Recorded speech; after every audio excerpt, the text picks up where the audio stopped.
Sorry, that intro is just long enough that I forget that we're on a countdown, and that it's like going to just like automatically tick over at the end.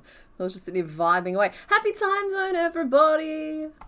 I hope today finds you well, though I see that Lute's doing a little bit of time travel at the moment, and that's okay. Let's just get Doom out of the corner there. Woof, woof. He's a good boy, really. Hello! Okay, so we will get right into it today. Before I do get started though, I'm just going to remind you to, I've dropped a link in the chat. It's kind of gone whoosh all the way up again. But on Complicated Knots, on posts, I have a poll asking you which of the zodiac animals you want to see as a pattern for next week. I'm going to have to close that pretty much straight after stream today. So now is your last chance to impact the results. And I got to tell you, currently Dragon is winning by a pretty commanding lead, which is just like, I'm seeing plenty of compelling arguments for me to not share the dragon pattern, because I've shared 1,000 dragon patterns. I get it, I do. But like, all of the logic in the world can't change the fact that y'all are voting for the dragon. So, like, I'm just saying, you have a chance now to have a vote and have a say still, but I will have to close that off soon, and currently Dragon is winning. Hello, hello, hello. Okay, on top of that, I finally finished somebody. I would like to introduce you to Gator Boy. His eyes ended up slightly further back in his head than I would have liked, but otherwise I think we did a pretty good job.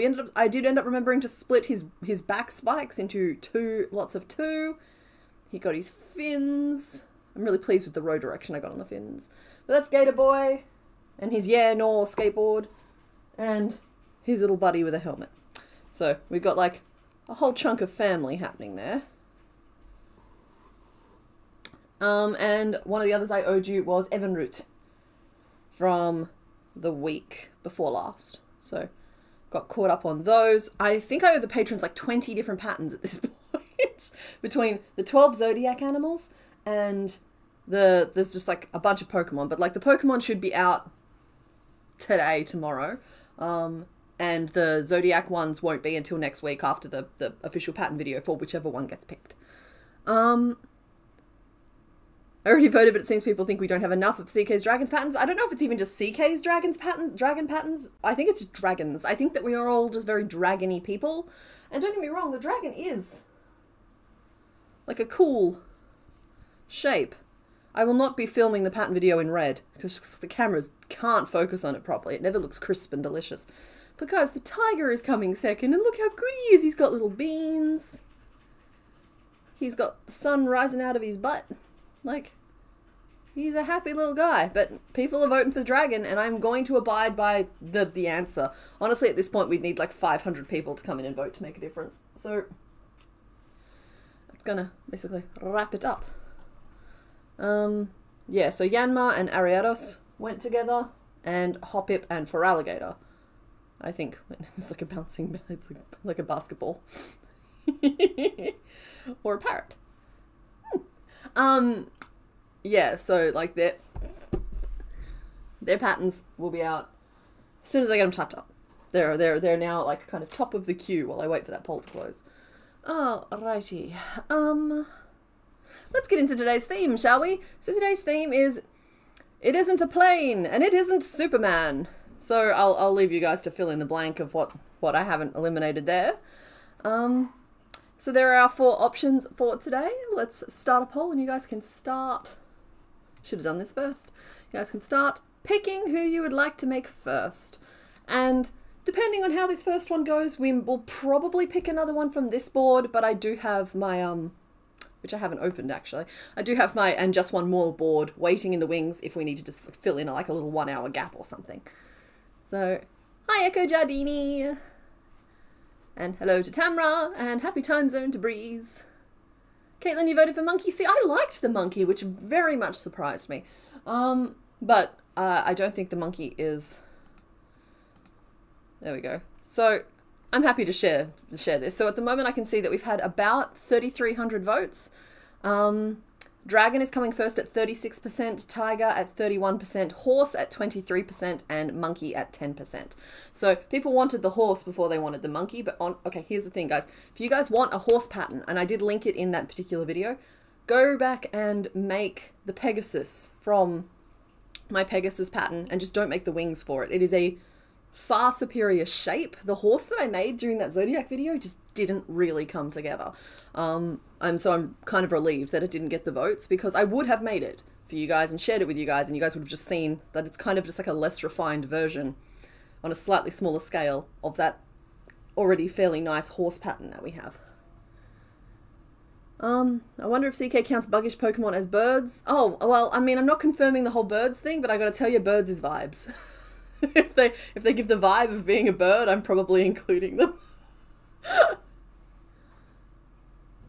Daiquiri! And hello to Mitch as well, and also hello to, I saw earlier that Angry Bear Ironworks is driving. Hello. The monkey looks like it could very easily become a sloth. Yeah, true. Honestly, that's probably what helped smooth the road for me a little bit, because I literally had just done the sloth, or broken my sloth curse last year. And I don't know, maybe I was like leaning back on some of that to make this monkey. But in any case, the monkey it's a good little monkey. He's a cute little guy. Number 3 is blue, and blue is like halfway to purple, if you say so. Name suggestions: Superman, Plain. Mr. Bones, you're up to mischief already. Oh, that's a nice tall glass of water.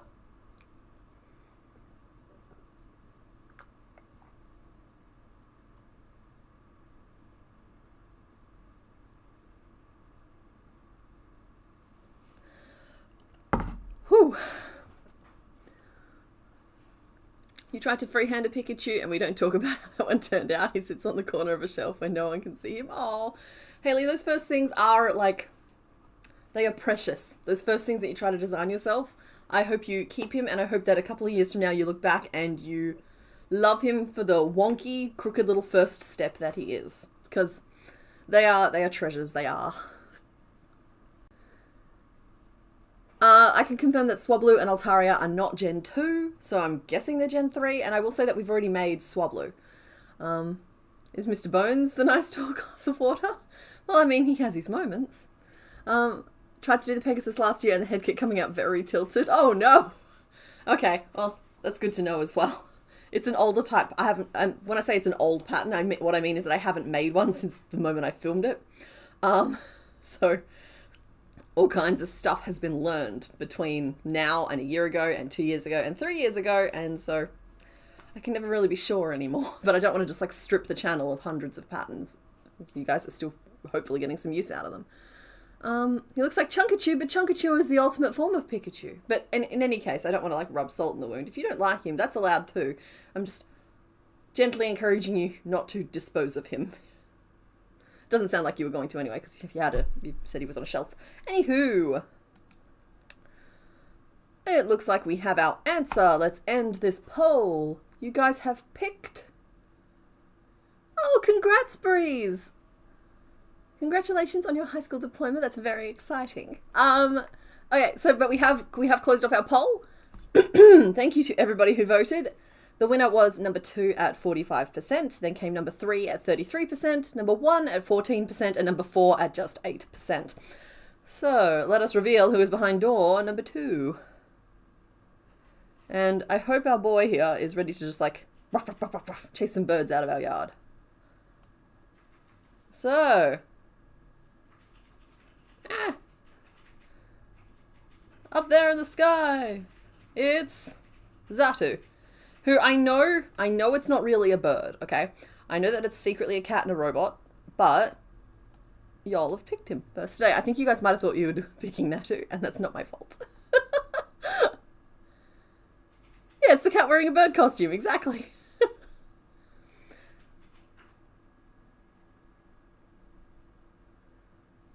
He looks derpy, but that's a good thing in your opinion. I love derp, and I love a little head tilt. I do. That's probably why I leave them in so many of my patterns. It just adds so much personality, you know? Alright, let's, change you out. Oh no! They're flocking! Everybody run! Ah! Sorry. Where is my counter? I need to update it. We're up to 61! Slowly chipping away at it. Do you guys know that it's the 1st of February here? I understand that there's some time zone nonsense going on, but it's the 1st of February here. And that is the year gone, man. It's just gone. Like, who gave that permission? I didn't. The whole month is just...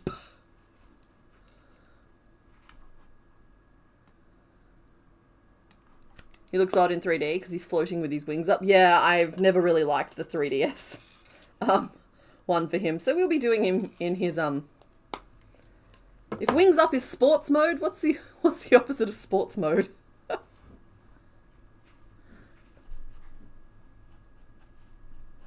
There we go.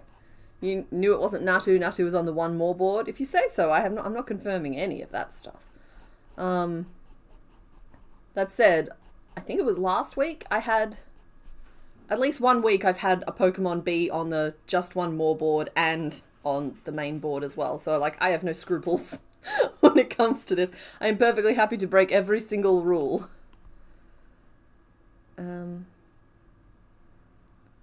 Where are you guys? There you are. Sorry, I lost the Discord for a second. Thank you, Mr. Bones, for the reference images. Oh, and hello to you guys too.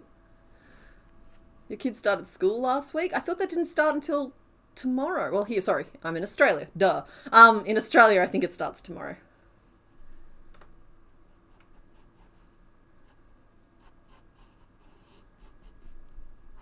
Now, these are... oh my goodness, guys, I'm losing my voice already. This is a problem. He has a very fancy jacket on, which is going to be, I think, the most complicated part of all of this.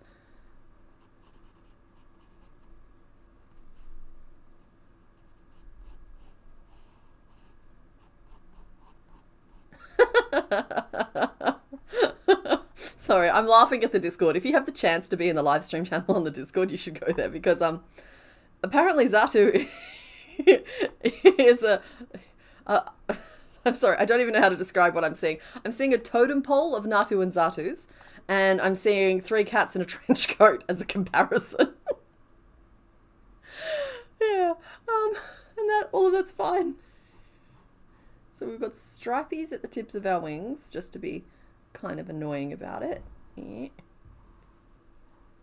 Oh, and we've got old man feet in our slippers. Slippery feet. You can tell they're old man feet because they've got the little stripes. You know, something about the little stripe on the front and the back screams old man to me. I'll draw another one with the open wings and we'll see how we feel about it. Xatu looks like Halloween chicken nuggies.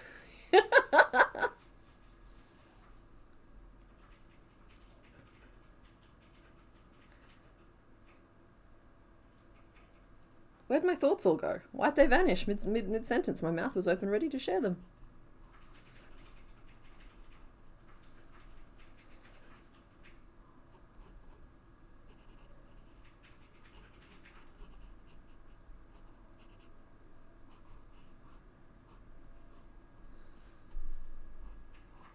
You know what? His jacket's kind of complicated, but the rest of him's on the simple side. I think we have to go safety eye today. I'm drawing a perspective that isn't real right now. And okay, is that a ponytail? And is it a single or a double? It's a double. He's got kind of like 2. There.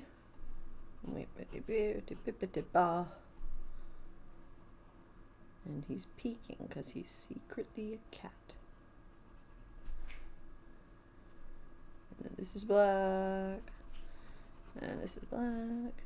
And oh, that's green. Alright, so that's wings down. And then he's got like green stripes that like extend around. Yellow stripes that extend around into the green. I'm just going to ink this one up and I will draw it again with the wings open and we'll see how we feel about it. Because like, I do like the idea of doing the wings open in this case, just because otherwise he's kind of just a real simple tube, but also there's there is some value in just like doing him as a real simple little like nub or peg, and just like, oh, suspicious cat, and then just like getting through it, you know.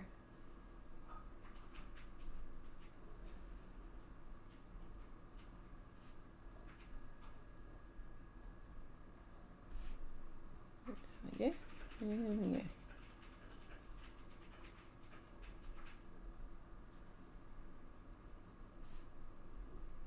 You know what? I'll put it to a poll while I'm finished drawing this, and I'll leave it open the whole time. So don't feel like you have to vote straight away. Wing position. Oop. Or dune.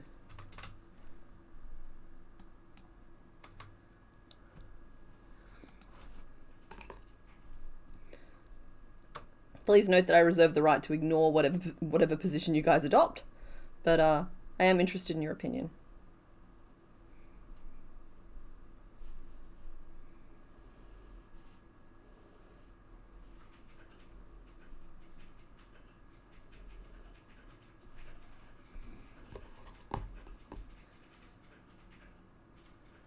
Ooh, okay. Well, I'll boost that signal as much as I don't necessarily... If anybody's been waiting to read Dungeon Crawler Carl, and they're in Australia, apparently Big W has the paperback of the first book for $18 right now. I don't love the idea of boosting the signal of a big chain store that kind of kills smaller bookstores, but also $18 is a bargain for a really good book, and you're supporting the author hypothetically. So like, I would take that. Of course, library is also an option if you haven't read it yet. You really should get on top of that if you haven't. If an exact draw, we can have him like a cast houseman, one up, one down. You can fit so much birdseed in this thing. Slaps trunk. Alright, so I should draw him now with his wings oop. Because we've done wings dune. There we are. You've got your wings oop. Yeah, I'll do it over here. So you guys can actually see. He's still got just like ball head. Honestly, this is a decision that I could put off making for a really long time. Just because of how we're going to go back constructing him. Yeah. Ooh, okay, with his jacket open you can see his whole little cat head. Why does that sound... Never mind. We've kind of hit a weird part of the stream a little early today. So this kind of swoops around and stops there. I have not nailed the proportion of this, and I will admit that. Should be like this tall, with his feet there.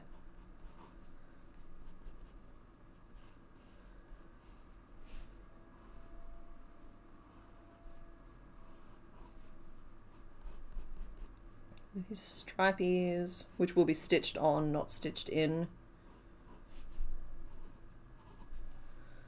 And then he has his wings out. We put our hands up in the club.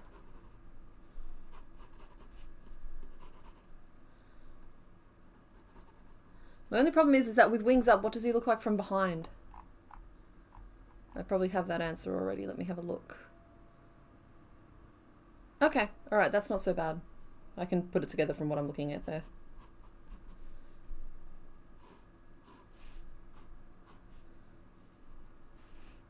Oh, I actually forgot to finish this one.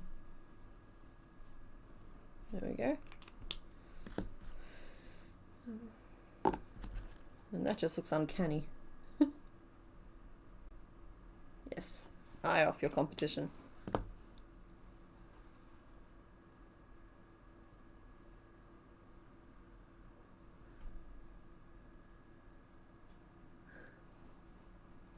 Zatu has a gender difference. Okay, Fluffy Chomper, hit us with it.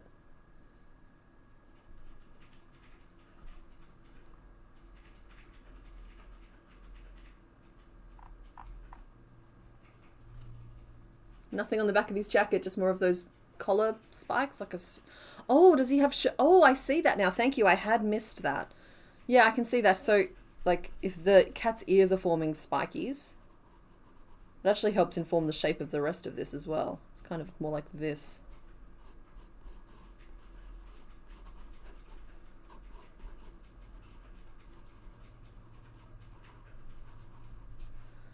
And, beak.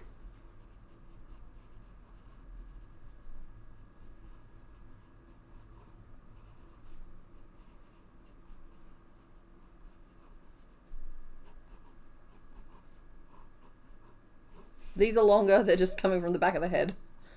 And then this will do the same thing on that side. He has these little arm patches on.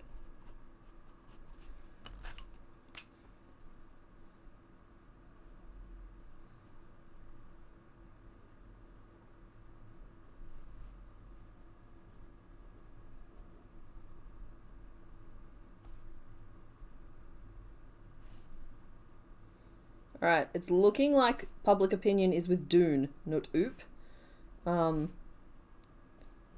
Which is all well and good.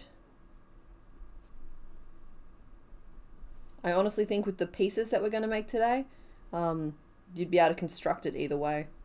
Because I'm going to do the wings as a separate piece. Just a single layer separate piece, but a separate piece nonetheless.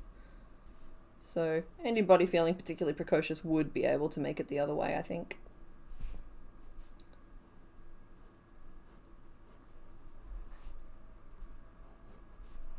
Drew it twice, inked it completely differently a third time.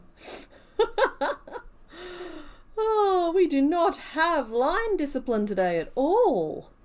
Just like, nope. The ink pen knows better. Look how juicy it is. It is clearly our Lord and Master. Yeah. Okay.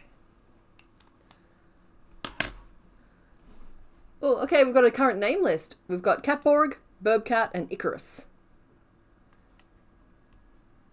Oh, sorry, I asked for the gender differences. 2 yellow stripes for female, 3 for male. Okay. Oh, I see. So I'm looking at a male one there, but the generics... Oh my goodness, this like never happens. The generic sprite... Sorry, I'm pointing here like you can see, but like the generic sprite, it's the female version. I swear they're all male by default for like Gen 1. Probably because that's before gender differences were really a thing. But like, hey, okay, cool. Well, I'm going with female because it's less work. Let's pull some colors out. We need green, and we will be definitely going with lime for this little lady. And we need some yellow. And I'll be working away at the last little bit of this wonky old skein, which I'm gonna have to ball that up at some point. It's getting to be a lot. That's a very pinkish red, actually, not a reddish red. Ooh, I want that color. Do I have any of that color? Do I have any Malone in the bucket? I mean, I have that. No, that's too berryish. We need melon. I also have black somewhere here. Rummage. Okay, so I still need black, white, red all over. Yeah, no, I just need to go get my red. Alrighty, first one of these for today. Ah! Where's my red? Red rooster. Oh, there's my black. Okay, I got my black. Gotta stop singing jingles. For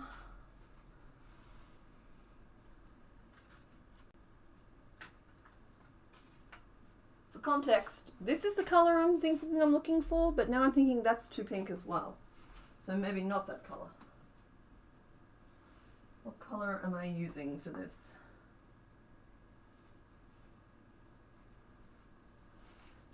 Here are the options. I know they look exactly the same on camera. One is pinker, but way more saturated, and one is redder and a little bit more orange. I also have the dark red from the other day, but I think that's too dark. Sorry, I'm free range at the moment. I'm roaming the room. No, that's too pink. Alright, I think we go with this one. Problem solved. Yeah, that's another. My goodness. If you ever wonder if advertising is affecting you, just listen to yourself do a stream of consciousness for a while and all you'll hear is advertising quotes come out of your mouth. Okay. And we're back. Alrighty, scrolling down.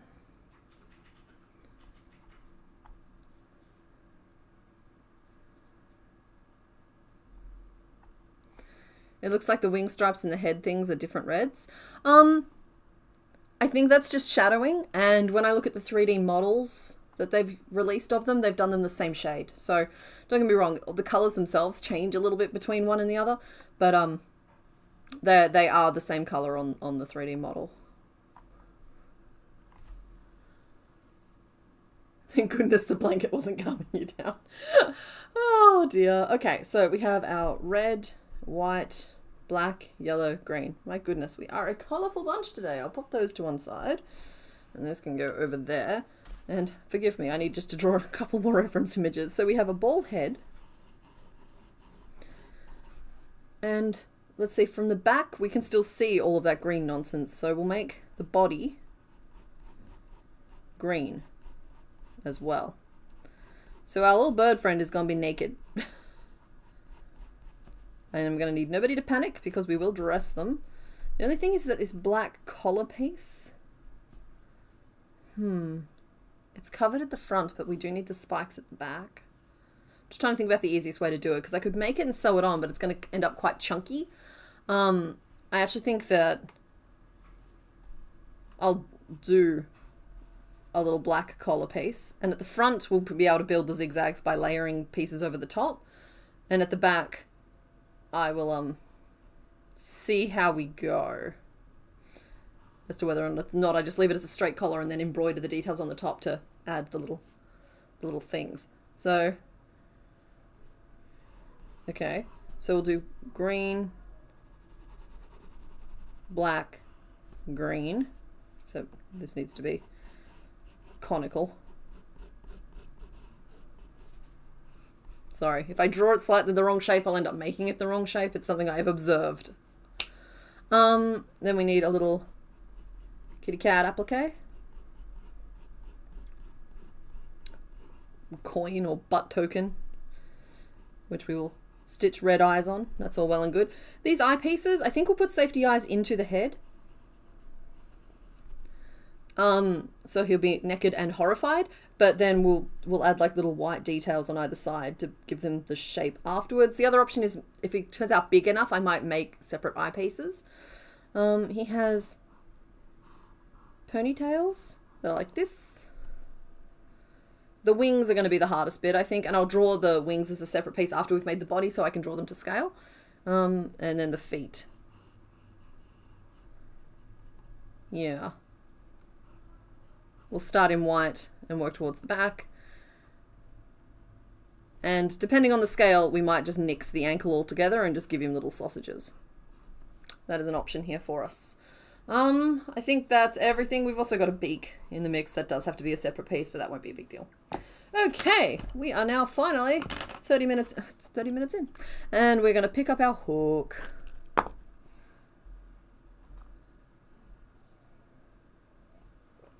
It's Xatu, spelled X-A-T-U, if you're looking for things. Important question, who wears the tie, the cat or the robot bird?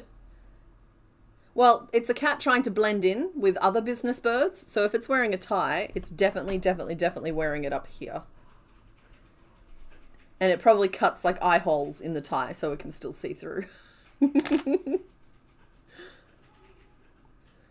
The next couple of weeks you won't be on stream. Oh, well, Daiquiri, you will be missed. And hopefully you're missing it for a fun or useful reason. But in any case, obviously nobody is ever obliged to show up every week. It's just we'll miss you if you're gone. Hook. Found you.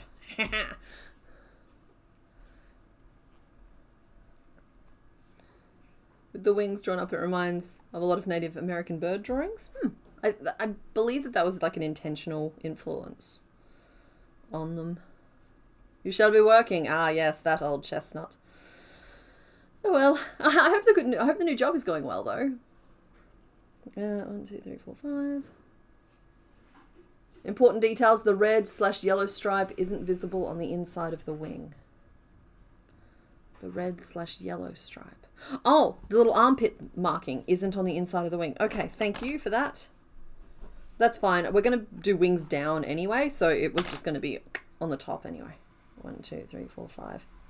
You guys are good though. You save me from a lot of like missteps, and whenever I have to make Pokemon on my own, inevitably I face the barrage of comments of like, it's supposed to have a this, you did this, and it's supposed to have a that. And don't get me wrong, those are all helpful too, but it's always it's always tricky to get those comments after you're like so freaking done with a project. You don't want to go back and add a dot there and a line there. It's just like, no, it's fine. It doesn't need a mouth. It lives on vibes alone. You're going to try and get your residents to watch the stream. Oh, well, I mean, do let us know if you do. We'll say hello. It's been almost 2 weeks and you love it so much. Oh, good. It's the best place you've worked and it has the worst rep. That's funny how that seems to work out. That said, if a place has a bad reputation, sometimes they're working on fixing it. 1, 2, 3, 4, 5, 6, 7, 8, 9, 10, 11, 12. It's like those like bakeries or restaurants that have like 1-star reviews. Doesn't necessarily mean that they're bad. Sometimes it means that they were so good the neighbors ran them out of the neighborhood. Okay. How big are we going, friend? At least one more. No, we don't need to make this big. Please stop.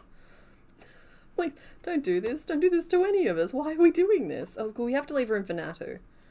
That's true, we do have to leave room for Natu. And I don't really want to just replicate the head. Oh, we could just replicate the head again. Hi guys, welcome to both sides of this conversation.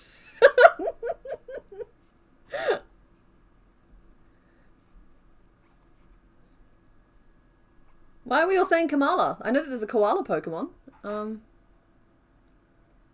Oh, you were today years old when you found that there's a koala Pokemon. Yeah, he's clinging to his little log pretty aggressively. And you know what? Kudos to them for giving it a go. Is there a platypus? Because platypuses... Are they platypodes? That's adorable. Are really cute. Guys, because like it's easy to picture them like the size of a house cat, but they're more the size of a bunny. And they're really cute. Whereas like koalas all have... Okay. Nobody type this in chat, and I'm going to be purposely vague, but no, you can go look it up. The koalas all have a disease that, has kind of a bad stigma around it. So you don't necessarily want to get as close to koalas as people get.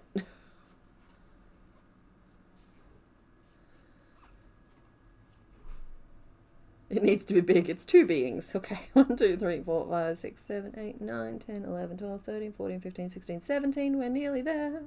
Don't know why we're going so big, but we are, apparently. Can I get away with just doing a nub? Or do I have to go full ball? I should go full ball. Alright, I'm going to write it down. Here we go. So I got up to 18 in 6s, and now I'm just going to do a 3 to get us up to 21, because it'll just smooth out the edges of the shape a little bit more. So then rather than being like...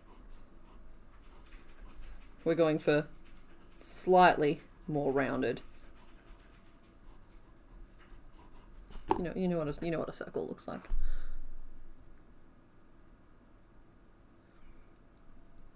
Okay, you're all I asked you specifically not to, but you have found a way to type it that is fine. 21.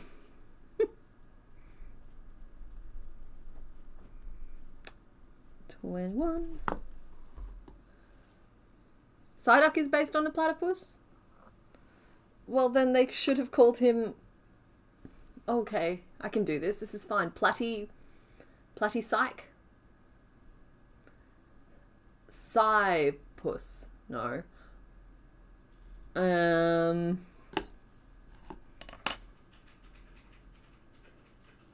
Cytipus? Cytipus.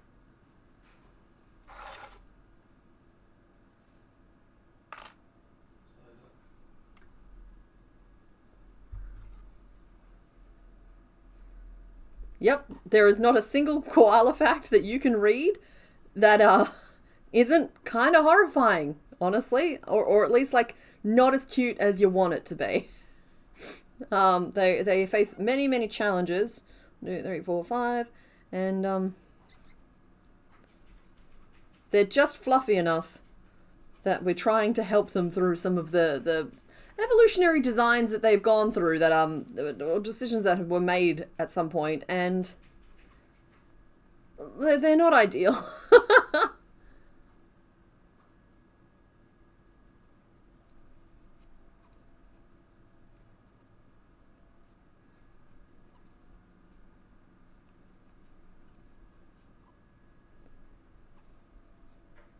Platyci? Okay, yeah, I would accept Platyci too. Okay, you know what? I had already been kind of developing a soft spot for Psyduck, but knowing he's based on a platypus and thinking about it for a second, I'm like, yeah, okay, I see that. Okay, I like that. But then they kind of threw that away when they evolved it into... Oh, no, that's not true even. Even Golduck kind of makes more sense from a Psyduck, from a platypus perspective than, Why so many increases, friend? Did we forget how to count? 1, 2, 3, 4, 5, 6, 7, 8, 9, 10, 11, 12, 13, 14, 15, 16, 17, 18, 19, 20, 21. Okay, well, I mean, you're the right number, so we'll do that. Why have I made you huge, though? Yeah, no. No, we're not doing that. Absolutely not. You guys, you're supposed to be supervising.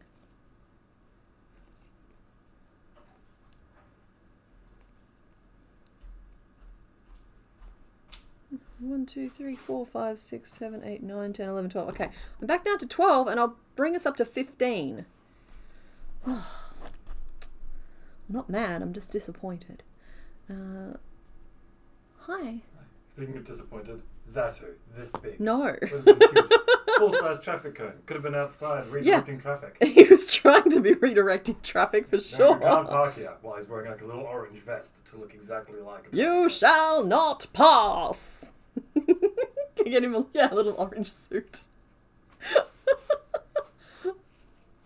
We are not megapoding him. You guys are a terrible influence. I love that he seems to communicate. You know how you've got the people who direct planes? The semaphore? I think it's semaphore with the flags, that's it. You want to make him some flags? He's got flags, they're his wings. That's true, he does have flags.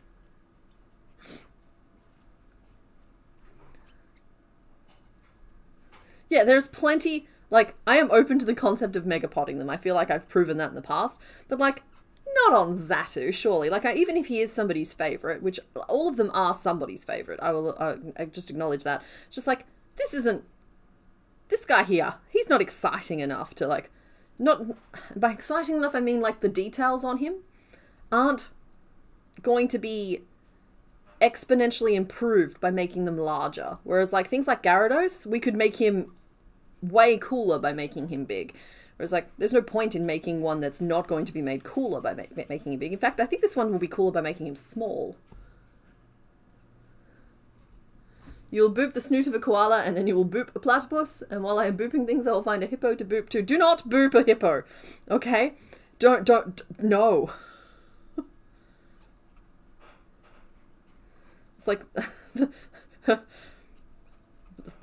Without being too morbid about it, the words on your tombstone will be, she booped.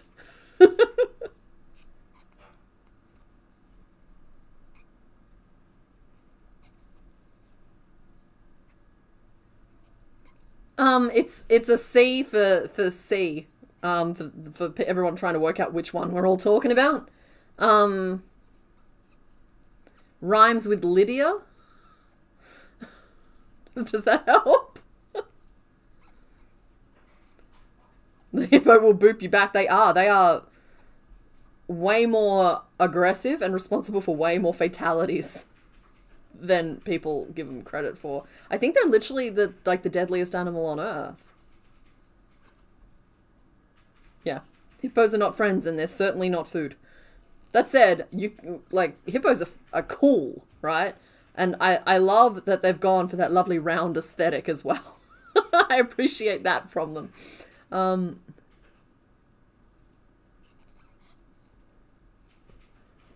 No hippo booping. Yeah. Good. Alright, I think we're all on the...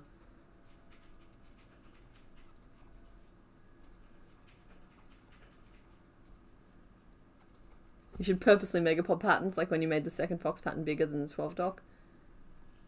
You should have said you were megapodding it. Yeah, well, that's true. I worry about using that language on the main channel, that folks won't understand it, because we have, like, built a pretty solid bulkhead between the two. That said, though, I have video coming out on the main channel this month now. That's the 1st of February. I haven't filmed it yet, but I'm going to film it, like, tomorrow. In a couple of weeks. And it should be one that you guys are pretty excited about, because it's rhymes with Shmen 5. I'm going to be starting that Gen 5 run. I'm still hoping to get Black and White working as the game, but otherwise it might, I don't know how we're going to navigate around that if I can't get it working. Possibly Emerald, if I have to, because I can like force them in there. But like I'm hoping to get Black and White working, and that's a game that I'm not overly familiar with. I've played through it once. So, yeah, that's going to be kind of a thing.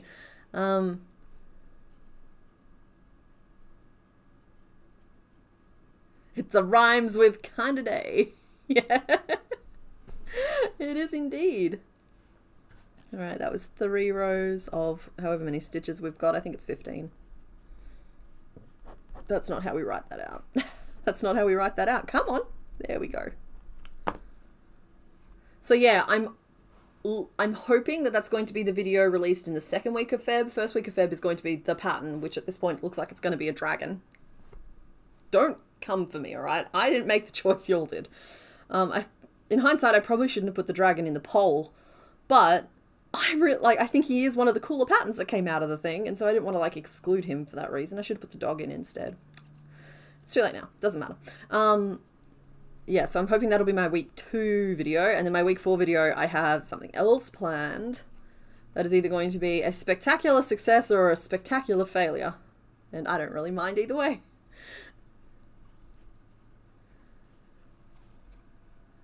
I'm sad that there likely won't be a Joltik stream. Is Joltik Gen 5? You played Gen 5 exactly once, but you remember it being good. Well, that's good. I don't have any strong memories either way. I know that it was one of the games that got me back into Pokemon after...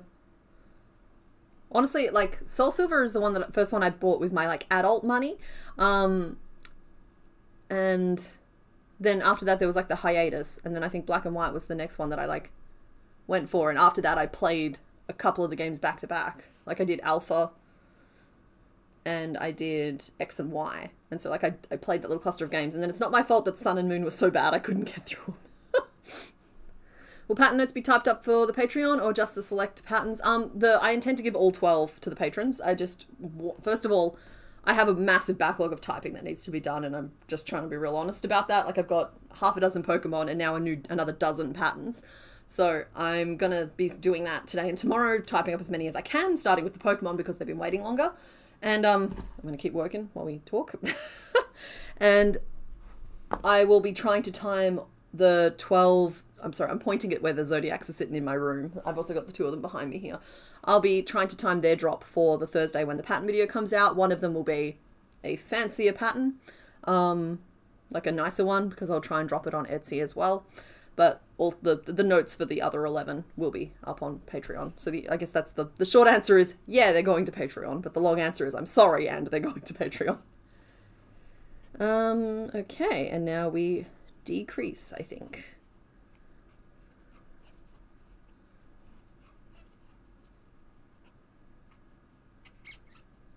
I think Gen 5 was the first gen I played that had like a significant online component, and I don't know if that's just because it was the first one that did, or if it's just the first one I encountered when I had an active internet connection. Long story.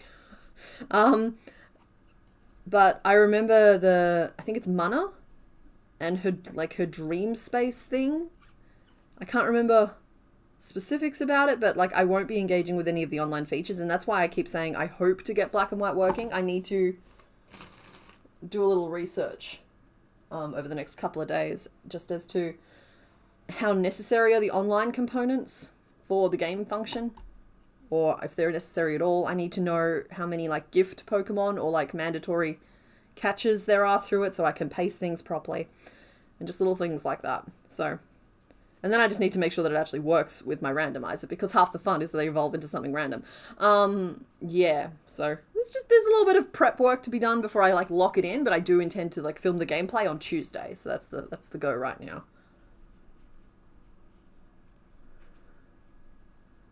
Oh, sorry, I will close this poll. Thank you for everybody who voted. Oh, it changed just as I went to close it, so people are still voting. For wing position, eyes. Thank you, Tamara. For wing position, you will be happy to know that 56% chose Dune and 44% choose Oop. So that's the current split. Eyes, thank you. I'm doing it. Thank you, thank you, thank you, thank you, thank you. Don't think you needed to do online stuff, but you barely remember. Yeah, that's the thing. So like I am gonna just like look it up because I think one of the worst things that could happen to a series like that is to get 6 or 7 episodes deep just to find that it's suddenly unplayable, and that's just not a fun payoff for anyone.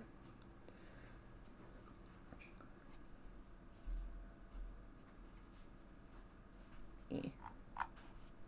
You never played Black or White? Yeah. And I'm trying to stick to ones. Do I have it here? No. I have my little somewhere.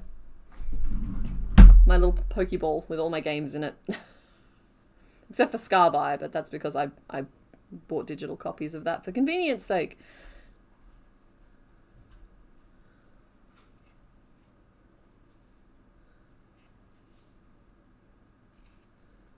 Happy Time Zone! We are making Zatu! Thank you, thank you, thank you. We are. Alright, something about the shape didn't turn out quite the way I expected it to. I'm going to shove a safety eye through the middle, and we will assess.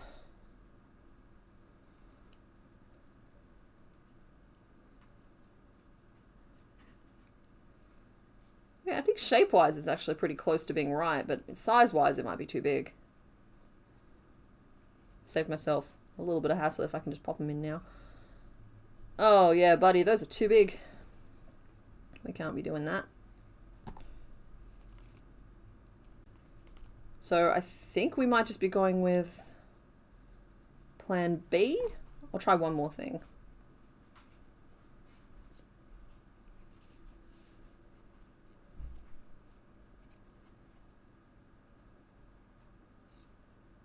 You.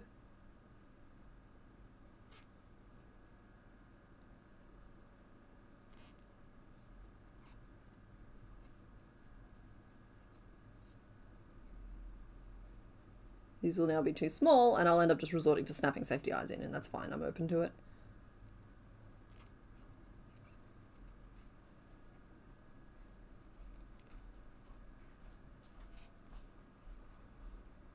Yeah, nah, we ain't doing that. Okay, let's pop some eyeballs in, shall we? Let's go.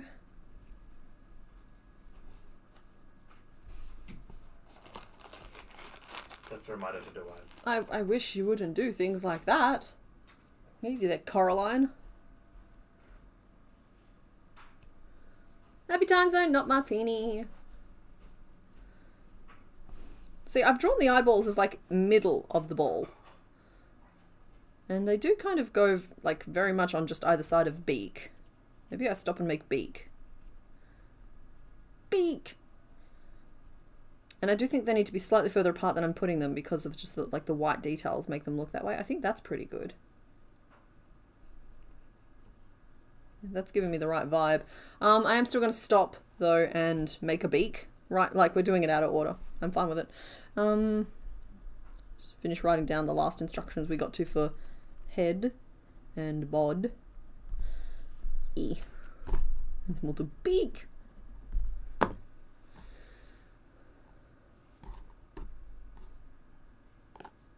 What is Mr. Bones talking about? Oh. Barata Nictum? Want to name him Barata Nictum?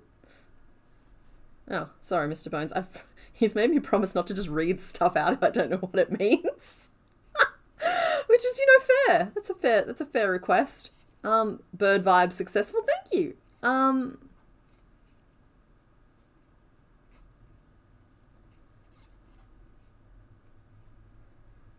Oh, still not too late to Megapod? Yes, it is. As in, like, I am too old to be just randomly Megapodding them willy-nilly anymore. Oh, am I going to give you just a little beak? No, we'll go full-size beak. We won't shrink your beak. Can you imagine if I Pidgey-totted his beak, poor guy? Oh, sorry, poor lady. Well, maybe she wouldn't mind so much. Catborg, Burbcat, and Icarus are the current name list.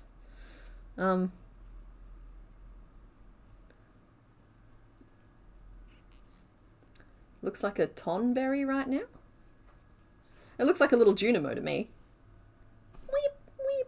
It's bouncing up and down. It's happy that you that you fixed the community centre. Imagine a giant jacket on that little Zatu head. Yeah, exactly.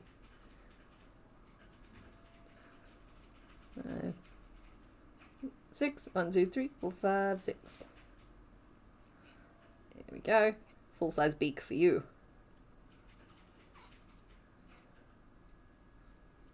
I gotta move you guys so that I can actually see all of the chat. I think that's a good idea. There we go. We have unfortunately entered another heat wave here. So after a few days of like nice coolish weather, we're back up in the 40s. Well, basically 40s. There may as well be 40s. 1, 2, 3, 4, 5, 6. So, I'm about ready for summer to be done, if I'm honest. Bring on autumn, is what I say. And the more you look at it, the more you think the jacket would go hard as a real motorcycle jacket. Are you a thug? Okay.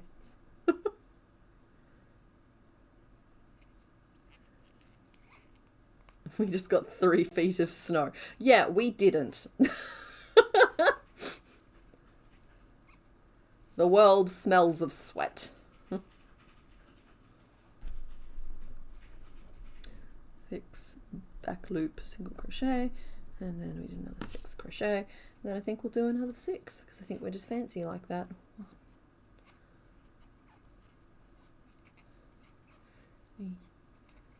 Well, I'm having a nice icy day in the context that I put 2 giant ice cubes in my drink. We have all the fans in the house pumping, and we've even got the aircon on, which is just not something Mr. Bones and I normally do. But it's the only way to survive stream day. He likes it when I survive stream day. 3 single crochet, and then that should be it.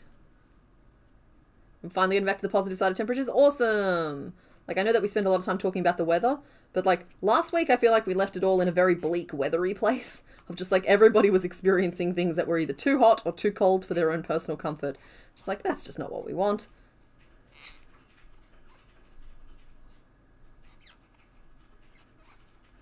Oh, okay. We have not yet done that yet. Sorry, we have not done that yet, not Martini. Happy birthday to anybody having a birthday. Basically 3 or 4 days on either side of today because this is your week. This is your week of getting the birthday.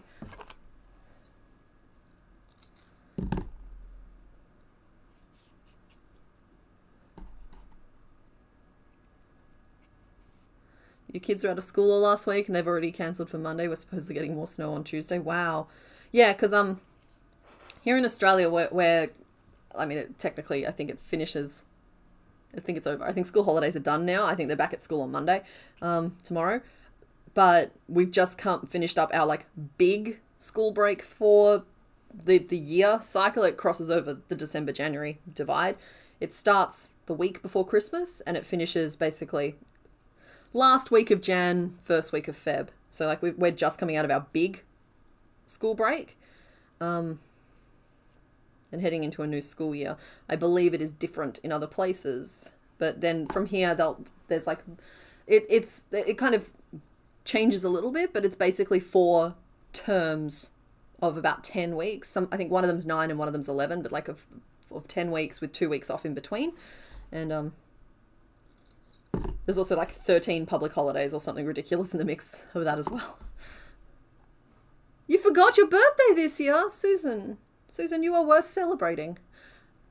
Make sure that you celebrate yourself on a different day, okay? Oh my goodness, I have given you a mighty proboscis, haven't I? We probably could have stopped one row earlier. I might stuff this head before I fill it with pins. Oh, I did not snap the eyes on. I am now happy with their location.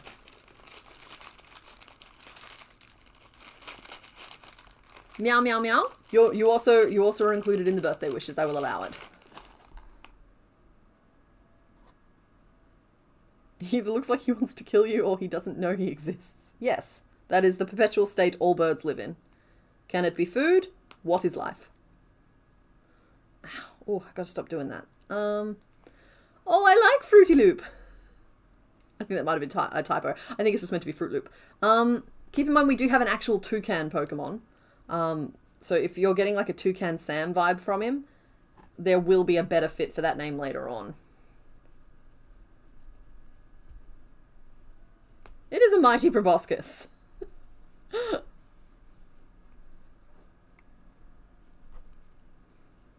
Oh, I've accidentally given him angry eyes. Or her angry eyes. Her. There we go.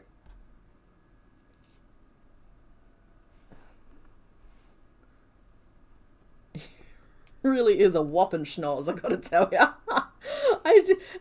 It's too big. I have to go back and shorten it a row, surely. That is just not what that is supposed to look like. Where is a side view of you, friend? Yeah, one row shorter is the perfect size. Okay, I'm not gonna like try and unravel that one for the sake of like 4 stitches. I'm just gonna make another one.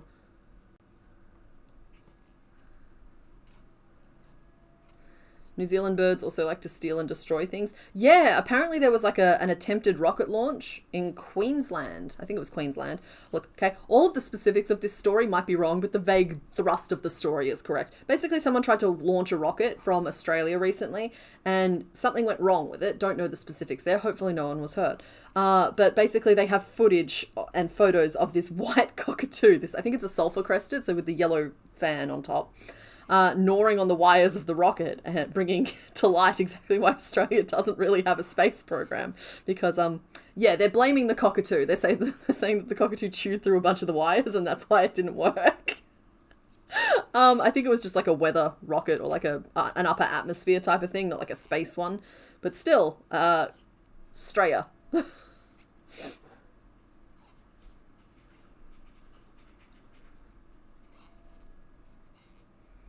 He needs a nose piercing with that beak. Nope, that beak is going away. I'll tell you what, I'll make a smaller one and then we can make our decisions from an informed position instead of a theoretical one. 1, 2, 3, 4, 5. Yeah, 6. Then one more row. That's an interesting point. How many of y'all have huskies? Because I'm seeing some husky chat and I am dying to know if they are as vocal as I believe they are. And do you sing with them? Do you sing with the huskies? Or do you just spend all of your time trying to get them to stop?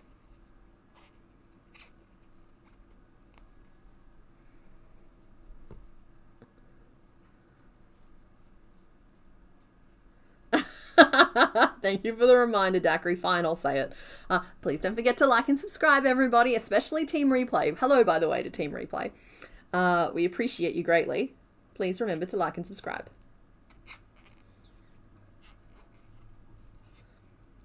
I love this channel. I love this cozy little channel that has none of the pressure of the bigger channel. And it's just, well, there's like 100 of us and we're just chilling. We're just hanging out. It's good. Parrots, man. Parrots be trouble. They do!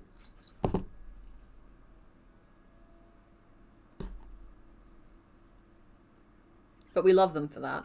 Also, if you look too deep into the eyes of... It's specifically cockatoos, not parrots. I don't know if there is an actual difference, but they're very different in my head.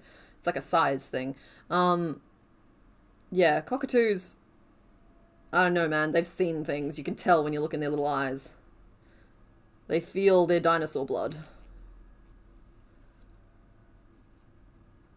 Your boy, your good husky, is a quiet one. He's only vocal when he wants something. E.g., you're not getting dressed fast enough to go walking. But he does not care about the pizza delivery guy. See, that's perfect. For a dog, you want them to freak out for strangers, but be like completely chill with someone they recognize, like pizza. Okay. Bye-bye, birdie. Oh, see, that's so much better. Look, let's get you into a more comfortable nose. Look at you being all on model. This is not schnoz shaming. The first nose was good, but I do like it when I can get them on model, and the shorter nose is a bit closer to being on model. Okay. Naked Nora, I literally just read that as your husky is a mix of axolotl, and it confused me. It confused me a lot. I'm just like, do I know what a husky is? The answer was no. The answer did surprise me. Alright, we have eyes, we have beak. We can now carry on. 1, 2. And I'm going all the way down to 6. Pencil neck. 3. I can count. Why wouldn't I be able to? My brain is just screaming the number 6 over and over again. It's not super helpful.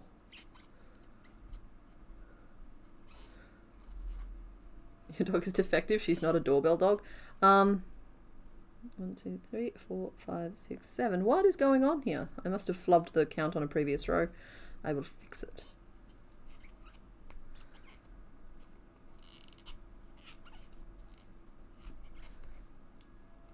Just do what you're told. Thank you.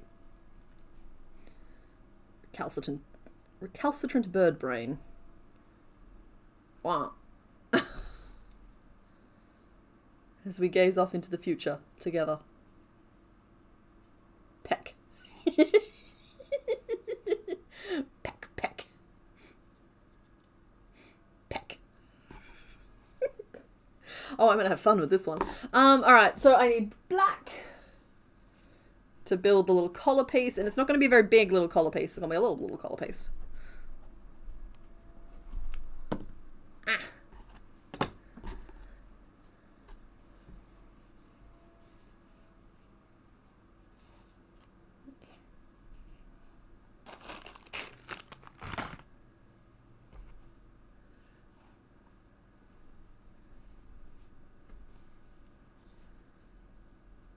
Oh, Ranger's a good boy.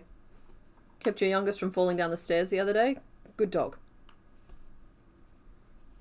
I love a dog that's looking out for the pack, you know?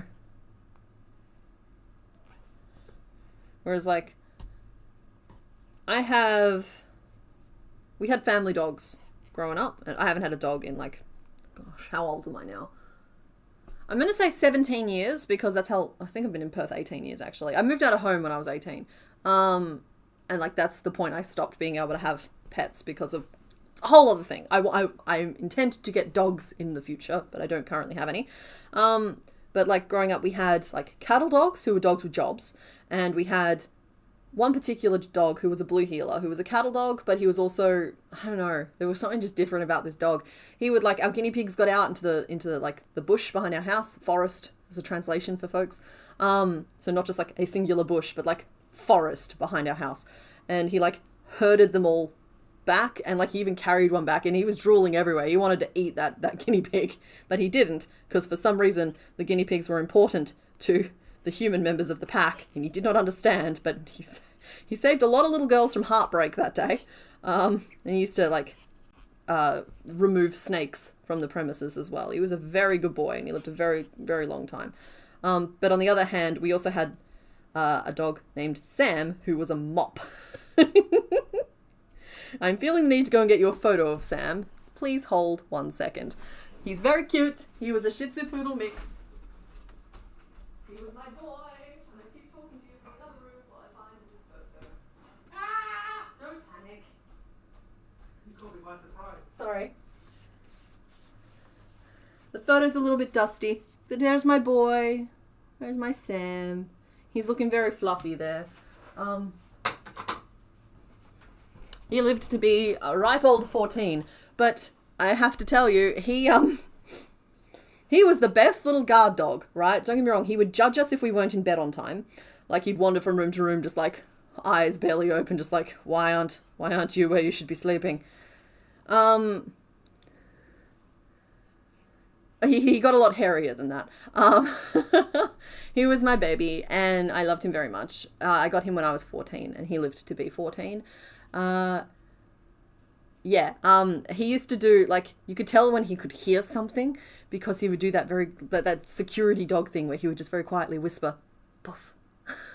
And it would escalate very quickly to like, oh, woo, woo, woo, woo. But like, yeah, sorry, he had old man energy right from the start. He was such a baby. All right, I love that little dog. go.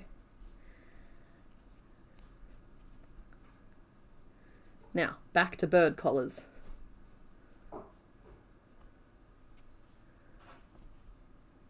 He was so cute. He was just a teddy. And, like, don't get me wrong. I want to, like, own the fact that we'd always had, like, short-haired... I've already got one, thank you, honey. We'd always had, like, short-haired large dogs for, like... And they would live outside. And he was the first dog that as a family, we'd ever had that lived inside. And he was also the first dog we'd ever had that had, like, a higher grooming requirement. And we didn't understand that at first, which is why he's looking as fluffy as he is in that picture. We did keep him a lot shorter once we worked out what he actually needed for care. But Googling things wasn't as easy back then. It wasn't like we could Google the dog breed and work out how to look after them. We had to kind of learn by doing. And there was more than one time when he fell in the cow manure pit, because I grew up on a dairy farm, and dyed himself green. That dog had the wanderlust like you wouldn't believe. He would take himself for jaunts all over the place, which was dangerous because we had wedge-tailed eagles around and they would have just carried him off. But yeah, he dyed himself completely green. At one point, it took a week to get that out of him. Gonna sew on the cat eyes or crochet them? Well, I've already put the safety eyes in. I was just gonna put little white diamonds on either side. I think that would do the trick. He was fine. He was just green. Okay, I think I'm going to go back and I'm going to make that broader to start with.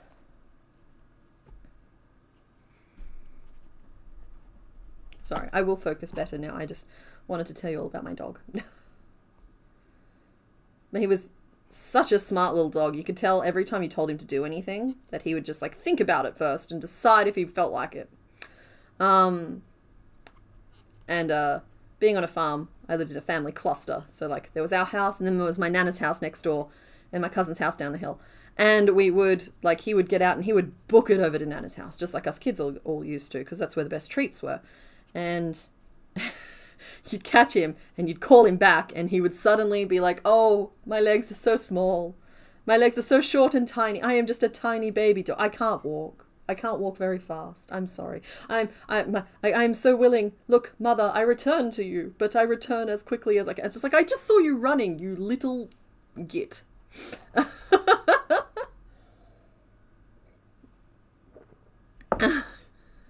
Your Shih Tzu Bichon was an absolute goblin, but she only got green feet from walking in the grass. Yeah.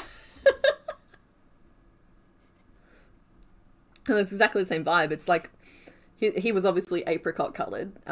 He was so pretty, the colouring, seriously. And he was so soft. It was like softer than the inside of an Ugg boot. Did we flicker? Yeah, stream health. Stream health's 100%. Got no dropped frames or nothing. You're not on Wi-Fi? No. Not that I can tell. I can't see those controls when I've got stream open. Yeah, sorry folks, I'm not seeing any signs of stream unhealth on my side, but it is hot and there'll be a lot of people running their aircon, so a lot of strain on the power grid. So, yeah. Bigger flicker. Wow, okay. Hold on. I will see if we can do anything about that. If we drop, we drop. It's just like... Alright, apparently Mr. Bones has me back. Yeah, I'm definitely not connected to the Wi-Fi. I'm only on the Ethernet. And, okay.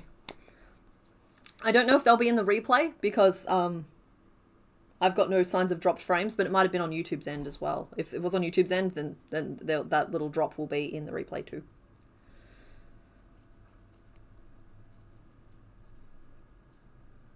Okay. Anyway, I was just ranting about my dog. Who has been gone for a long time, actually. But, like, he is why I'm determined to have dogs again. They, unfortunately, have to be hypoallergenic because between me and Mr. Bones, we're allergic to anything with hair, including ourselves.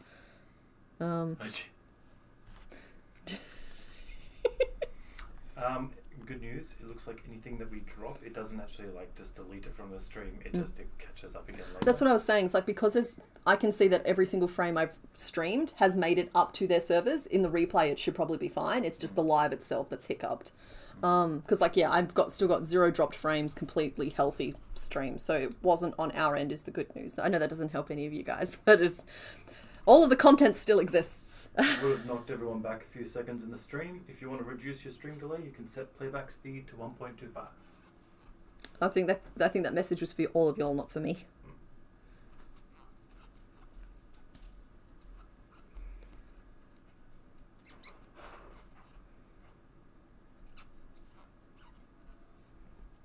Oh, I want to go a smoother transition than that. There we go. 1, 2, 3. Happy time zone.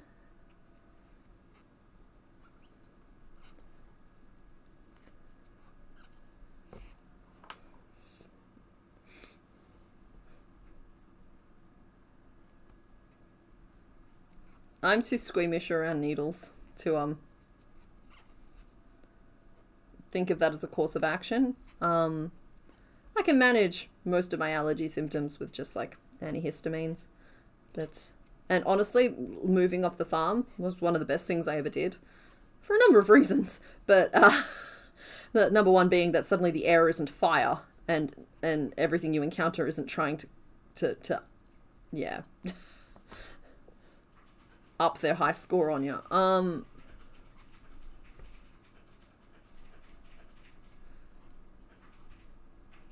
Yeah, because even hairless cats, as a note about being hypoallergenic, with cats, isn't it a type of dander that causes like the allergic reaction? So like Russian blues are meant to be hypoallergenic, but the hairless ones aren't necessarily.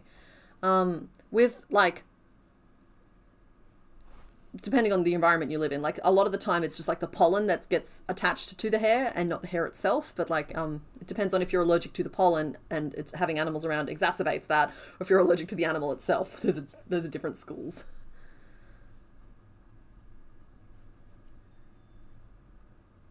Okay. You are a funny looking little turkey and we love you. Gotta give them that positive reinforcement so they don't think we're making fun of them. We are now at the width that the head is at, and I'm going to flare it out a little bit further down. So we need to just space it out a little bit now.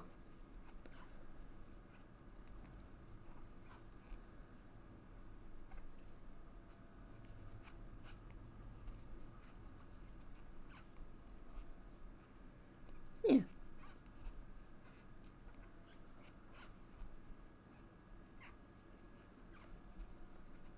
Okay, that's interesting. When you're allergic to a cat, it's usually their saliva, which would be all over them from their grooming process, I would guess.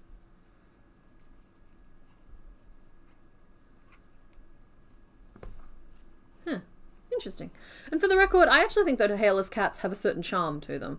I think that I can see adorability in their goblin aesthetic, because I think that some people are a little bit intense about it.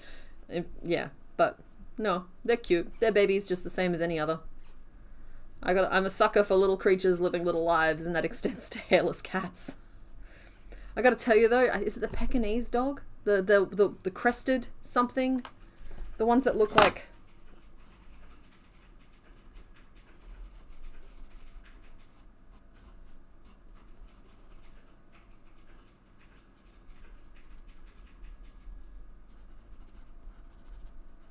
that? I struggle a little bit with it. To me, it's the person that, like, those dogs need a good personality. Chinese crested. All right, thank you. I knew it was crested something. That said, if you happen to have one of those, I'm sure it's one of the ones with a great personality. And great doesn't necessarily mean sweet.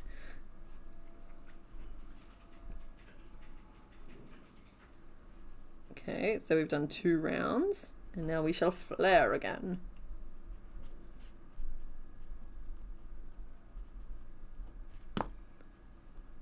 Yeah, hairless cats being awesome looking. I think that they're really interesting, and I think that there is... Yeah, I feel like I get it, you know? I'm not working hard to justify something or yeah, I look at them and I'm just like, you know what? I get it. I get why people adore you.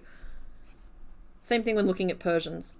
Though I do worry about Persians with, they're very flat faces. I don't know if they have the same problems that dogs have, but a flat face is not, I don't care what the standard is for the breed. A flat face is not a good thing.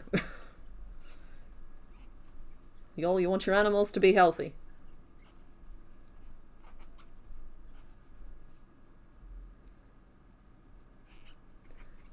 You think hairless cats are lovely, but you're biased? You're allowed to be biased.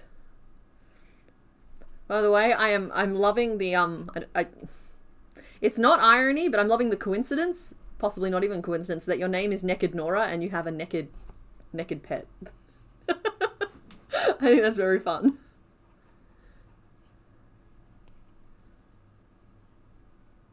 Oh, the guy that does your hair has 2 hairless cats, and one is named Viggo Mortenskin. Thank you for sharing that, Dr. Lipton. You have made it. That's great. That's really fun. Because, yeah, like, if you have a cat that looks like a meme, you gotta lean into it. I was supposed to be doing green the whole way around. Yeah, I am. I'm gonna do wings over the top. We're fine. We're good. We're good and fine and good and fine and great.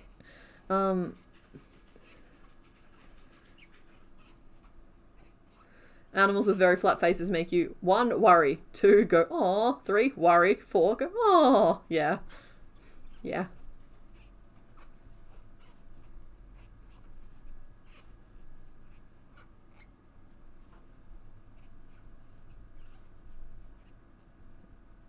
Have I seen the healthy pugs? Yes, I have, and I love that there are people actively working to restore like dog breeds back to some like their more original state. And I believe that healthier pug is being acknowledged as a new breed standard as well, which is just great because I'm sorry, pugs are such wonderful little characters. How about we help them breathe?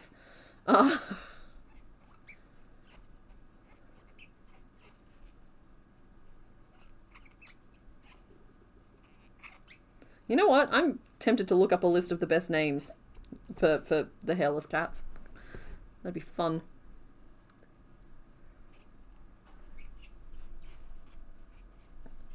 And we'll go around again. We're up to 18, so I probably won't go much bigger than this. It's just a little skittle. It's a coincidence, actually? Okay. So the naked Nora with the hairless cat is a coincidence, everybody. We have had it confirmed. Favorite thing about pugs is the stocky body, not the flat face. They're such precious potatoes. They are precious potatoes. Pugs have a certain manic energy to them that I appreciate. It's funny how, like, you can literally stereotype dog breeds. They do have certain behaviors. They just do.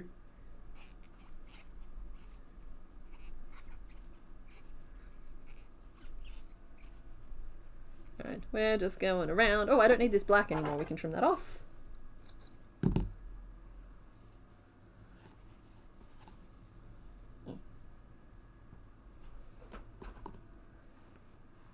Same thing goes for French bulldogs. I think they're also getting the same treatment where they're trying to take them back to a healthier breed standard, which is good for a number of reasons. I mean, there's also a lot of like the invisible illnesses that strike down a lot of dogs, like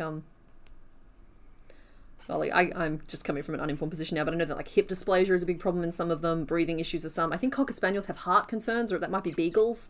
It's just like there's a lot of that stuff that's kind of just like crept into it over time. So like going back to this healthier breed standard isn't just about body shape, it's about healthier animals, happier animals. Oh, golly, are we getting into an argument about how we spell donut? His other cat's name is, I'm going to give this a go, Natasha Skinsky. I'm not familiar with, that's clearly a reference to someone. I'm not familiar with the actual Natasha. But I'm sure it's very funny.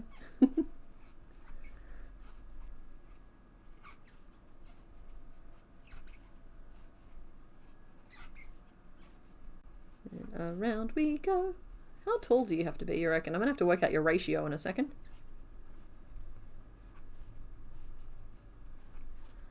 How are we doing for time? Oh, we're doing splendidly for time. We are going to finish this little guy well under the 2-hour mark, I reckon, or at least at the 2-hour mark.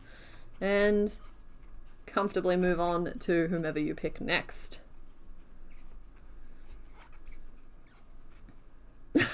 Dogs are like the House of the Dragon family. Yeah, but to be fair, they didn't do that to themselves.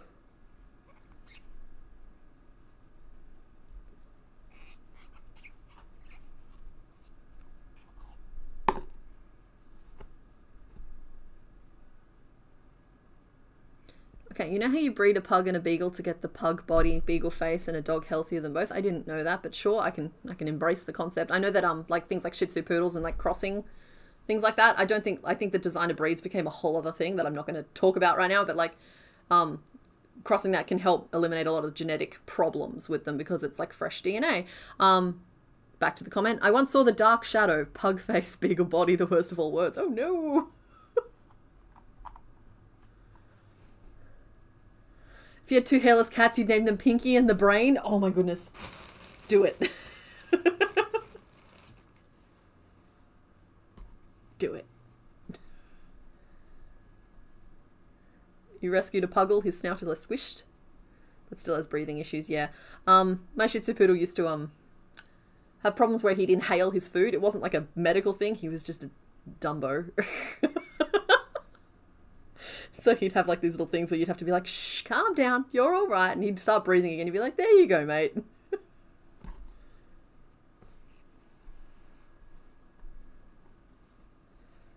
we go. Let's see. In terms of height, you're 1 to about 2. So 1.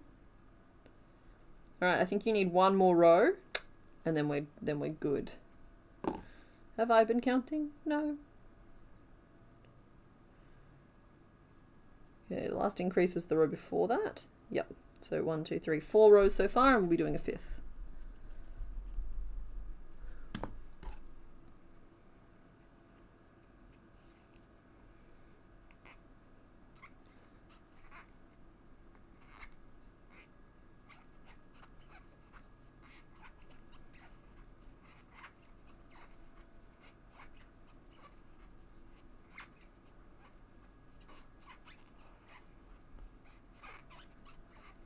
It's just the thing about animals. They bring so much life to life.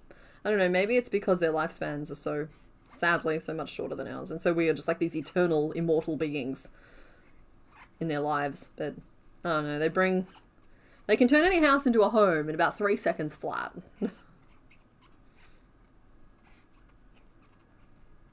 Same with your puggle. He was too smart for slow feeders, just tips the bowl over and eats off the floor. Yeah, it's the smart ones. The smart ones are always just that little bit of extra fun to try and do anything with. Okay, I think that's the depth, and the wings will add a little bulk as well, so I think that's good. And now I am going to try and give ourselves a graceful dismount. So hold please. Because I don't want it to just be a nub. I want it to have like a flat plane to sit on. And the answer to that is back post for a row. And then instead of doing like regular decreases in the next row, we'll do single crochet 3 togethers, which decrease a lot faster. Gives us a better chance of getting a nice flat plane for him to sit on.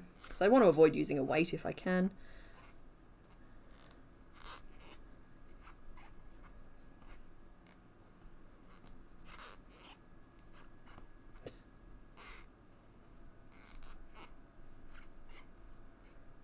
Hope everybody's hydrating so nobody dehydrates. I am halfway through my litre, so...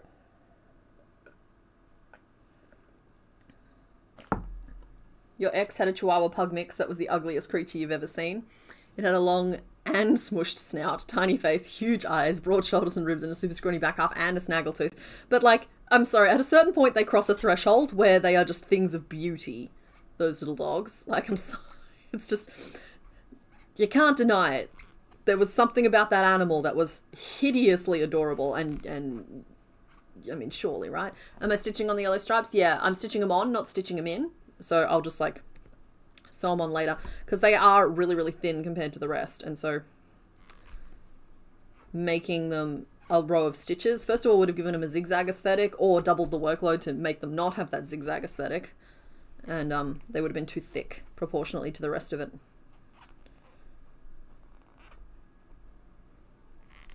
Sorry, for a second there I forgot how to stitch.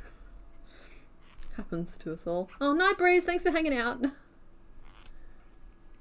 had a plumber in the house yesterday. He was flabbergasted by your cat who came up and bumped noses with him and sat on his shoulder as he worked.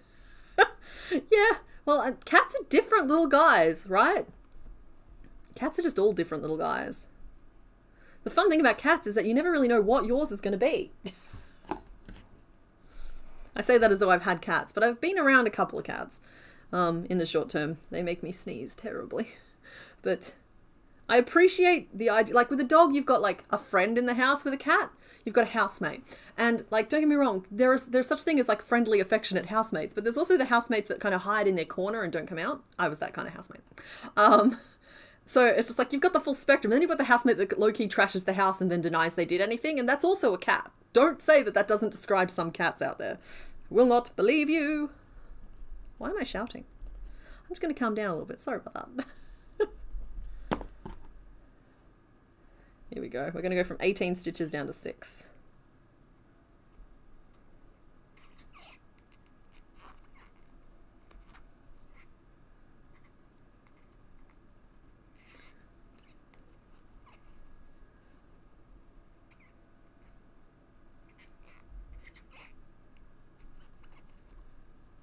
You have an orange tabby named Noodle.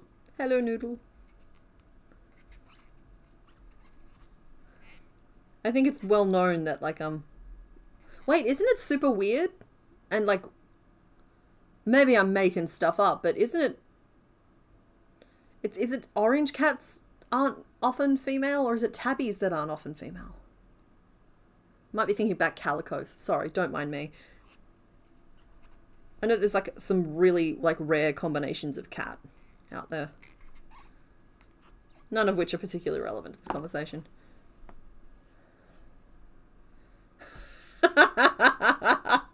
Shout out to Mitch coming in with the puns. I said I forgot how to stitch and Mitch responded with, I tell her that I find that hilarious and it has me in stitches. Yeah. Thank you, Mitch. First mouse he brought us, he looked at both of us like we were being unreasonable when we threw it outside. Well, I believe that behavior is meant to be like, oh, these poor feeble cat like creatures aren't hunting for themselves properly. I will show them how to do it. And then like when you threw it outside, he was even less sure about whether or not you guys were built for survival or not because you're throwing away good food. Oh, it's male calicos. All right.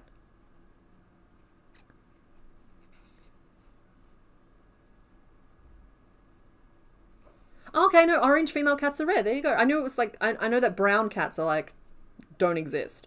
Well, they do exist. I think it's like a Havana brown. Maybe I'm just quoting Dungeon Crawler Carl there. But, yeah, no, brown cats are meant to be particularly rare as well. That's just like, it's just interesting. I collect interesting tidbits, and I apparently have some on cats. You had 7 calicos and they were all female. Well, there you go. Now you know that that is a statistically unlikely situation to find yourself in. Either that or there was some like... No, we're not making that joke.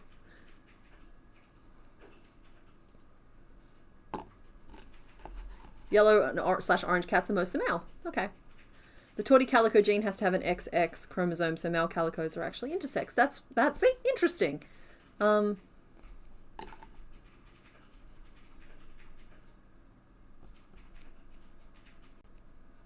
You had a quiet husky that was a problem-solving mischievous genius. That is almost as bad as having a red kelpie with a 9-foot leap that is just smart enough to get out of anywhere you try and keep them. Folks, if you're going to have an energetic dog, you want them kind of dumb. You don't want an energetic dog who is intelligent. You just don't. Who effectively was like a cat and a dog combined. Yeah, that makes sense to me.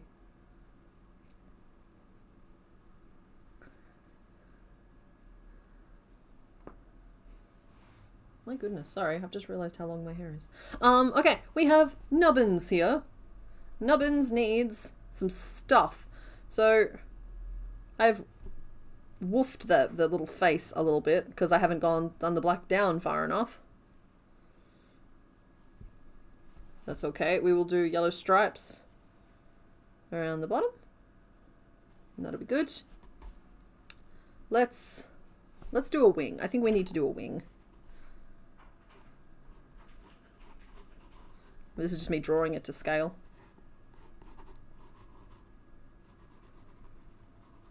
But, so that would be it if I was doing it out. To do it down, we want it basically the same. That's the height. And we need to meet in the middle, down the middle, to about there.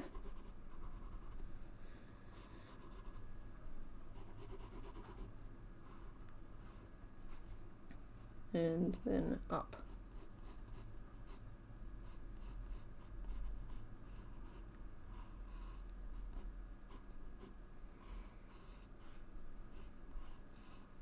Okay, so how do we approach this? We have a number of options.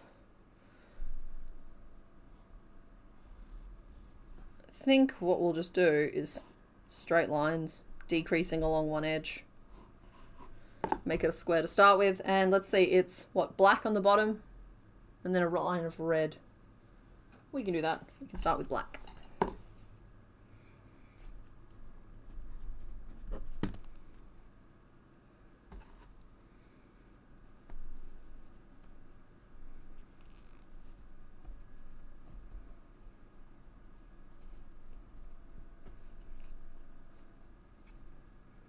I'm learning so many things about cat fur right now. So the gene for pattern and the gene for color are two different genes, which leads to things like shadow tabbies, where a black cat has a tabby pattern that you can only see in the sunlight. That sounds so special. See, I've always had a soft spot for voids, little black cats. Even the mean ones. I don't know. But then, like to the point where I was genuinely surprised to hear that black cats tend to have the hardest time getting adopted. Which was really sad as a concept, but people don't want them. But I think that there has been a lot of attempts to like help people realize that they're not bad luck and they're just sweet little guys.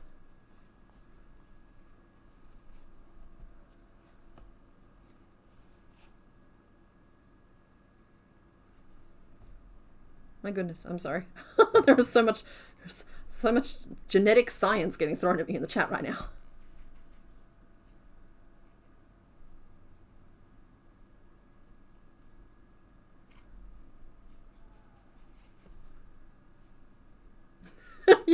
You had a shadow tabby growing up and his name was Sith Lord Darth Meow Meow.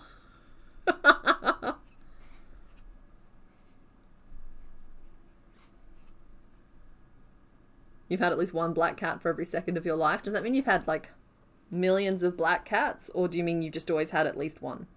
I think we both know the answer. I'm sorry, I'm just being a little bit frivolous there. But it confused me for a second. You recently heard that black and white cats had a hard time being adopted because there are enough folks that like all black cats to help that group nowadays. Okay, well, I mean, first of all, okay, at least the little black cats are getting adopted, but what about our tuxedo brethren? Anyway, I think that there's just...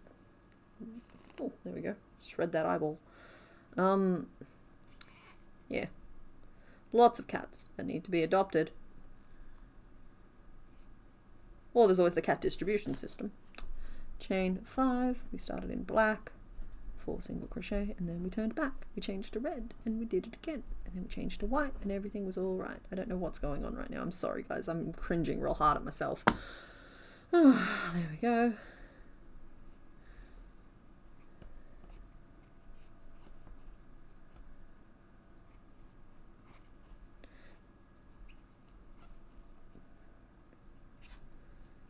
It's 4.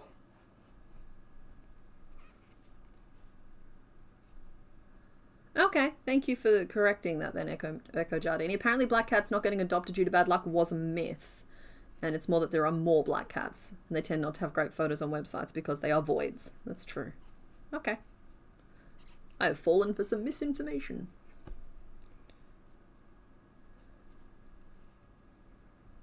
Okay, we have wing.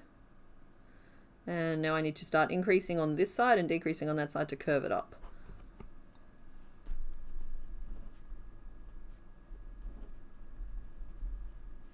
Increase, single crochet, and then decrease and turn, and we'll decrease, we'll single crochet, and then we'll increase and we'll turn. The cat distribution system brought you your noodle. I love that. I keep a real close watch on the parking lot because even though I know Mr. Bones and I are we're both allergic to cats, and so I know that it's not realistic. But I feel like if a little tiny baby kitten just happened across our parking lot and happened onto our balcony and happened into the house, I feel like we'd find a way to make it work somehow. Just saying, I'm pretty desperate for furry companionship.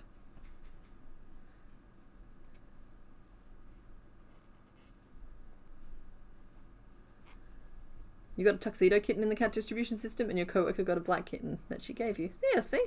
Cat distribution system. Honestly, I do think it's a good sign when the area you live in doesn't have a thriving cat distribution system, because it means that there's not a lot of like homeless animals out and about, just in general. What? Hi. Sorry, when you get free range, I start getting. Oh, I was going to get a fluffy blanket and come in, and I was like, no, it'll just make us both sad. Oh. Yeah. Yeah. Alright, well, Mr. Bones has bummed the stream out. No, I'm joking, honey. Thank you for the thought.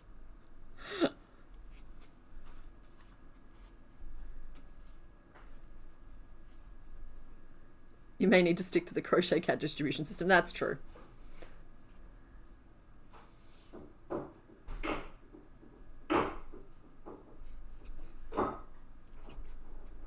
Okay, here we go. That was... Frozen biscuit? No, thank you.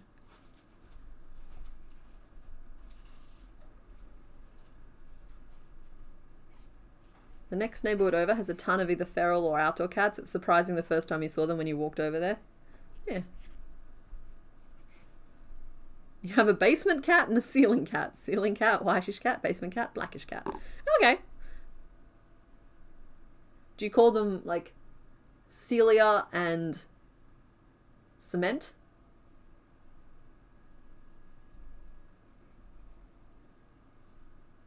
I was trying something there. I don't think it necessarily worked. How do I end your corners, sir? I think we go single and decrease now. Oh, no, I think I've doubled back and done a 3 single crochet. And then we'll go single decrease. I'm a yarn bender. Water benders eat your heart out.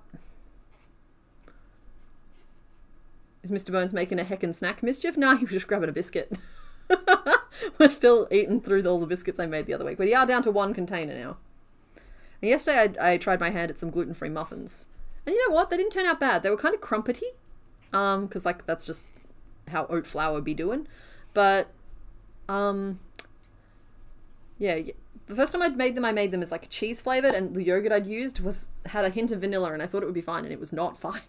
But so that was a lesson learned. But I tried them as like passion fruit yesterday. I'm just like, they were fine, but like the crumpety texture definitely lends itself towards savory. So I'm gonna go get some natural yogurt that doesn't have the hint of vanilla in it, and try and make it as like a big cheesy garlicky bread crumpet thing. Like cook it in like a low dish, like flat, instead of as muffins. I think I could be really onto something there. Angel for the ceiling cat, Azalea for the basement cat. Fair enough.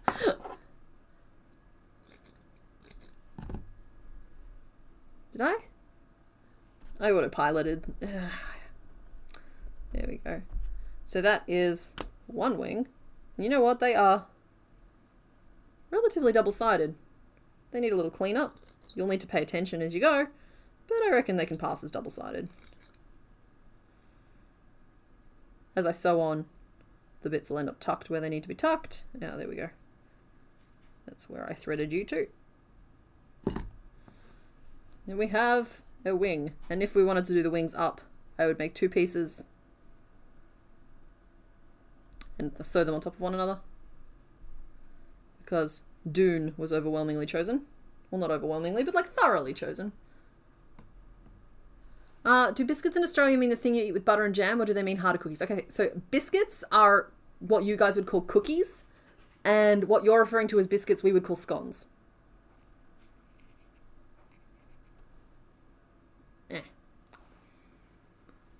Your dad would leave his shoelaces untied, get the cat to chase him, then leap over the bottom steps of the stairs so the cat would face plant into the bottom step. Oh. That's so mean. That said, if the cat fell for it more than once, I feel like that might be on the cat.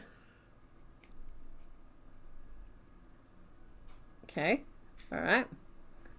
So I'm not doing dupe pieces. We have 20 minutes to go. I'm going to do one of the little ponytails, which I think are going to have to be a single layer piece as well. This is not my favorite, but we do what we do. We need to do the name vote real soon.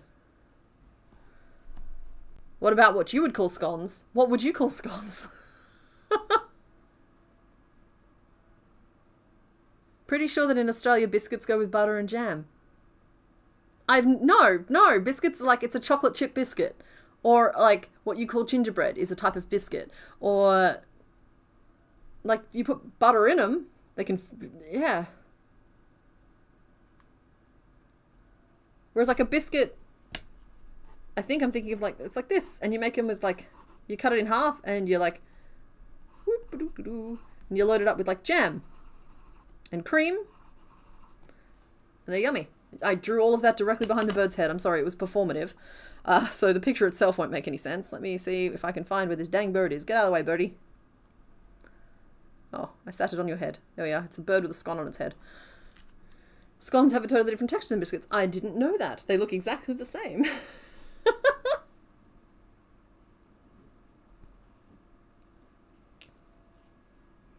Biscuits are more savoury and scones are more sweet. Okay, because like I know that one of the better scone recipes, if you ever needed one, is like a thing of whipped cream, a can of lemonade, and some flour. And like, that's it. That's all you need to make scones. There is like some, that makes a lot of sense though, if you understand that it's like, the cream is providing like the milk fats and the lemonade is providing the lift, etc. Like, yeah, thumbprint biscuits, absolutely. Like a shortbready type of biscuit, you put jam in it, but like you jam those before you bake them. That's different to like putting jam on them.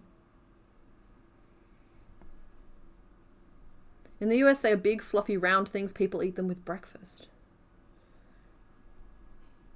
Scones are definitely more of a morning tea type of thing. Though I have to say, as an adult, morning tea and afternoon tea are just two things that have just completely fallen off my calendar. And it's just like, I don't know why we did those to start with. There's plenty of food available at all other times of the day. And I don't know, I just don't get it. So morning teas and afternoon teas are just kind of like not a thing anymore. Any of you guys still do morning tea or afternoon tea? It's funny to see all the different ways that English is different in different countries. Yeah, don't even get us started on chips, right? So I have adopted the word crisp. Not because I wanted to, but just out of the need to communicate. Because chips are like, over here, chips mean everything from like a crisp through to like a hot chip. They're all chips. What am I calling these things? Head feathers. Head feathers. 1, 2, 3, 4, 5, 6, 7, 8, 9. Okay, I've done 10. I think that's long enough. Chain 10, turn, and then we'll do like 3 HDC, 3 single crochet, and 3 slip stitches. I like morning tea, but I'm not much of a breakfast person. Yeah, like morning tea, I think morning tea brunch. I like you don't have breakfast and then morning tea. It's just like, I'm sorry, are we eating constantly? But then I guess I also understand that I'm probably awake for a smaller window than the people who needed an extra meal. Because like if you got up at 4 a.m. and you were like working really hard for the first few hours of the day, and work doesn't mean necessarily paid labor, it just means that like the mum who's getting up with the kid is also working, you know? Like, so if you're up at 4 a.m. and you eat something there because you break your fast, and then you're like up for 4 hours, by the time it reaches like 10 a.m., okay, yeah, I can see why you might be ready to eat again. Whereas like for me, I'm just like, I roll out of bed at like 8 or 9 o'clock, and I'm just like, if I eat breakfast, morning tea is like, I have to basically blend the two together. So yeah, it's probably just me being lazy.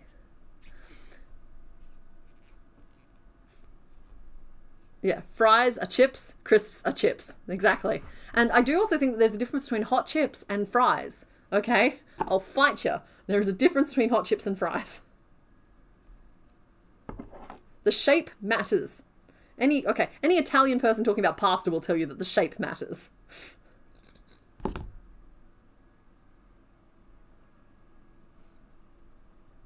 Oh, that's true. We've also got like the whole jumper, sweater, cardigan conversation. Thankfully, a lot of that's been simplified by just hoodie.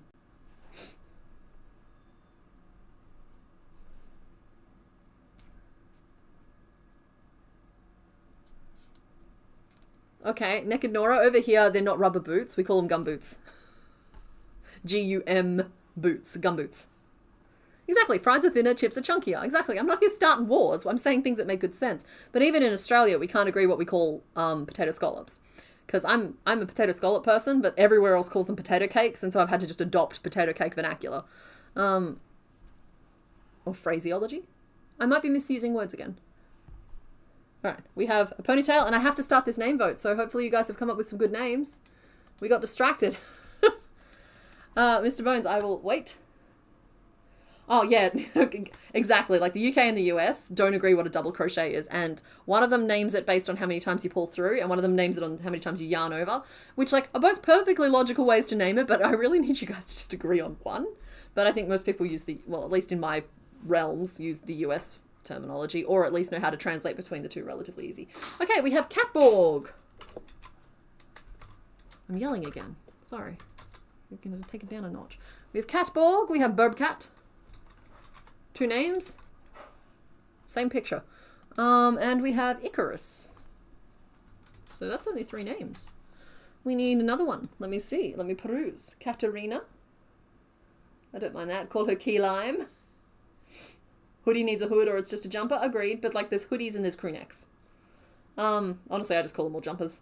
Someone suggested shaman. I did. Shaman or shaman. That's true. I did see that. Well, a thong is different in Australia and everywhere else too. I actually haven't had my sugar. I'm kind of running on sunshine and enthusiasm. I'm just really hyped to be here.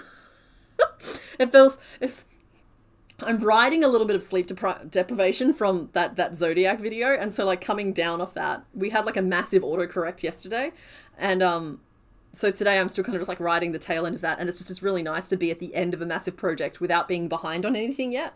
It's like it's life's natural high being on top of one's work, even though I'm ignoring all the typing I have to do, but I'll do that this afternoon. Can we do Viggo Mortensen? No, I don't think we can. You know what? I like Shaman. There we go. Start the poll while I make... What are you missing? Little cat face.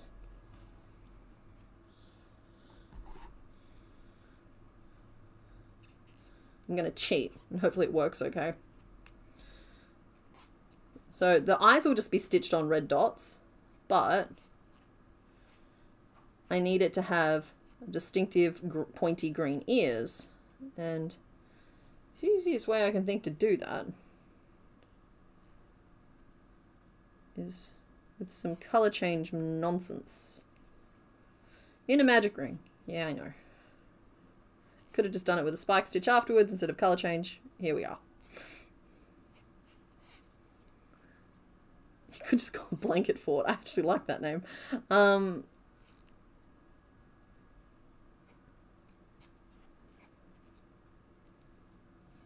Okay. So that was a magic ring.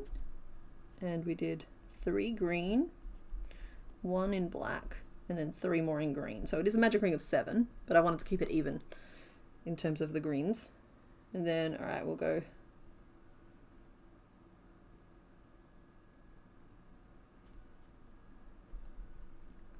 single crochet in green. We'll do an increase in black, and then we'll do single crochet, increase, single crochet in green.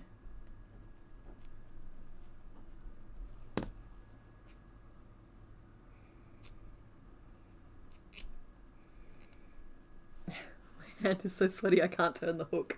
There we go.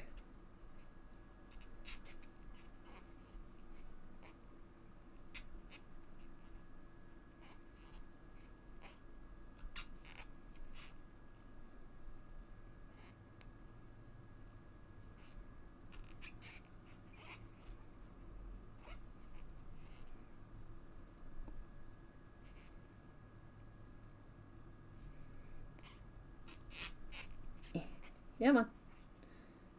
Down the other side.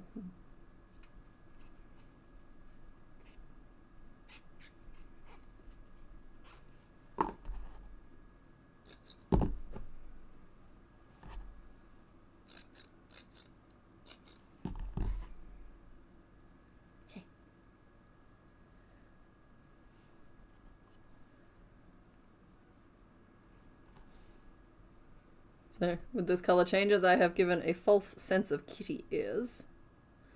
They don't have the black on the outside, which is a problem. I might have to make a little panel for underneath here.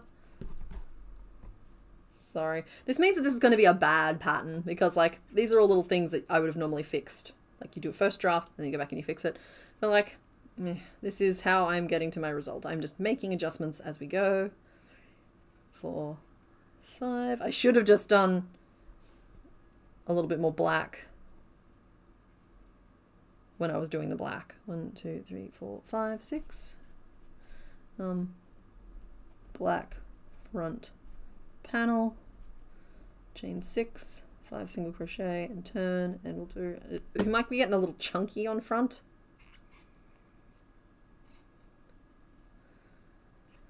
But I will do my best when I'm assembling to sew it on as flat as possible.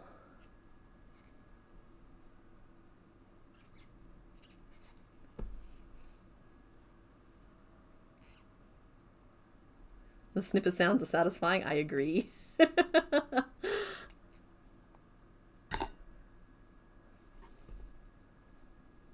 Okay, so if I put that there, not yet snipped off, but just jab it on in. Because we just need a little bit of green on either side.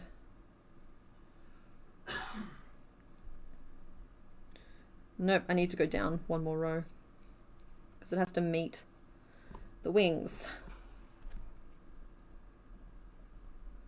There we go. I could jankily embroider it, yes. And I probably will at the back, because at the back they don't need to be like in proportion with anything necessarily, whereas at the front they have to meet a certain point on the cat's head to make the ears stand out properly against the green. So that's why I'm making a little modifying piece for the front. Rather than embroidering black over the top, I'm building up the face itself on top. Whereas at the back, the little points, I can just stitch on some little points. That's just, I'm not going to worry about making those look good. Good morning, Ghost Rat Girl. Welcome.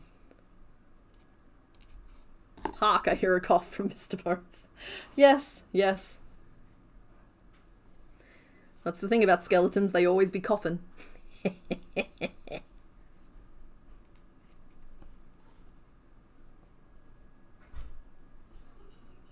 Oh, you guys scared him away. He went into another room. I hope you're okay, honey. Yeah. Yeah. Oh, he's not okay.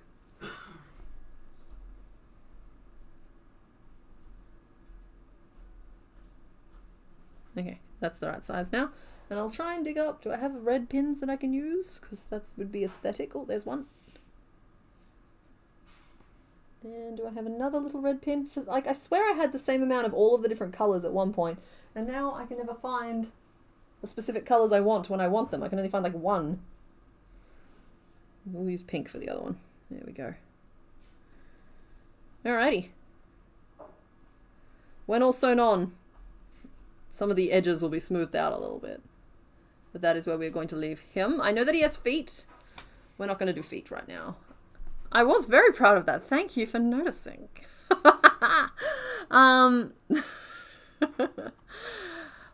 we go. Oh, wow. That's unexpected. I was not expecting. Okay. You have named the bird Icarus.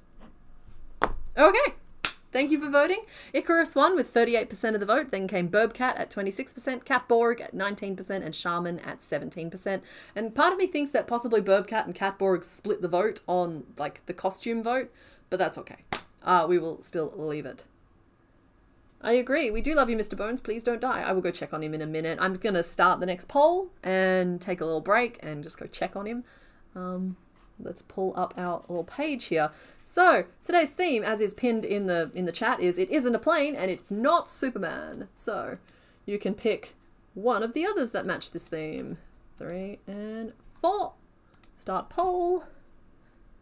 Feel free to discuss in chat. I enjoy thoroughly watching you guys guess. Let's center that there for you guys, and I will be back in about 10 minutes to make another one. Yeah. There.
It's our boy!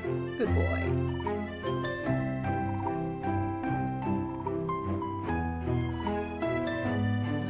Alrighty, where is that button? There it is. And we're back, and we're front, and we're both here. Let's do that. Oh, I didn't realize my light was... There we go. In frame. Somehow just moving it that 1 centimeter down blocks everything. There we go. Yeah, there we are. Sorry, I'm just resetting a little bit. So, this has been zoomed out for some reason. Let's zoom y'all's back in. There we go. We go and turn off the little mini. Okay, who's ready to add to our flock? Lechonkius Maximus. I think number 3 is Skarmory, 1 is Delibird, and 4 is Hoot Hoot. Okay, fair enough. Let's close this poll. Alrighty, so you guys have picked number 3 with 54% of the vote. Then came number 1 at 24% and number 4 at 22%. So it was like a resounding 3, and then you had like equal groups in the background going 1 or 4, and just sort of just like whoa. The clouds in the background are a nice touch. Thank you. I was quite pleased with that. Alright, let's reveal who is behind door number 3. I think you guys have already worked it out. That's the problem with this, is that like all your guesses are now starting to be correct. I'm gonna have to start changing things up to try and trick you a little bit. Let's see. Up and away. I have genuinely no idea how we're going to go with this one here. But we're gonna give it a go. So, yeah, we're making Skarmory for anybody who doesn't recognize the burb. And we'll change the thingy over. Because, like, Gen 2 was when Steel was introduced as a type, I believe. And so, this is one of the Steel types that are part of that. And we need to update our counter because we are now up to many. We're up to 62% done. Making progress. Turn that page. And see what we can do. Skarmory. I'm going to give this a red hot go. If we start failing badly, well, I'm going to reassess the situation. Was that cloud background there for the last poll? Yeah. It's been a cloud background the whole time. I did do the clouds on a separate layer though, so we can go back to just having red. Ah! No. So we can go back to having just a regular blue. But the clouds I thought were cute. Is that an arm or is that an arm or a tail? These are the questions we need to be asking. Knife bird is now in the kitchen. That is correct. I imagine that for the head that it's best to start with a flat cone and then increase out into a flat piece. Yeah. I don't know. We're gonna draw and we're gonna break it down the way we always do. I'm gonna go looking for some reference images here. I have not scrolled down in the Discord in a hot minute. Oh, everyone's sharing pictures of their puppies. Oh, sorry. Sorry, just to harken back a second. What you're describing as a biscuit is what our scones look like, Echo. And they can be savoury or sweet. Okay, there's our Skarmory. I'm probably going to try and go closed mouth today. Stabby McStabinson. I approve this name suggestion. Okay, Citizen Snips. I don't even know how to draw this. This is such a weird image to try and work from. It's just like battle turkey, but armored battle turkey. Paladin battle turkey.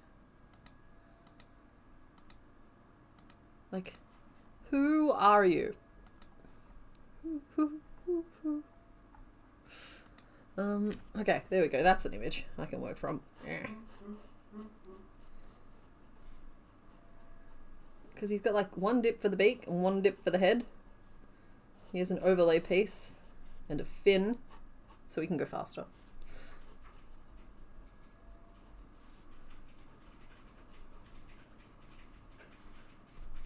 Alright, and then we go swooshin'. Swooshin' is the solution. He's like full on like chicken shaped. Or turkey shaped.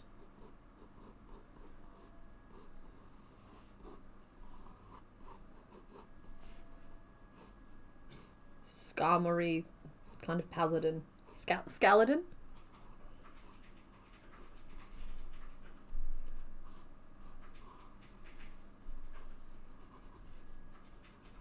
What makes matters worse here is bipedal with skinny little legs and giant feet, and so I'm gonna have to adapt the position. Looks like that's a tail, not an arm. Either that or his arm is in a weird spot. Sorry, sticks into Zatu there. And then we have his wings, which are like...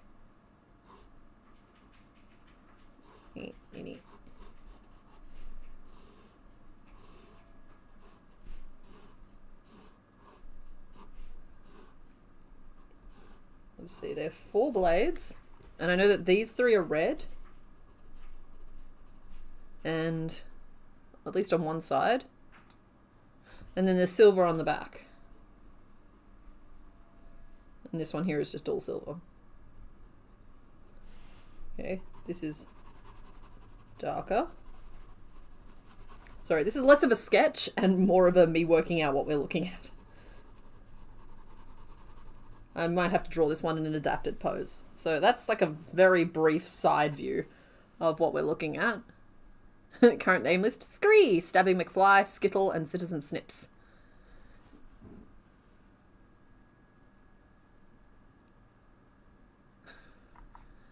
Hang on.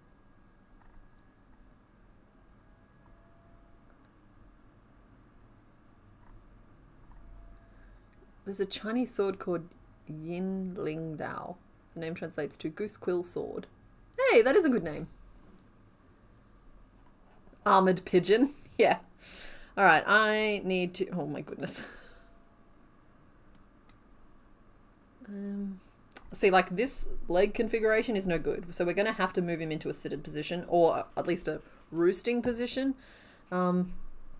Which you can kind of see in, like, the little sprite down here. He's not necessarily stretching his legs out when he's flying.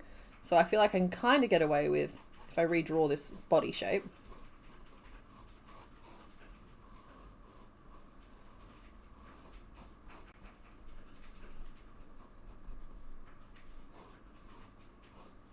His dodo brain.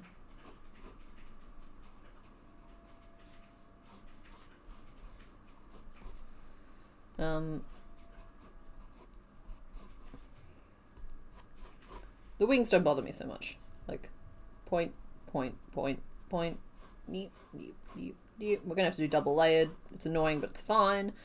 Tail piece is gonna be surprisingly tricky, but I'll work it out. And then these legs will have to be like pudding pops. And he's gonna be like either a little baby that fell over, or we can go like in a roosting position. But I don't think roosting will work so well here. I think that we're better off having him like... I don't like going the sitting cutie route very often, but that might be our solution for today, where he has to be seated.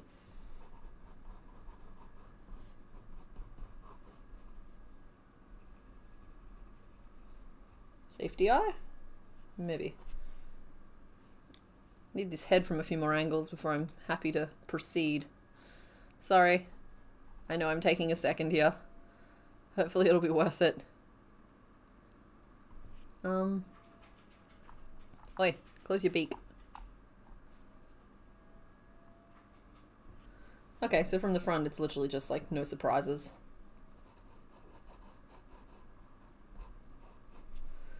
Okay, so I think I'm gonna just break down the pieces up here because I can more comfortably reach here than I can here. Phaulanthropist. Seems like the theme was artificers. We have the cat and a bird machine, and now Iron Bird, the genius billionaire playbird philanthropist.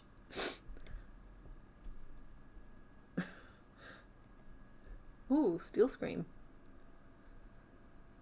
The tail reminds you of a beer bottle opener, yeah. Alright. So I think we'll do a head shape, which is kind of an unintuitive shape, but we'll do it like this. And it can even be a little bit blunt at the end, that's fine. The eye needs to sit here if we're going to insert one.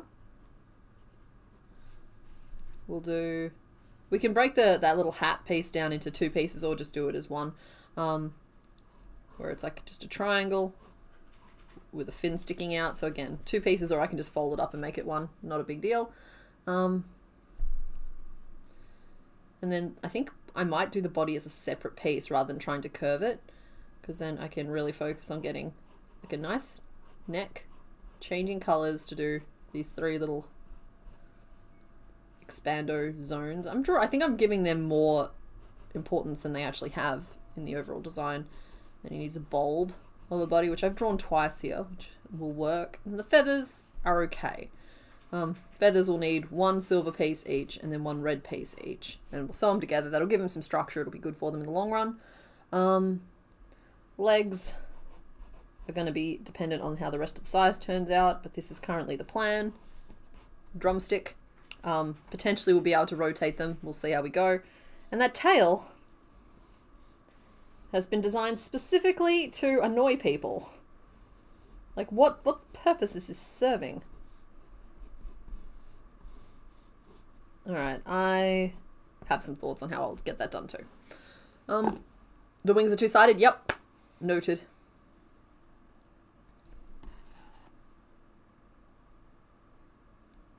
What's up with the perspective of the official sprite? Where did legs go? Exactly, that's what I mean. Like, this sprite, I could not draw in this perspective. I had to rely a little bit more heavily on the reference images. Colours! Okay, well, I don't think it's a surprise here. We need grey. Is that all the grey I have? Alright, here's my problem. I have some... These are meant to be the same colour. I think they're very clearly not the same colour, but they're meant to be the same colour. So we're going to start with the light grey, and we're just going to see how we go, because I think I have more on the shelf behind me. And I also have some charcoal for the neck rings, the feet, and that tail piece. And now we need more of Gen 2's signature colour, Outback. For that red, or I can go with... Someone want to look up on Bulbapedia whether or not, like, whether these are described as red or dark red? Because I think that somewhere between these 2 colours is the perfect shade. They are representing pretty accurately on camera. Unfortunately, the camera is bringing them slightly closer together when they are a little bit more different. So I'm leaning towards this one here just because, again, it's the signature colour of this gen. But I don't think this colour would necessarily be wrong if we used it. It's just a very different vibe. Actually, even just talking about it, I'm leaning more towards this. It just says red. Okay, just says red, that's fine. Quest for Camelot. Does he remind you of Artemis, the little owl? I think that's his name. I might be thinking of a different movie. I'm saying lighter or darker. Okay.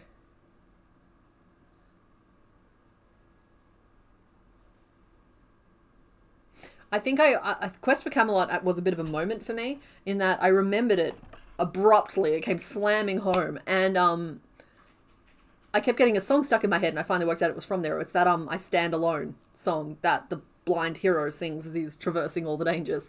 Oof, okay.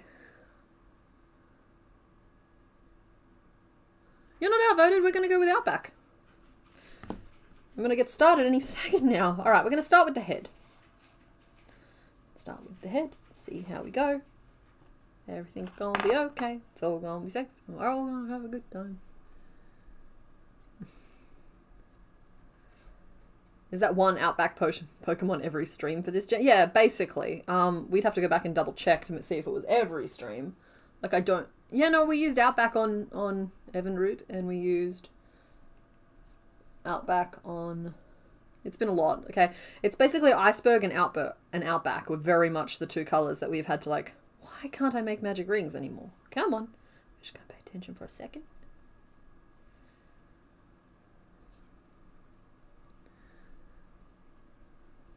The orangey red brings out more blue from the grey. Yeah, I was thinking a similar thing.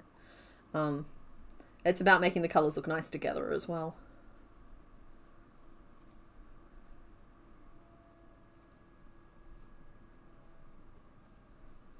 2, 3, 4, 5. I'm going to stick with 5. It's not as pointy as I would have liked, but we're going to put a hat over the top anyway. We're basically just making an eyeball potato. Ring 5, and then we'll go 5 single crochet, and then we'll start growing it. Yeah. And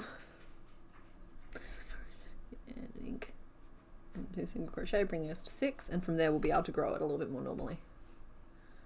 You don't want to be summoned? I'm sorry, are you being summoned?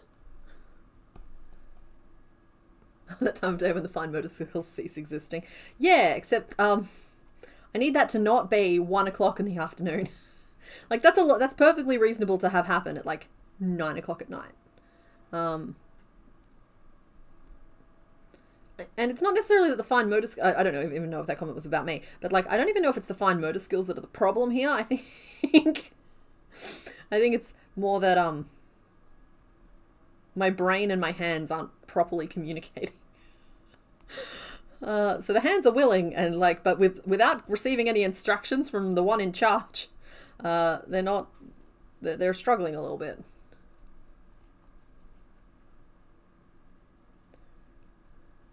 Ah, your toddler is calling for you. Your chocolate tried to run away and got squished. Ferrero Rocher are weird when they're all crumbly. I will never try a Ferrero Rocher. No Toblerone for me neither.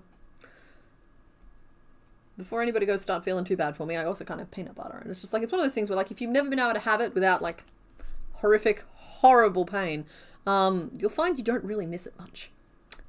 So you don't know what you're not missing. Who needs brain when hands can autopilot? Don't get me wrong, the hands do a pretty good job of autopiloting me through situations. However, the brain's supposed to be in charge of this show and needs to write things down.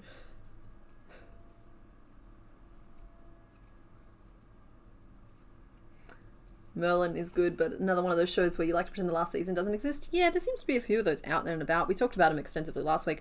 I finally finished Friends. I think it was yesterday. Like it took me like a week and a half to get through all of that, which is a long time for me because I'm so used to shows like being over faster than that. And I was just like overwhelmingly struck this time through that just like with shows like that, the end of them always feels like, I don't know, like you've been hanging out with family this whole time, right? Or friends, really good friends, obviously friends, huh? And then the last episode plays and it's like they all stopped talking to you. Or like you were asked to leave and you're not allowed to come back anymore. It's like you can go back and revisit the memories, but you're not there for the rest of their lives. And it's just like, I just bummed myself out. I'm somebody who cries during series finals if I liked the show enough because like, and if they've ended them properly enough. Sometimes I'm just angry afterwards. Yeah. Just like, I don't know, I get all sad because I'm like, oh, I loved these people. And now it's like they never spoke to me again. Oh well.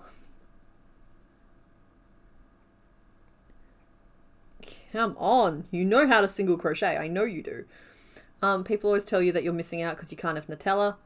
And I'm like, cool, I like not dying. Yeah, exactly, it's just like, people have different experiences with things, man. And I was like, yeah, okay, I love that you love peanut butter, like which is like Nutella but with peanuts. Just like I love that you love it, and I love that you're experiencing this so overwhelmingly pleasurably that you can't fathom somebody not enjoying it. But for me, it tastes like, how do I put this? Like eating a swarm of angry fire ants as wasps try to lay eggs in their bodies, right? That's what it tastes like. So I don't think we're having the same experience, or I just think that we might be different people.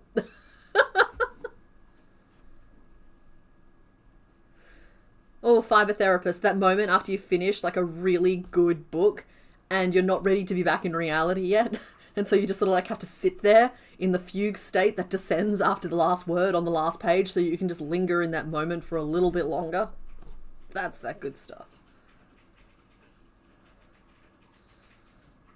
You had peanut butter and Nutella sandwiches every day from ages 6 to 18 and you regret nothing. You're 6'1" woman and you blame the Nutella. My goodness, Nora, that is amazing. 6'1", you just like, you navigate the world in a completely different way to most of us.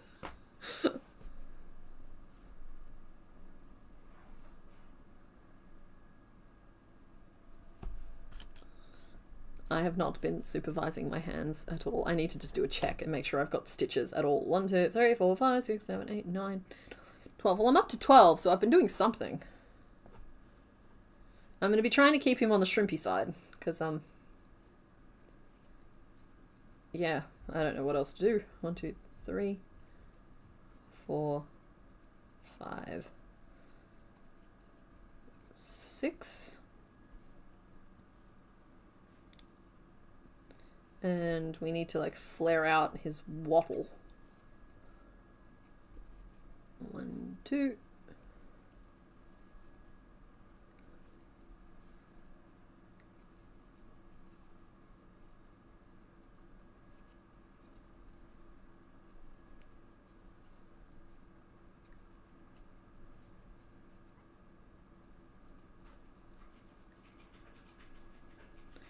Okay, fiber therapist, I'm literally having the exact scenario now where I'm on the opposite side of the argument I was just making, because you're saying you hate the taste of chocolate, and my immediate impulse is, are you sure you've tasted the good stuff? Like just immediately like dismissing you as though I hadn't literally just said that people have different experiences with things. So like cognitive dissonance is a funny thing. So it's an interesting beast. To be aware enough of it in one direction but so ignorant of it in the other is just bizarre as yeah. Hi Celia! I read a book last year that ended on a WTF just happened kind of cliffhanger, and it was perfectly placed as if it continued on the next page and we were greeted by the acknowledgements page. I gotta tell you, the one book that's kind of got me like that but then kind of fixed it, and like this might be a hot take, I don't know. Stephanie Meyer's The Host. Now, look. I like this book. I like this book a lot. I would actually put this book in like pretty high on my list of books that I like. It would make lists for me. I really like this book, but they do this. She does this sneaky thing in one of the chapters where like, and I think she does it in Twilight as well, but she does it way more successfully in The Host, where basically, it's a big spoiler, but the book's been out for like 20 years, so I think I'm okay. When you're reading, at the end of one of the chapters, it just cuts to like 3 or 4 blank pages, and narratively it makes so much sense that those pages are there that it kind of forces this experience on you a little bit, where like your stomach falls out of just like, oh my god, and like you're bawling your eyes out as you turn these blank pages, or if you're an emotional lightweight like me, you are anyway, and then like the words start again and everything's everything's okay is very questionable, but like the story continues and she doesn't just leave you on those blank pages. And so like that is the most effective use of that trick I think I've seen. So it's like, yeah, I can take or leave Twilight. I can. Don't get me wrong, I consumed it as rabidly as everyone else. I was actually working in a bookstore the year Breaking Dawn came out, not the movie, the book. Aging myself there terribly. So I was there for that whole phenomena. And come on, brain. So like, but then like I don't go back to it, whereas like The Host, I go back and I reread it, not like regularly because I read too many books to read anything regularly, but I'd say once every 2 years or so it jumps back into my rotation.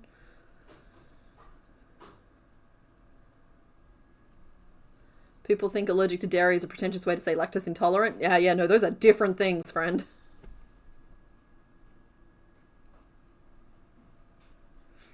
Sorry, Lou, didn't mean to activate your Stephanie Meyer rage.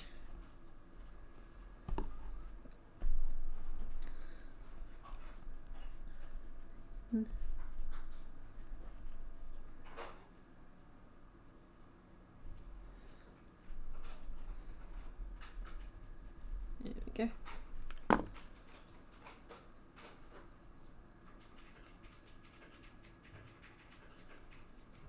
I'm glad there's no sequel to The Host, gotta say. Sorry, I'm just reading a comment here that says, apparently she planned the sequel so much that she couldn't actually bring herself to write it because the writing got boring because she spent so much time planning the story. Yeah, look, any person who writes can tell you that's true. I gotta be careful around Mr. Bones, because, like, if he's too excited about a story and he tells me about it, sometimes he won't write it afterwards. And it doesn't matter how much I want that world to exist or continue.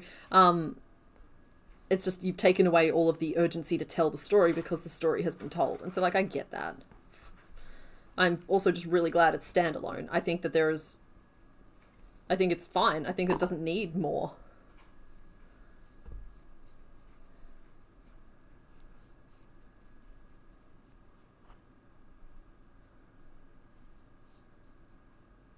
Mr. Bones has his own opinions on Twilight.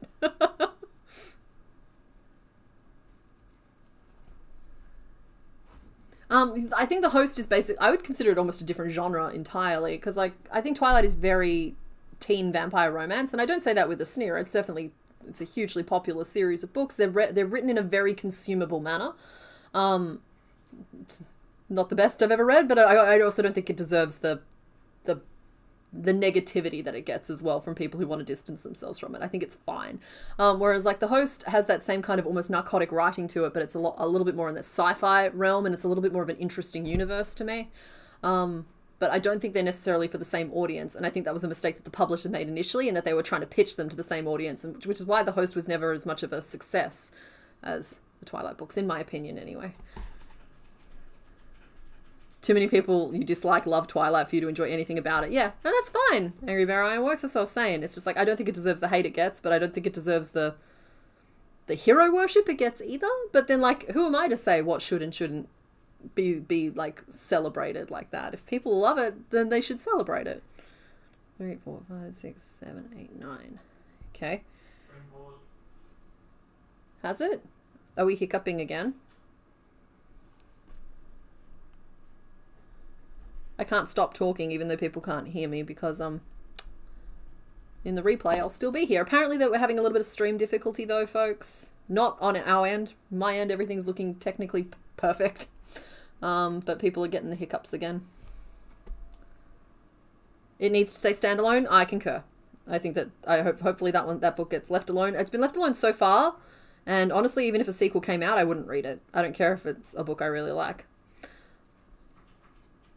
That said, you know what I need to reread? Golly, there's so many of my need to reread books. I was sitting there thinking about Anne McCaffrey last night. I want to reread her Tower and the Hive series. Just because, like, every time I revisit those books from my childhood, first of all, I learn more about myself. And second of, like, the bits that stayed with me and the bits that formed part of my personality that I didn't realize that was what was happening. But, yeah, I just get more out of them. And I always really enjoy reading her Dragons of Pern as well as her Freedom's Landing series as well. Though I gotta tell you, last night I got the name Sarah Telger stuck in my head, and I know that's a character from the Dragons of Pern. It's just I remember her dying in a really sad way, and I can't for the life of me work out why, like how she died, and I don't want to just look it up, so I'm gonna go read that book again. That's something that has to happen. I want to reread those, but I really want to reread Raymond Feist and Janny Wurtz's Daughter of the Empire series. Oh my goodness, those are so good. Well, I remember them being so good. It's been a long time since I've read them again. I've got them on my shelf. Got to go read them again. Didn't get any hiccups? Okay, cool. I think we're fine.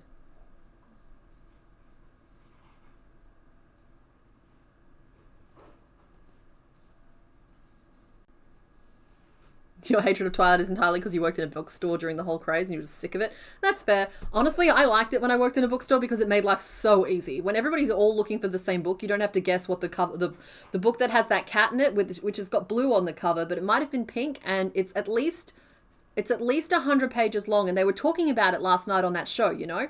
So like you don't have to solve as many puzzles when everyone's just talking about the same book. Okay, so our little Skarmory friend is turning out small. I'm going to make the neck now. I'm tempted to start at the butt and work up to the neck so that it's open, but that's kind of a tricky way to approach this particular shape. Did I write this down? I did write this down. That was the head. Body.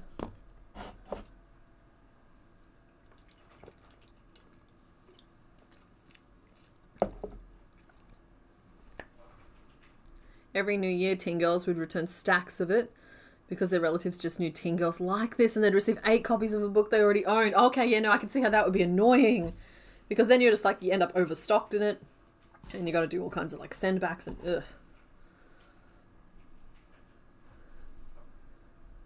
You got Eclipse signed by Stephanie Meyer and it haunts your childhood bookshelf. I mean, that if you don't like it, that surely is at least worth something.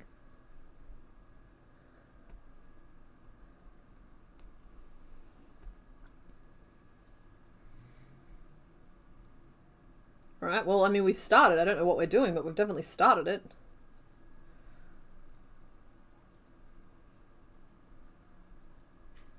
One, two, three, four, five, six. Okay, well, we're doing a Magic Ring of 6, so I guess we're starting with the butt.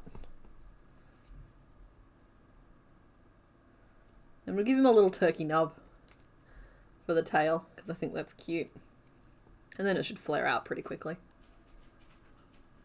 When the Da Vinci Code came out, I remember your aunts talking about it and hyping it up so much that when I read it, it was just like, that was just okay. Yeah. That's what I mean. Different people have different experiences with things, and it also can be really dependent on what you yourself are going through or have been through. Like, some stories, so much of it happens subtextually in your own mind that, like, you're bringing so much of your own personal experience to it that you are the one working out if it's a good book or not, but that makes it a good book. It's just not a good book for everyone.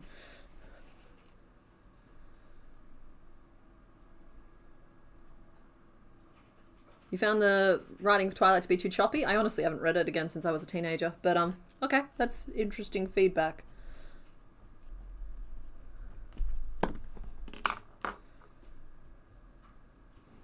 You're really good at solving the puzzles, though. Oh, you're for the books, yeah.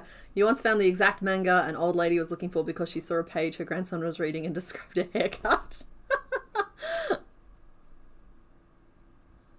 The Chronicles of Amber and the Chronicles of Chaos by Roger Zelazny. I've not heard of those. I think if you weren't expecting much, you might have liked it better. 3, 4, 5, 6. I think that was part of a different conversation. The sparkling, the teen thirstiness just doesn't sit well with you. Yeah, I mean, well, fair. Also jumping on the whole vamp versus were thing. It was just a lot for you. If I want vampires, I would go classic. Yeah, so you're more of a Nosferatu than shiny. But then, like, part of it as well was the fact that I'd already read some of the Christine Fians at that point, or Cheryl and Kenyons. I think they're the same person. But, like, it's just like, I'd already kind of consumed some vampire books in the mix, and Twilight is a very fluffy version of that, where they've literally, if you'll excuse the pun, removed the teeth from everything. So yeah. I don't know if there is a name list. You reread the Twilight series after becoming a therapist and you were like, yikes. Yeah, I'm sorry, adult perspective on things changes how you experience things. I can't watch things like The Little Mermaid anymore, and I know that this is heavily memed by people, but it's so true. I can't watch it because I side with the parents in that story. It's just, she's 16. I know you're feeling things really intensive, baby, but you gotta go to your room.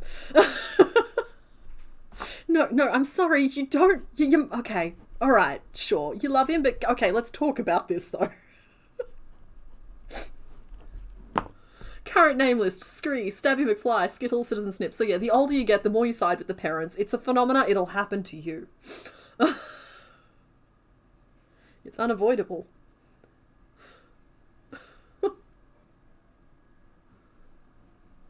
You're getting too sleepy for life. Hopefully you just mean today. You can always just catch up on the replay if you're trying to stay awake. You read The Master Harper of Pern in Japan and sobbed like a baby. Yeah. A number of those books can do that. I'll admit that I didn't read the Todd McCaffrey ones. Largely because I did not like what I was seeing in terms of the direction he wanted to take some of the stories. Yeah. For me, I took it real personally that he was going to make the dragons sick. I'm sure he resolved it. I'm sure that they were beautifully written. I'm sure he has extended that universe and done a wonderful thing for the fans and respected his mother's legacy and all those things. I'm sure it's been well done and everything else. I'm not talking bad about him. I literally never consumed his writing, and I don't intend to. Yeah, that's how I feel about that. But even then, Anne McCaffrey's writing can be considered... It's such a strange one because, like, it reads very differently to the way modern fiction is written or contemporary fiction is written. Excuse me. I don't know what it is, but there is a quality to how the sentences are constructed that feels differently to modern fiction. And by modern, I mean literally the last 20 years. Hell, might even, maybe even the last 30 years. And so, like, I don't know if it necessarily, if you're not prepared for that, I don't know if, I feel like a lot of people might bounce off it. But if you ever wanted to give Anne McCaffrey a go, where I started was Dragon Song. Just plonked right down as a story in the, like, right in the middle of the timeline, because they're books that don't necessarily have to be read in order. Although I suppose you could start with Dragonflight, but that's one of her older ones, and that's even suffers even more from this like old world writing thing that I'm talking about. I started with Dragon Song, which is the story of Meneley, just a girl who grew up by the sea, and then goes into Dragon Singer, and like that pairing of books is a pretty gentle introduction to the world.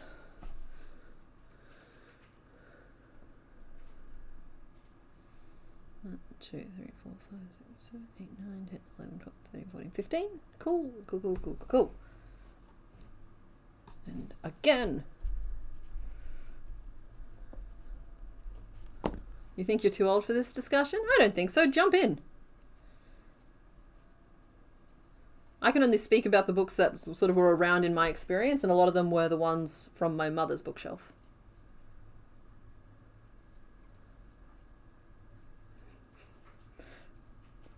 You know, reading growing up was a very useful maladaptive daydreaming accessory.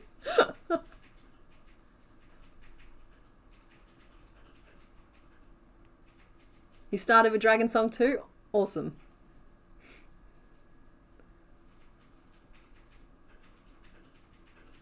Think your intro to the world of Pern was a short story in a textbook? Okay, yeah.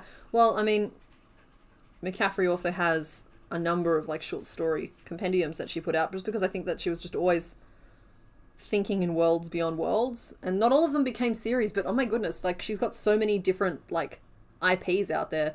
She's got like The Ship Who Searched, The Tower and the Hive, though I think that those are technically the same universe, or is it A Corner? That's the same universe. Some of them cross over, but not literally. And also Pern, and also like the Freedom's Landings, and yeah. You were reading Anne McCaffrey when they were new? That's amazing. Sorry, that's amazing.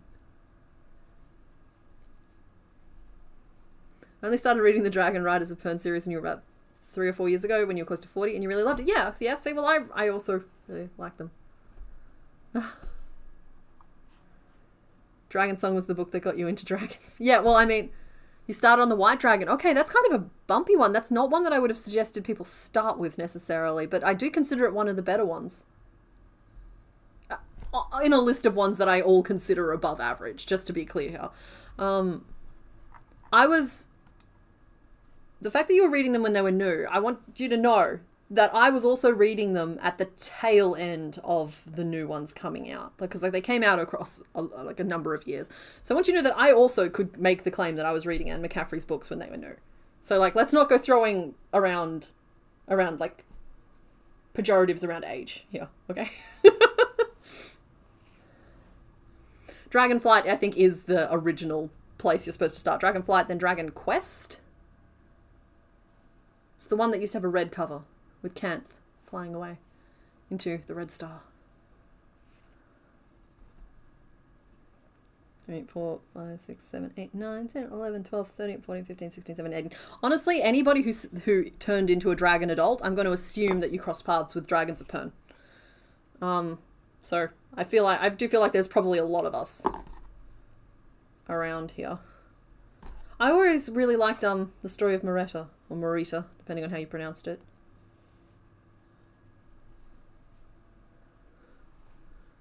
Then went to Marita's Ride, yeah.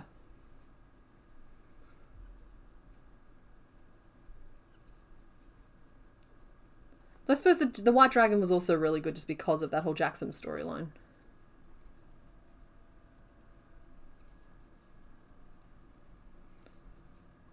But even then, I was also just like thinking about the short story series.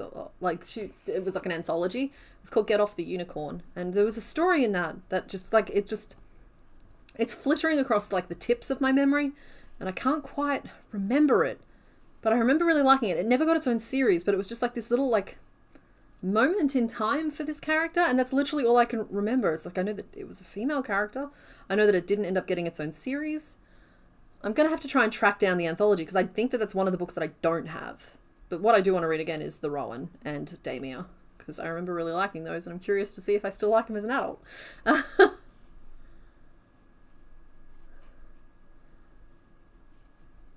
Drop the pic of Crochet Canth you made in Discord. I'm going to have a look at that. Oh, wow. Yeah. Oh, my goodness. Sorry, that Dragonflight cover is beautiful. Is that a new one or is that an original? I've never seen those covers before. They all, like, books always get different releases in different countries. Hold on a second. Hold on. I'm gonna do a thing. I'm coming back. Show and tell time. Where are my books? You stop that. Oh, I do have the relevant deck. That's all I have. Hang on, there's any covers of those. Where's my Dragon Quest? Dragon's Dawn, Dragon's Drums. There we go. Dragon's Quest. No, I'm just taking the one in. No, that's okay. I'm not bringing them all in because I'm taking one in. That's my cover of Dragon Quest. So I have most of the Perns in these covers. But I sadly... Sorry, you can take that back out now, honey. I sadly do not have... Come on, brain. It looks like I only have, like, a couple of her other series in matching covers, so I might have to go out and seek those out and correct that.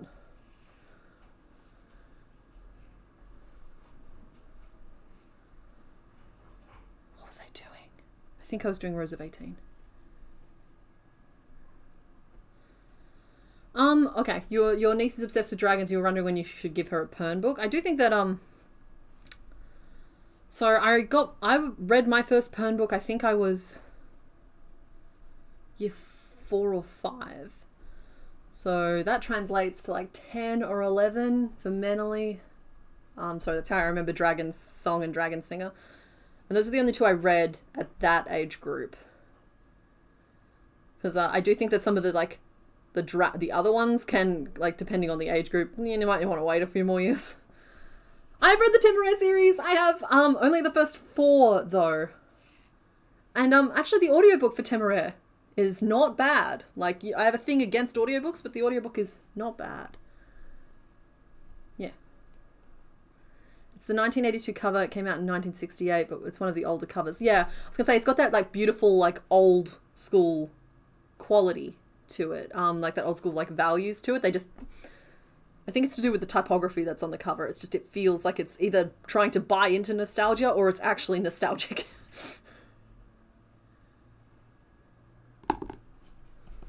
I actually have a fun story about the Temeraire series. So I was reading my copy of the second book, and suddenly I was reading a gruesome murder scene, and it turns out there'd been a horrible misprint in the book, and I'd gotten like a chapter from a crime novel spliced in.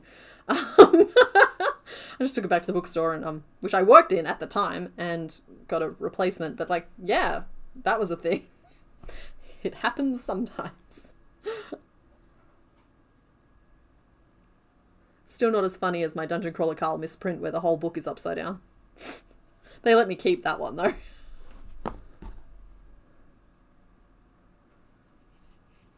Oh, Night Angry Bear Ironworks and Bunny Badger. Bunny Bear. Bunny Bear is going to confuse me. But good night, both of you. Thank you for hanging out. You were 14, you think? Yeah, 14 is a little bit better. 2, 3, 4, and 5.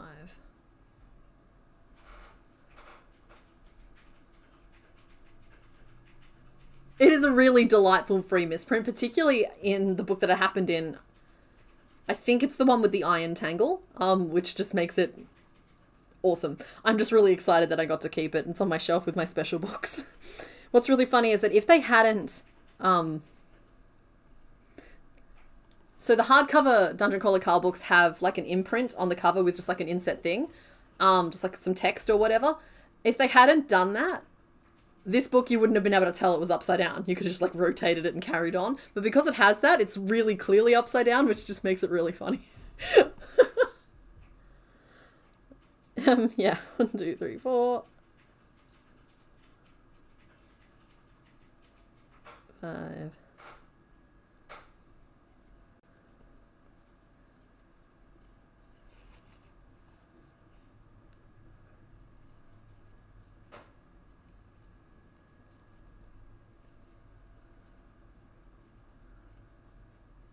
Words are hard, Beth.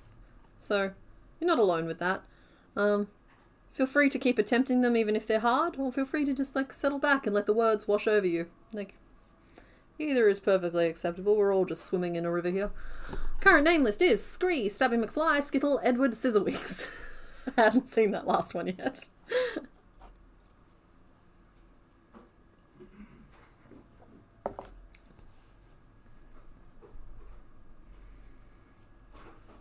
Okay. Okay, well, while we're talking, I see Anita Blake going through the thing, and we were talking about other books as well. Have any of you guys read Kim Harrison's, I think it starts with Dead Witch Walking? It's been a long time, but I really like them, and I've read at least the first 6 or 7, I'm making eyes at them across the room, because they're on that shelf there that I can see. Yeah, it's Kim Harrison, and then I think it starts with Dead Witch Walking. It's just like, that's a good series of books. I don't mind those at all.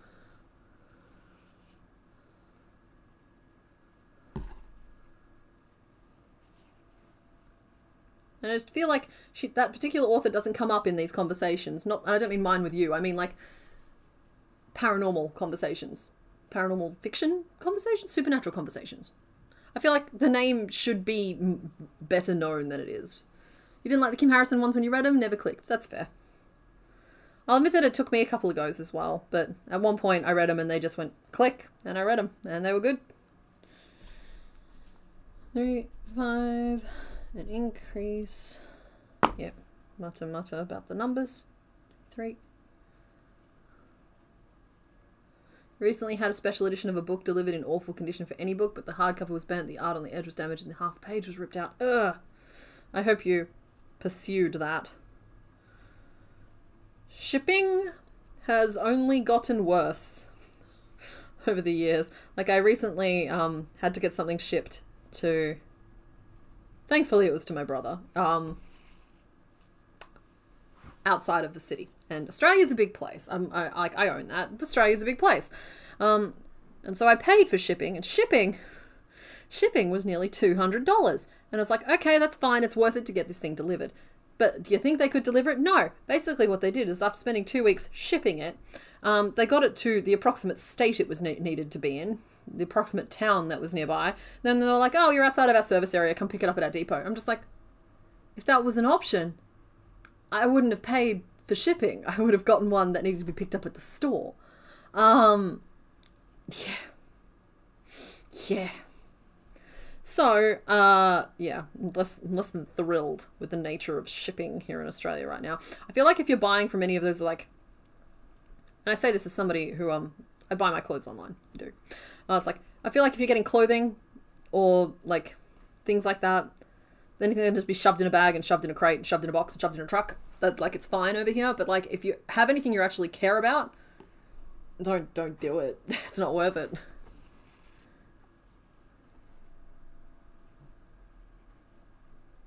They couldn't send you a replacement because it was shipped directly from the manufacturer, but Amazon gave you a refund so I could replace it and give you an additional $20 gift card for the experience. Okay. That's still so heartbreaking though, because like there was this beautiful thing and it got destroyed and it never needed to be, and money doesn't really replace the beautiful thing getting destroyed. Yeah. So I'm sorry, and that sucks.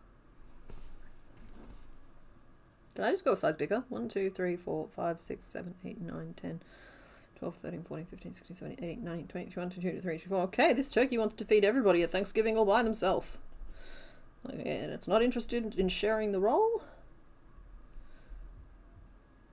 Oh no.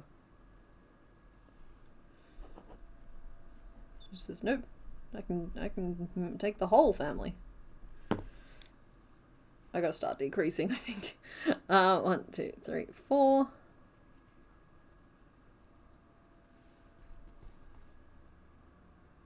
How aggressively do I want to do it though? 24 minus 9 is 15. 3, 4, 5. 1, 2, 3, 4, 5, 6, 7, 8, 9, 10.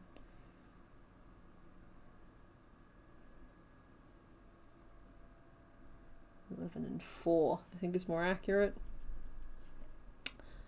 3 repeats of a decrease and a single, and then we'll go 11. That should all add up.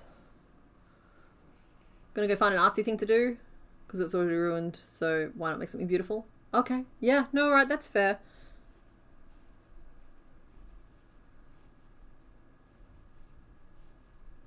I shipped a cross-stitched portrait of their cats to your friends last fall, then Canada Post went on strike. Took over a month to get there and I was terrified. Took you 40 hours. Yeah, that's kind of what I mean. It's also one of the big reasons why I don't sell finished items.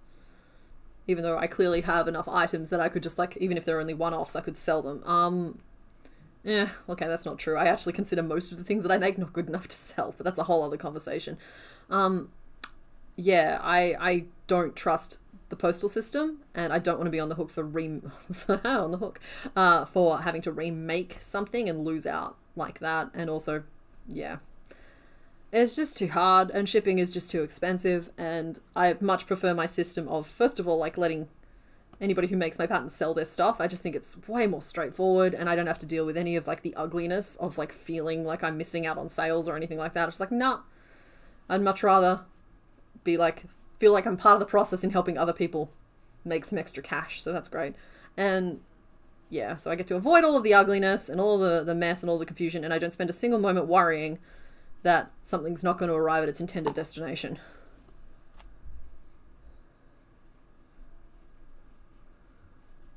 Ordering from Walmart in the US is horrible. You ordered blue yarn to pick up at the store and they texted back that they had to substitute the yarn and they picked a purple. That's not how yarn works. Oh, that's funny. Sorry.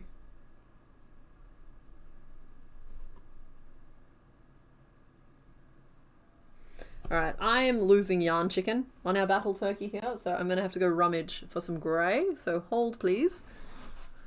I don't think the rest of my greys are as grey, unfortunately. I think they're way darker. My goodness, I need to restock these drawers. I am running out of so many colours. Anxiety Bakes, if you're here, we need to go yarn shopping. Sorry, I have a friend who I do my yarn shopping with, and she has banned me from going yarn shopping without her because she likes me to read off the names and to try and guess what colours that we need to grab. And then it's always fun just being with someone who's buying a lot of things, and so, like, we fill the trolley with all the different yarns. Hi. Sorry, I was just looking pretty good. Oh. Good news though, however, the grey is not as dark as I thought it was, so we're okay to carry on. That's why you only sell locally? Yeah. I am not cut out for in-person retail. And I know this because I worked in-person retail for, like, let's see, it was 4 years in high school, and then during my gap year I worked in 2 different shops. So I worked 6 days a week, across 2 different stores. I just know it's not for me.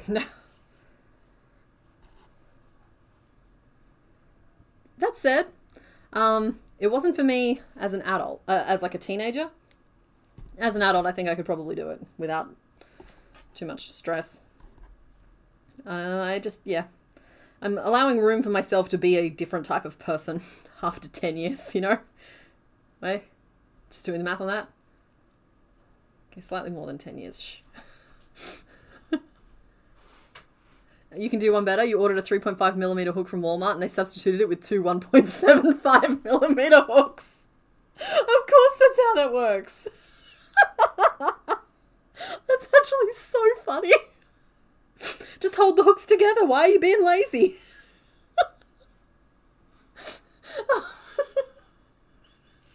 Come on, you come in. I did the math. It works out. It does. You came in. You got to say something. Yeah. So, you know, commercial property. Okay. And we live like up. Oh, we got a message. Got a message. Huh? We live upstairs. Do we? Yeah, and then like I live. I oh, you're positing a thing for the theory in the future. Like the shop, you know, selling your crocheted items, like a bakery, you know, where you live above the bakery and then you go downstairs and you work in the bakery. Oh yes, the life. Yeah. Yes. It is not the life for me. No. No, I'm sorry.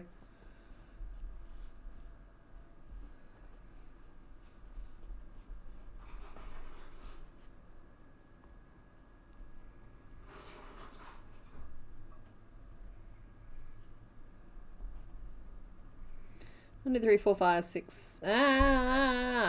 Sorry. I didn't mean to shout at you. 1, 2, 3, 4, 5, 6, 7, 8, 9, 10, 11. I'm okay. I actually don't know what that was. It was just like my brain glitched. Like someone really tried and missed the point so bad. Yeah, that's exactly it. They tried.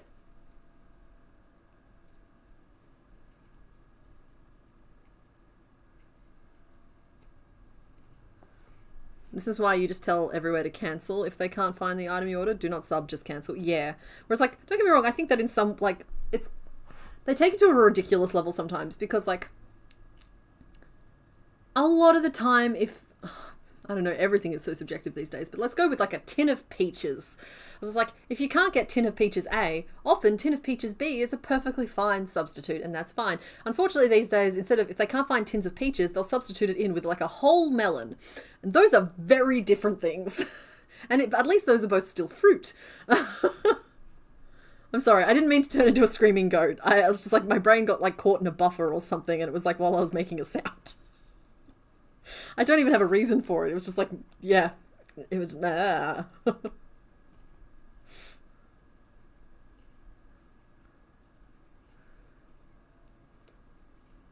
Hi, Era. Welcome.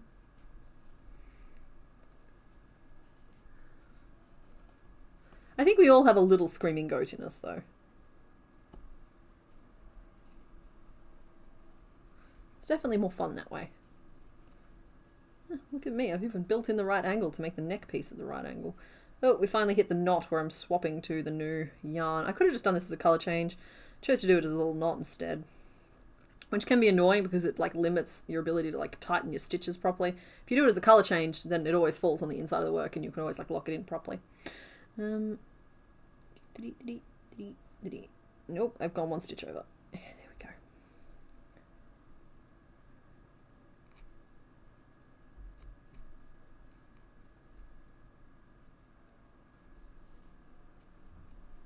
Wait. Sorry, I've gotten distracted by something.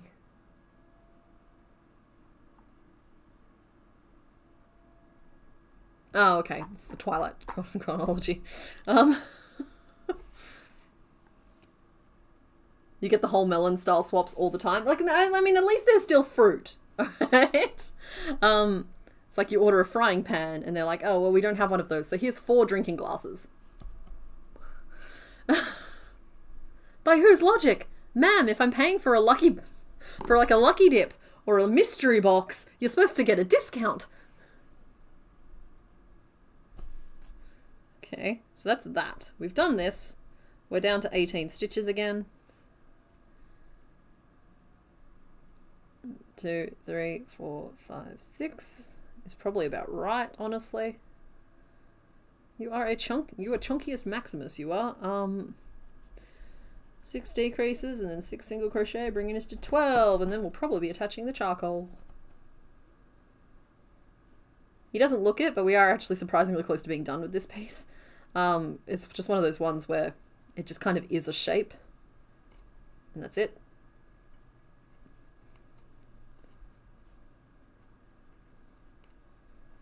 Four, 5.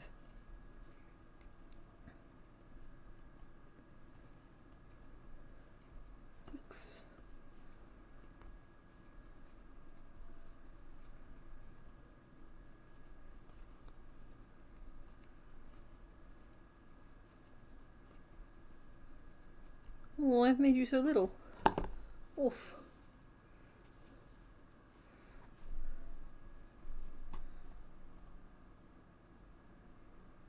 Okay, and now to the charcoal. You ordered a slow cooker, so we sent you 3 kettles. Yeah, same thing.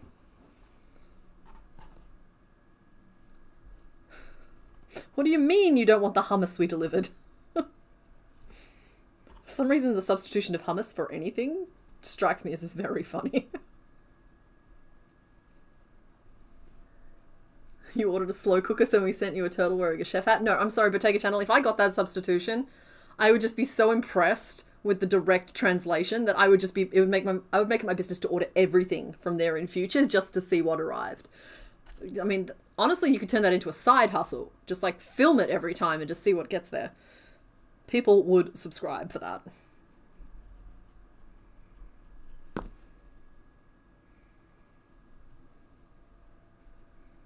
It's too good. It's too good.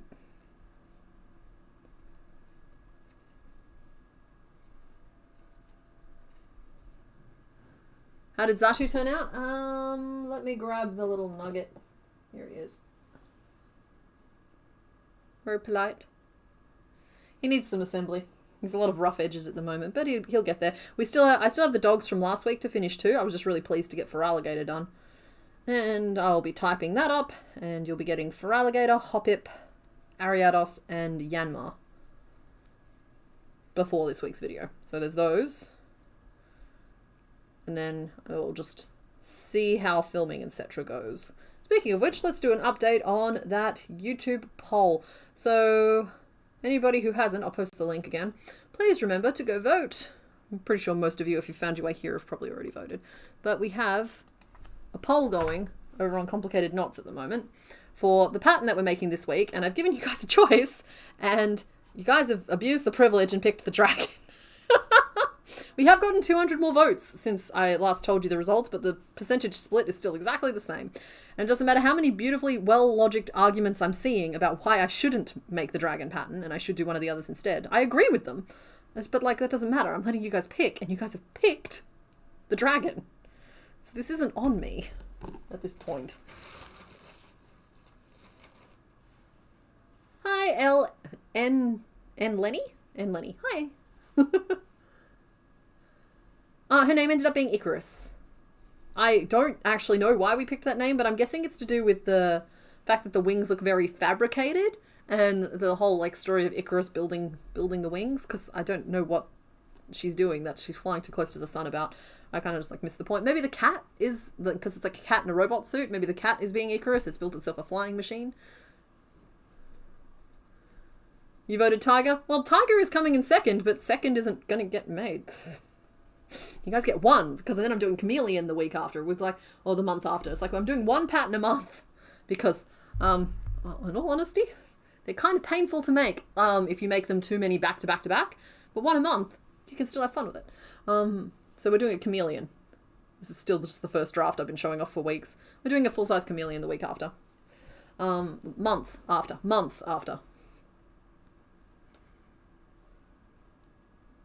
Horses are your favorite animal? I can't relate because I'm allergic. However, my family had horses over the years. They are extremely expensive animals to try and maintain. Yeah, I was allergic, so I didn't get to ride. I got to sit in the car while my sisters rode. But yeah, I have nothing against horses. I think I have a reasonably decent pattern in the Pegasus pattern that's already on the channel for horses. However, I've heard that its head is apparently turning out really, really crooked for some people, so maybe no. But the horse from the Zodiac, it's not worth producing. It's not. I would have done it if it won the vote and tried to like make it work, but it's not the horse pattern you want. If you want to make a horse pattern, don't waste your time on the Zodiac one. I'm sorry, I'm feeling real bleh about it. It's probably not as bad as I'm making it sound either, but it's just like, I don't feel good about it, and so I'm glad that it doesn't look like I'm going to have to make it.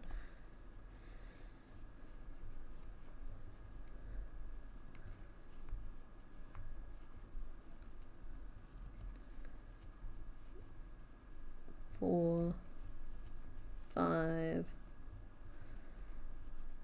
6,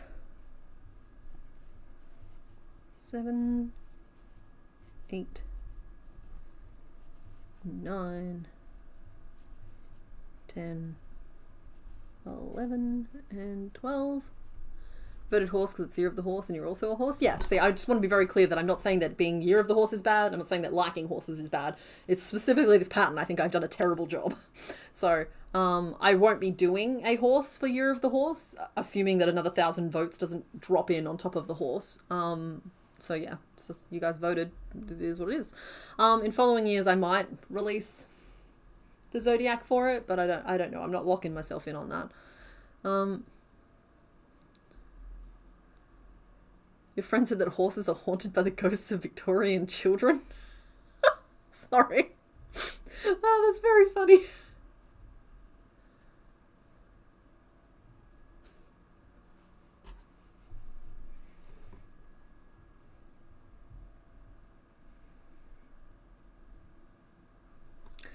Okay, well, here's another little piece of complicated knots lore. I had an aunt and 2 cousins that, in the vernacular, ran away with the circus as mini pony handlers.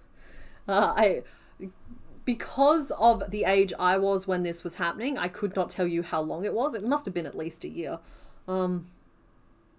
Yeah, just like I had some family that ran away with the circus because of miniature ponies. So,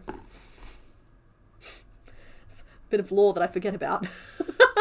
But it's a thing that happened nonetheless.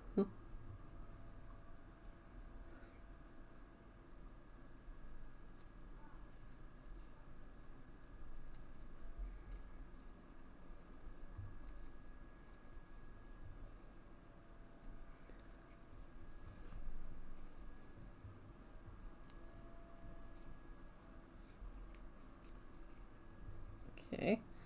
I'm not really loving the angle this is turning out on. It needs decreases.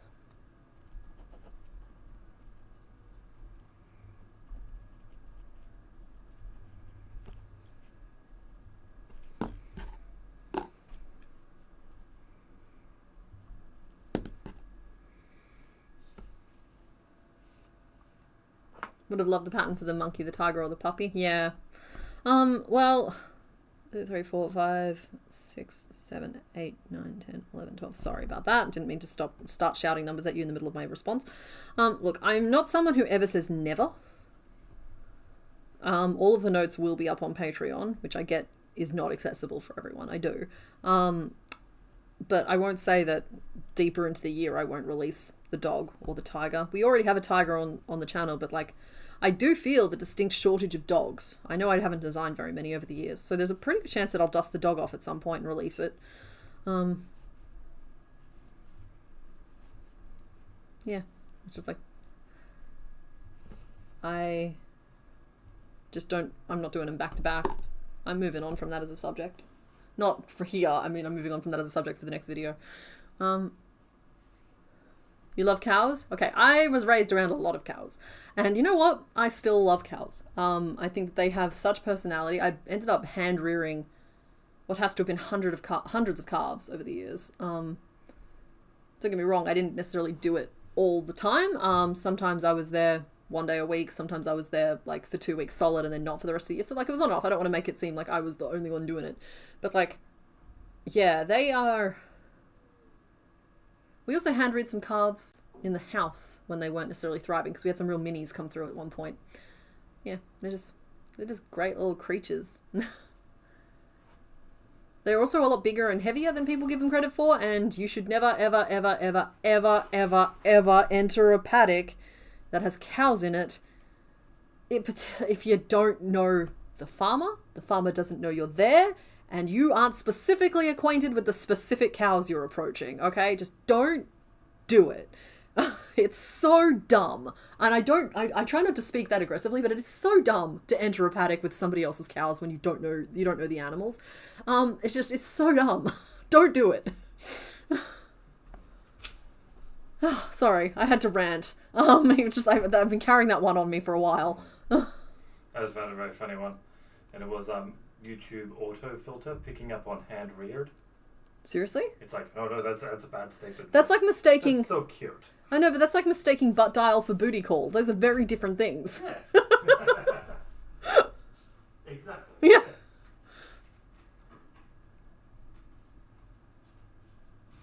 The monkey turned out surprisingly cute. That was the biggest shock of the video. Yeah, you're not the only one surprised by that. I was looking at it going, don't do this. Don't do this to me. You know what, I'm just going to change back to grey. I think that's enough. It's got a weird texture to it, but I'm done with this colour. I don't want to do it anymore, so I'm going to move on. Let's do 3 back post, and then just 6 regular. Oh, no, then we can do like 3 decreases.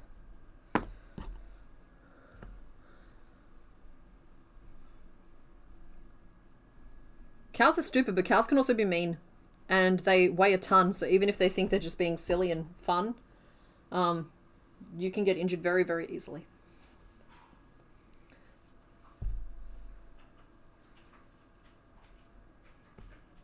Also, please note that one of the defensive instincts is to trample and crush. And on to lighter subjects. 1, 2, 3, 4, 5, 6, 7, 8, 9. Would you please stop being annoying? I beg you. Please. You're doing a back post stitch whether you want to or not. Take my word for it, it's happening. There we go.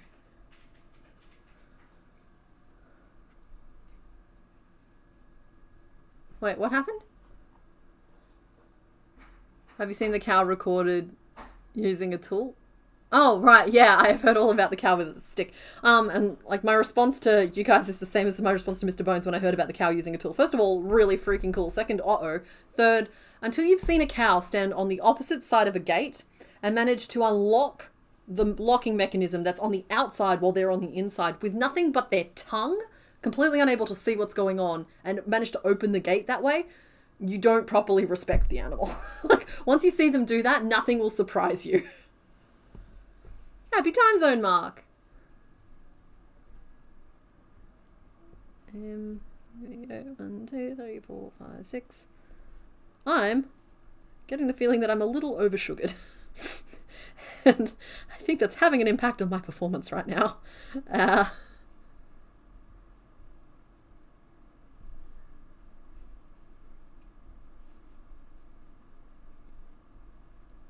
You gotta respect him. Yeah, you have to respect any animal that can pretty much lick its brain.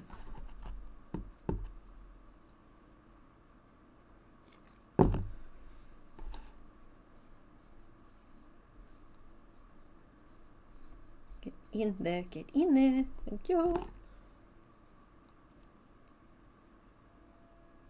Okay, it's a little wonky, it's not perfect. It's doing its best. You called the oversugared 2 hours ago. To be fair, fiber therapist. At the time you called it, I was not yet oversugared, and I am now oversugared. Whew. I'm gonna have some more. There we go. Oh, yep. For some reason, I thought that would help. Your neighbour had some hand-raised cows. They were so sweet. Yeah, look, hand-reared ones are real sweet. But it takes less than a generation for them to revert back to suddenly not hand-reared anymore. And, yeah, don't necessarily know the difference from looking at them.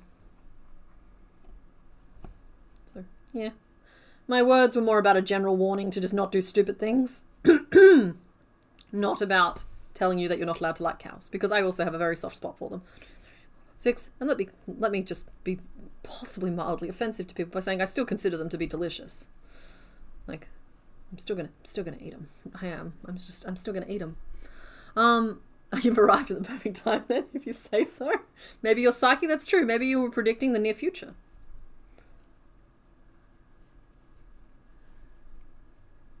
They're also just so big, so easy to step on you. Yeah. That's true. That's true, that's true. I've got the weirdest angle going with this neck. I keep, like, forcing it back up. Anybody making this pattern later who watches this video to be like, why is mine not turning out the right shape? The reason is that I'm cheating. And while technically what I'm writing down is correct, I don't think it captures the full story of the fact that I am literally just, like, grabbing a neck and turning it upright. And I'm going to sew it in place, too. There is our metal emu. I think that's a reasonable facsimile of what we're trying to make here. I'm not super pleased with the texture that happened on the neck, but I'm also not going to do anything about it, so I'm not going to complain about it. There we go.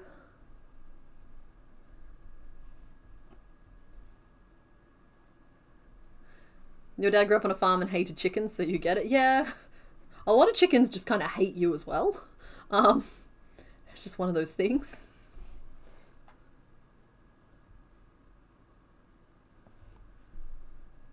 I'm seeing a lot of love for cows today in the chat. It's good. It's a good thing.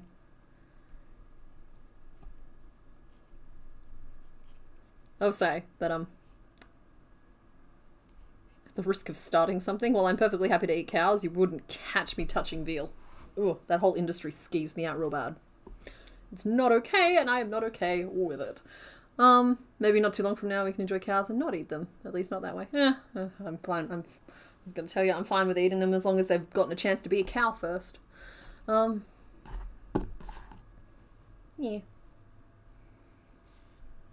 Okay. Feet! Let's make some feet. I gotta put my reference images back on the screen.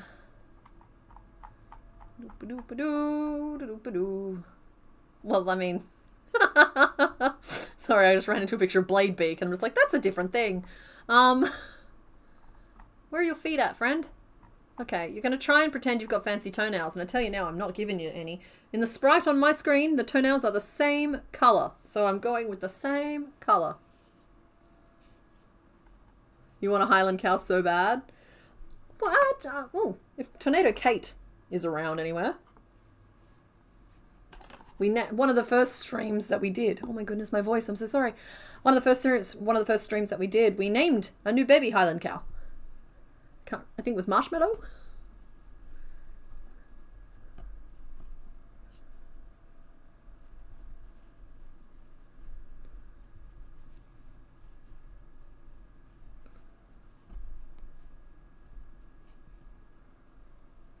Yeah, 1, 2, 3, 4, 5. I don't know. I feel like your feet are both bigger and smaller than this. Back we go. How do I want to do this? I could do them as the magic ring, which would work. I would have to do them as like trebles or something though to get the claws big enough. I can build them onto single crochet, which would also work. It would give us larger feet. But it does give more of a foundation.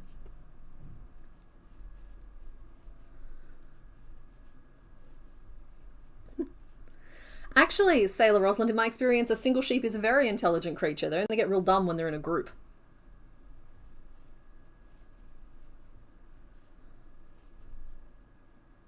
Like, I've seen a flock of sheep trying to be herded across a road. Just a little, like, farm road, not a main road or anything. And a cart would come along and they'd panic, and so they'd run around in circles around and around the car, each one just chasing the one in front of it, who was just chasing the one in front of it, and around and around they go. But if you try and just get one sheep across the road, they'll be like, oh, there's the gate. There they go. So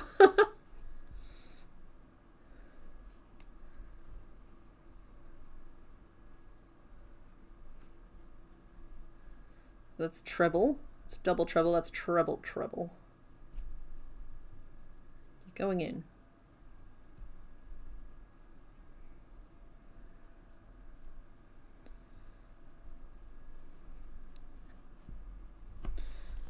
Alright, we magic ringed 6.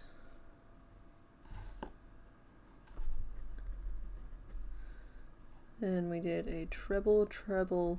I'm gonna do 2 of those and then just a treble treble, then we'll do a single crochet. And they have a back claw too, don't they? Is it 2 at the front, 1 at the back?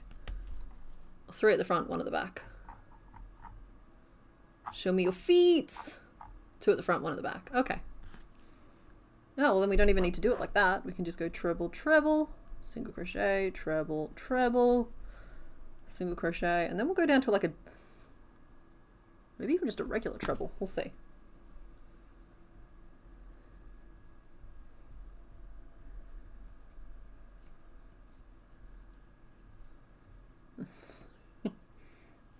Or, to be fair, humans tend to get real dumb in groups too. Agreed. Absolutely. Some of us still grow nice fluffy fur though. Or hair or wool or whatever. Hi little walrus.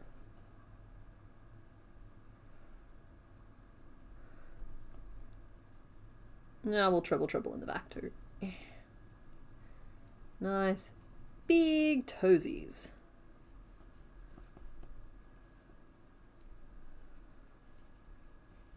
Okay. Okay, massive toesies. How big are your toes meant to be? Friend, I do not think they're meant to be that big. You giant armored emu. Yes, it's meant to be emu. I'm saying it funny on purpose. I don't want to confuse anybody because I think that there are people out there who actually do say emu. Emu is not correct.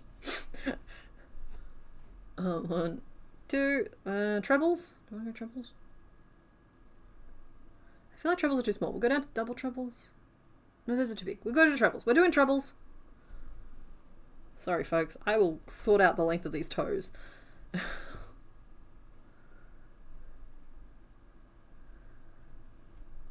This is skarmory, correct? No, the trebles are way too small. That's feet nipples. 1, 2, 3. Double trebles it is.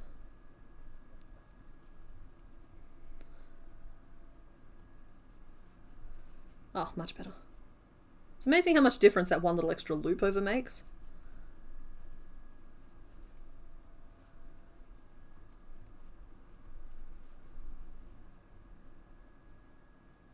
Yeah, it's emu. You gotta, there's like a secret extra letter.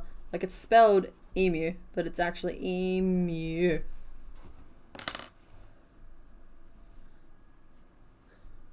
And every time you hear someone on television say emu, I still think it's funny. I think that's the same as like a spoken typo, and typos I will never not find funny.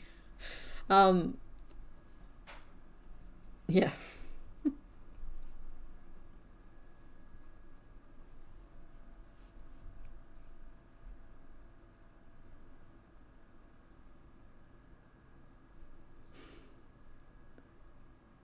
It is the 1st of February. It is. The year has just gone by. We're 1/12 of the way through. It's only 10 months until we can start panicking about Christmas shopping. Which actually means that you could probably do it now and not have to panic at all, but who's that prepared? No one. No one should be that prepared. I've never heard it said emu before. Okay. I've definitely heard it said emu before. You've been saying it wrong your whole life. That's fine. I was doing it for comedic effect just then. So you don't have to feel bad about it. It's just like you can know the correct answer and still keep saying it the fun way. It's kind of like saying yogurt or yatchet. That was yogurt or yacht for anyone paying attention. I wonder if this might also be an Australian versus American English thing. Potentially, Viola Buddy, but I want to point out that seeing as how emus are Australian birds, we're probably the ones who are saying it correctly. You wait. Next minute, there'll be someone pop up and be like, actually, it's emu because of these 15 very valid, brilliant reasons. And I'll be like, oh yeah, whoops.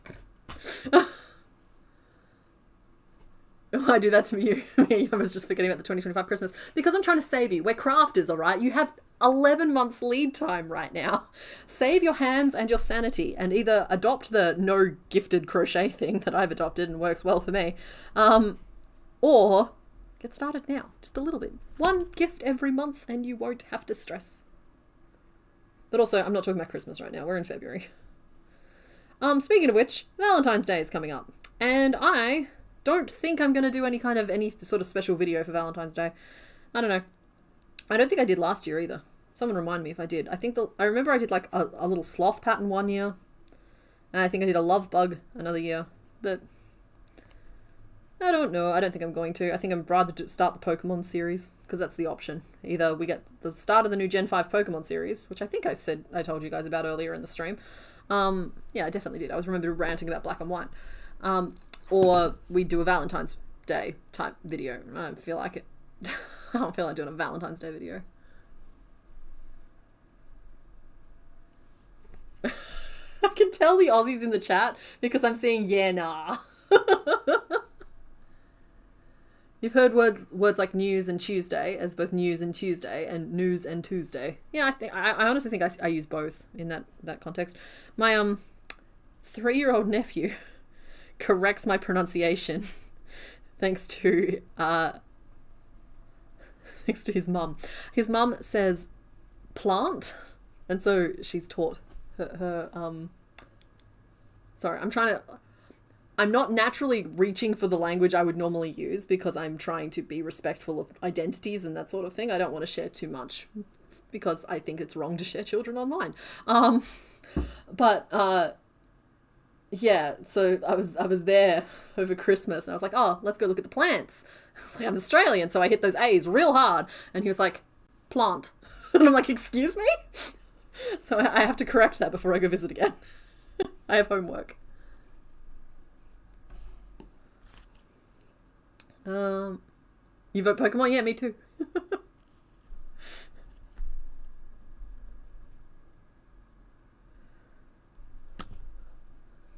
Could you do maybe a box of chocolates? I'd rather do Pokemon.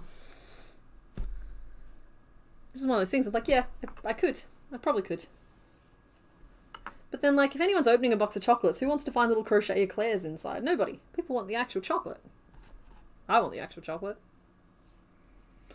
Chocolate's so flippin' expensive these days, but I'd want it.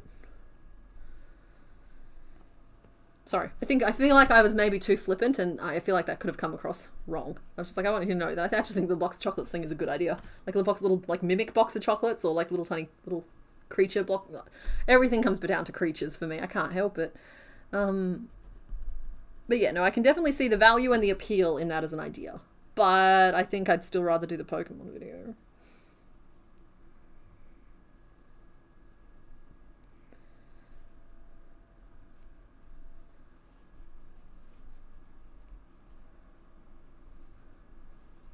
Your regional dialect of English tends to drop or soften the ending consonant sounds in words, and it causes some confusion sometimes, pronunciation-wise.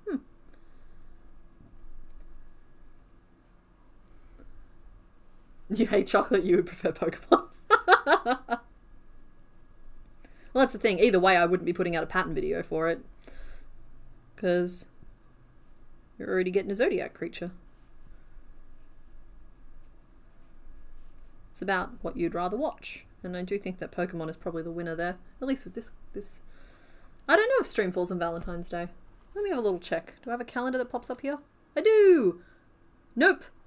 For me, stream is the day after Valentine's Day. It will be the February 14th for some of you. But it'll be February 15th for me. I think Mr. Bones might be able to confirm, but I'm pretty sure that Valentine's Day is our anniversary. I think that's the one that we celebrate anyway. We had like a lot of like stuff kind of all happened together in a cluster.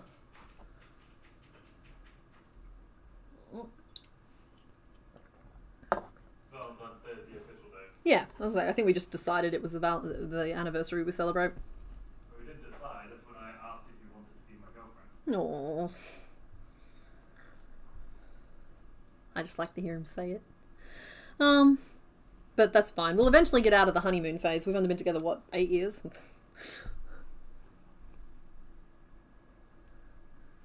So for America, yes, it's late Valentine's.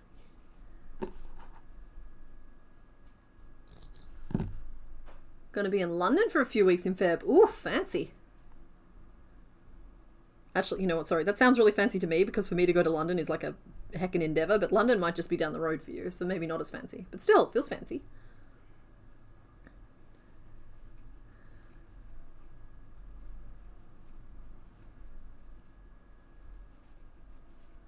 Been trying to get some chockies for a car trip and none of them were really on sale, and yeah. I used to do, just provide a little Australian relativism here. Relativity here? Just to, like, calibrate y'all for what this conversation is. I used to buy chocolate when the blocks would go on sale for like 2 for $4. And these days, I buy them when they go on sale for 1 for $5. Because the rest of the time, they're like $8 or $9 each now. And, I have officially been priced out of a chocolate addiction that I've had for my entire life. Because I am too stingy to pay that kind of price. You won't make me do it. I gotta tell you though, I'm really loving what Cadbury's doing with chocolate right now. Because they ground up a bunch of clinkers and they put it in the blocks of chocolate. And I'm gonna tell you, it's pretty dang good.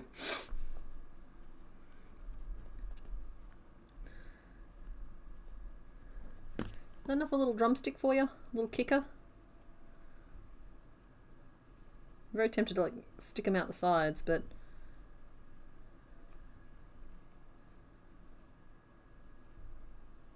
okay, he'll look like he's sitting, but like when he's lifted up in the air, he'll kind of look like he's flying. Though when he's flying, his legs go out the back, which is just a weird choice for them to make. So we're gonna just like pretend they fold forward. Clinkers. Do you guys not have clinkers? They're this shape. And they're like pale pink, pale yellow, or pale green inside, and they are 3 different flavors. They are. And then they're covered in chocolate. And they're tasty, but like the big candies, like they're too much of the colored stuff inside. And it's like a hard, crunchy colored stuff inside. And like a hard marshmallow. I don't know what to call it, but yeah, then like when it's like ground up into like a block of chocolate, it's just little shards of all the colors, and so you get all 3 of the flavors, but with none of the big hard crunch, just a little bit of the crunch. So it's kind of got the texture of a coconut ruff, but with the flavor of clinkers.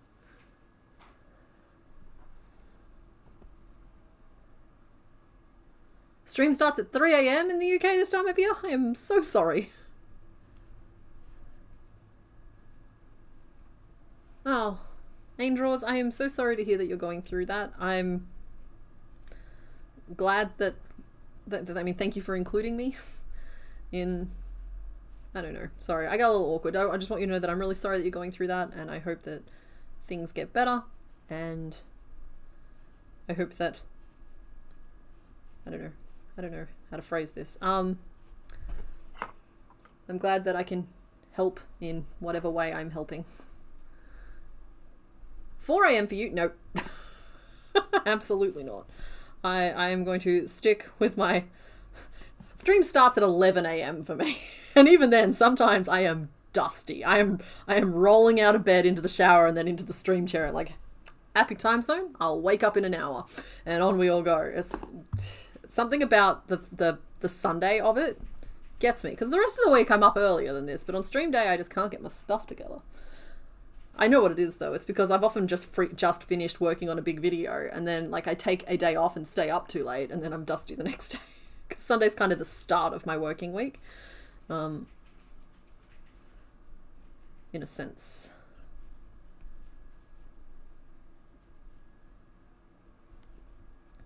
Three, 4, and 5. We can't possibly have that many pieces to go on this.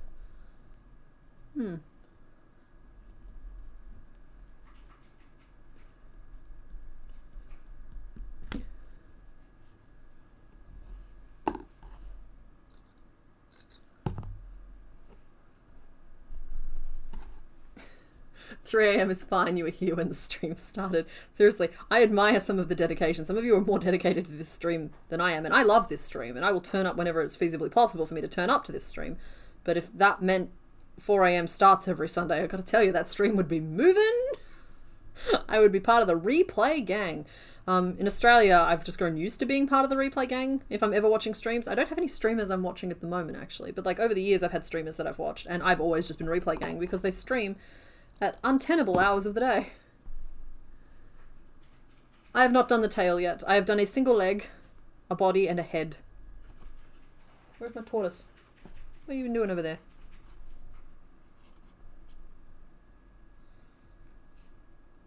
So we need wings. I know that he has a fancy hat piece he needs.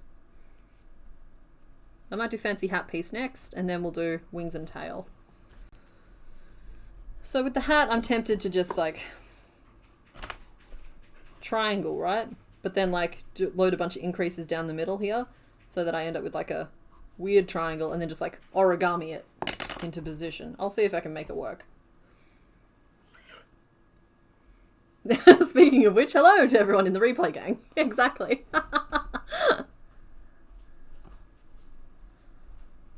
You stay in bed for the first couple of hours, that's the way to do it. I'm perfectly happy to be everybody's wake up. I'm sorry if you wake up to a bunch of weirdness sometimes. Or to screaming goats, because my brain is buffering. That also, I mean, it's... The chances are not high, but not zero either. Hi. Hey, pretty lady. I like it when you come and lurk, but it confuses me sometimes. Good morning. Wakey, wakey. Eggs and bakey, everyone. No. I was thinking the beginning of next stream. Okay. We should take a moment and we should say hello. To the replay gang? To the replay gang. I keep meaning to do it, but my goodness, it's easy to forget. I wrote it down the note this time. Okay. Yeah. Because, like, I gotta tell you that, like, I have so many things I'm trying to remember at the start of stream that, the chances of me remembering one more are not high. Oh, well, let's put a notepad on the wall. No, I don't want to read a notepad. No, like a checklist. You know, like when they're flying a plane. I don't want engines online, systems online, all systems not. Check microphone is on before start talking. Yes. Me good at this, yes. Yes.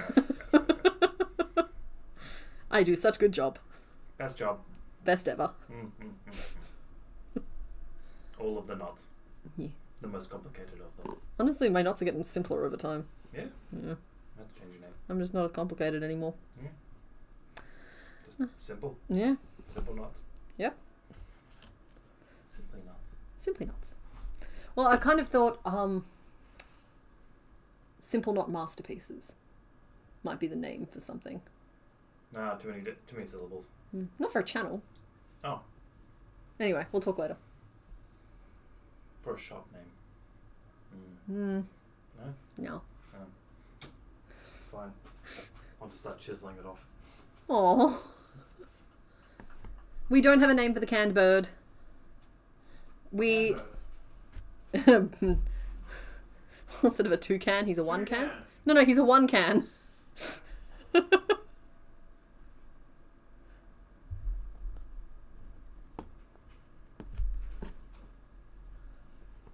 Oh, night, Beth.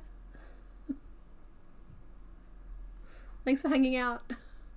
And also welcome back if you come back for the replay. Current name list is Scree, Stabbing McFly, Skittle, and Edward Scissorwings. And you know what? I'm going to do this vote now because who knows? Who knows if I'm suddenly going to crash or whatever. So let's get a name going. It's just Stabbing McFly. I thought it was Stabby McStabbington, but okay. Skittle. And Edward Scissorwings. Edward Scissorwings. There we go.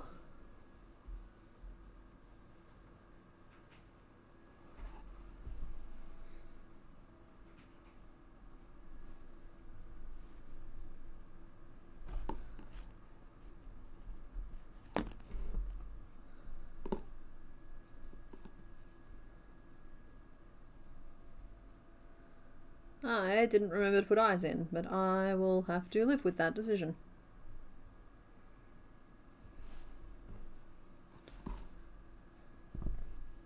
For the record, Skarmory was actually one of the ones that I've been a little nervous about, kind of putting off, so it's actually a good thing that we're tackling it today, because that's at least one of the ones that I'm a bit nervous about, for better or worse. Ticked off, leaving more simple ones for the future.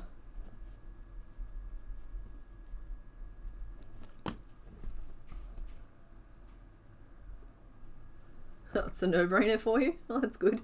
Please vote Edward Scissorwings. Your husband hates it.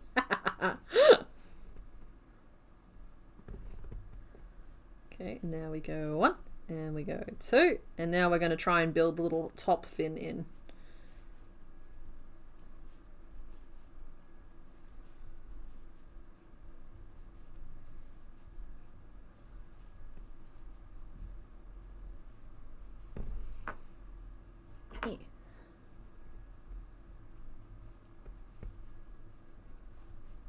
Okay. Those 2 singles, and then ink, and 2 singles. We'll go to 4 singles, and ink, 4 singles. Skizzer hands, Skizzer wings. Yeah, admittedly that's probably a done deal on the name. I don't think much is going to change it now. Though, if you want to use your voting power, the Complicated Knots pattern poll. I already know that that's basically a foregone conclusion, and that, like, with 3,000 people having already spoken, nothing that we do is really going to change. And I'm going to be doing a dragon pattern this week, which is fine because I love dragons, and I love the dragon that I've made, but I just know that I'm going to cop it a little bit from the people making perfectly reasonably logical arguments saying that there's already enough dragons out there, and that I should have picked one of the others. I'm just like, yeah, okay. I'm just borrowing trouble there. Go, and then we like origami it up. So it's like a weird overcorrected flappy bit, and then we just like kind of like how I do eyebrow ridges sometimes. Honestly, that's probably enough. He's not a very big bird. Hey, bird. In fact, I might even do one more row just to lock that in. So we will go 2 single crochet, we will skip. I can count, why wouldn't I be able to? 5, 6, 7, 8, 9, and then 2 single crochet.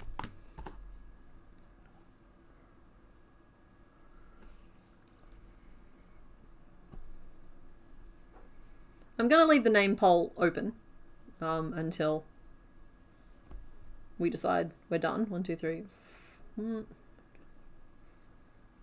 8, 9. Yeah, well, it's not 9. It might be 7.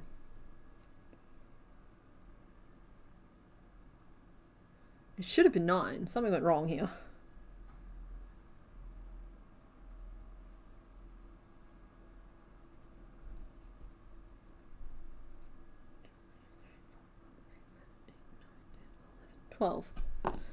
After that one, there should have been 1, 2, 3, 4. That should have been 9. And that should have been 12.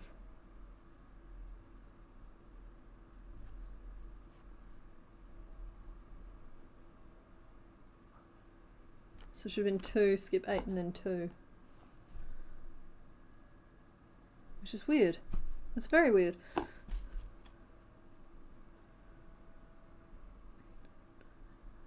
$13. Okay, yeah, and then that should have been 9. That's better. So it should have been 9. And we have 12 stitches, so it is 9. What is going wrong? What's wrong?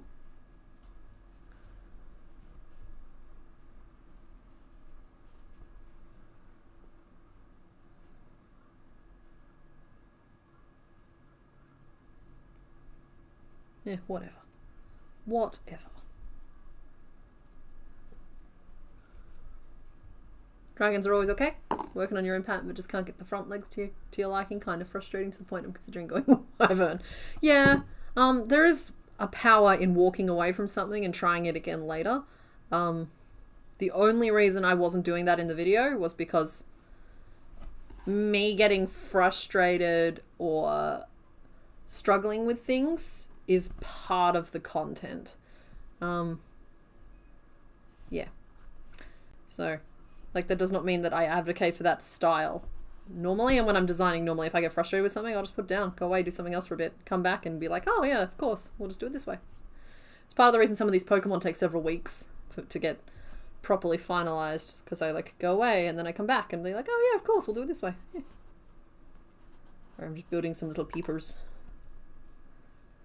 for under his little bucket hat.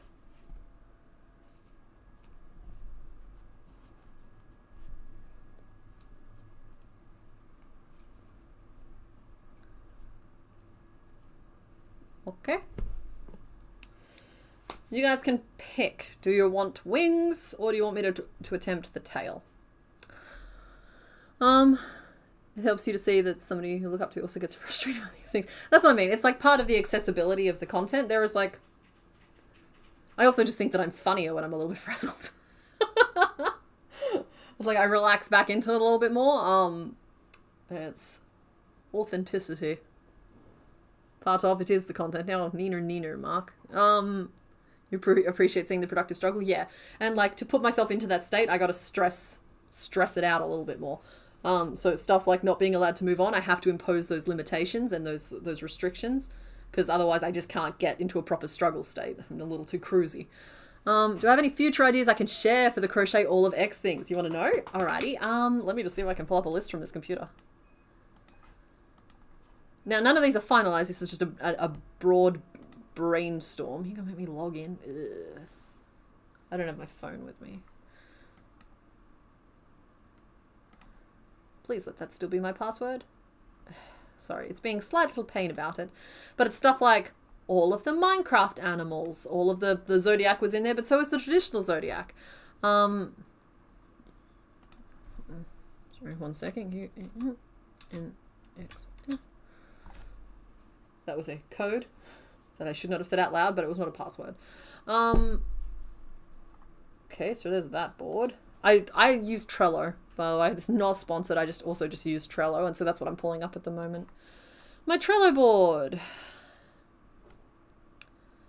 Okay, so I crochet every character from Alice in Wonderland, character from Winnie the Pooh, Chinese zodiacs I can tick off now, star signs, deadly sins, the alphabet, Animal Crossing's in there, Stardew Valley's in there. There's lots of like different game themes that I can think of for it. Yeah, like I've got Terraria, Zelda, Minecraft. Basically, at a certain point, I was just listing video games. Oh, wait, everyone's chanting wings. Okay, sorry, I'll do wings. So yeah, admittedly, the Winnie the Pooh one wouldn't be the Disney. I want to just abolish that idea straight away. But also, like Beatrix Potter is something very close to me. I wouldn't mind going through and doing that. However, the problem with some of these is that they are so beloved that people might start getting annoyed with me if I don't release patterns for them. And I haven't worked out how to navigate that yet. Because I'm not... I Crochet Every has the potential to produce a lot of patterns in a very short period of time, and I'm not interested in like making 100 different things and then kind of being a slave to releasing 100 different pattern videos. So I need to kind of work out how I'm doing that, if that makes sense. Like with this Zodiac one, it's fine. Like, I'll let you guys pick one, and that works. And like, if that works for us, what am I even doing here? Hands are doing all kinds of things. If that ends up working for us, that's potentially the way forward. Because like with Winnie the Pooh, how do I get you guys to pick just one character and tell you can't have the others? It just feels... I don't know how I feel about it yet. Well, with Animal Crossing, I was thinking about all of the bugs from Animal Crossing, or like all of the fish from Stardew Valley. You know what I mean? Like it wouldn't be every item. It would be the every something. Because with every fish in Stardew, I would catch them. And then as I caught them, I would make them. And like I've caught all of the fish before, but I get delightfully frustrated. In fact, I have a great time. I play Stardew Valley every Monday with my two very, very close friends. And one of them hates the fishing mechanic, but can't seem to stay away from it. And watching this otherwise very like peaceful person just swear at these little cartoon fish at the like on a Monday night is just, it's restorative is what it is. It makes me cackle. 2, 3, 4, 5, 6, 7, 8, 9. I've chained 10, so then we'll go slip stitch. So basically how I'm solving these wings is I'm going to make 2 pieces for each and just sew them together. So we'll go 2 slip stitches maybe. Just get a nice pointy end, then we'll do a bunch of single crochet.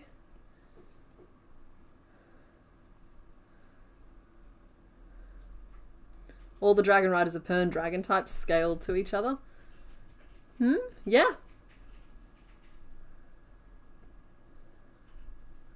It could be fun to do one animal from each layer of the ocean. Yeah, okay, that's an interesting one. I suppose there's also the option of stuff like I crochet every dinosaur from the Triassic. You know, like I can think of a lot of different things that fit within what I consider the theme to be, and I have a little bit of room to move with it.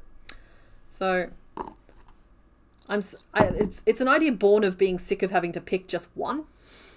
Like with Minecraft, they've recently just released a whole bunch of like baby animals, and I'm like, oh, okay, so I crochet all of the new Minecraft baby animals. But like that's the idea. It needs production work around it, but that's the... Oh, that is a pure white hair. Go me. Just producing them entirely without colour now. What's up? I got an idea for a series for you, or like a video which involves you crocheting a lot of little cute creatures. Hit me with it. I can't believe it's not Pokemon. And it's like the leaf sheep goes in there. Okay. Is like an example of one where it's a bunch Okay, so it's like the odd creatures, but branded as I can't believe it's not Pokemon. Little odd creatures that are like, oh, that's totally a Pokemon. But there's like, no, this actually lived during the Triassic period and it ate lizards. Cambrian. We have to visit the Cambrian period. We do. All of the pictures of it has a lizard in its mouth. Yeah. I want to make a Nomolocaris. I have no idea what that is. That's the one that looks like Armaldo from Pokemon. It's like the... It's a little dude. You'd recognize him. It's like this. Sorry. Oh, yeah. And then just like... I don't know. Remember how he turns out, but it's like... I'm sorry, guys. I know I drew that under Skarmory. Weep. There he is. Translation, a Kabuto? No? That's a horseshoe crab. Different. No. Not even close. Somewhat. Nope. Never mind. Not even a little. Fine.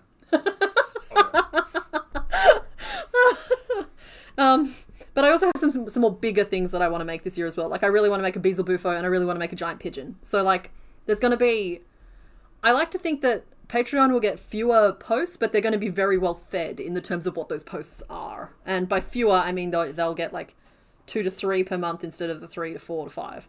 I still think it's meeting a certain value proposition. These all the same size? There's a small one and then we'll do like a bigger one and then a bigger one.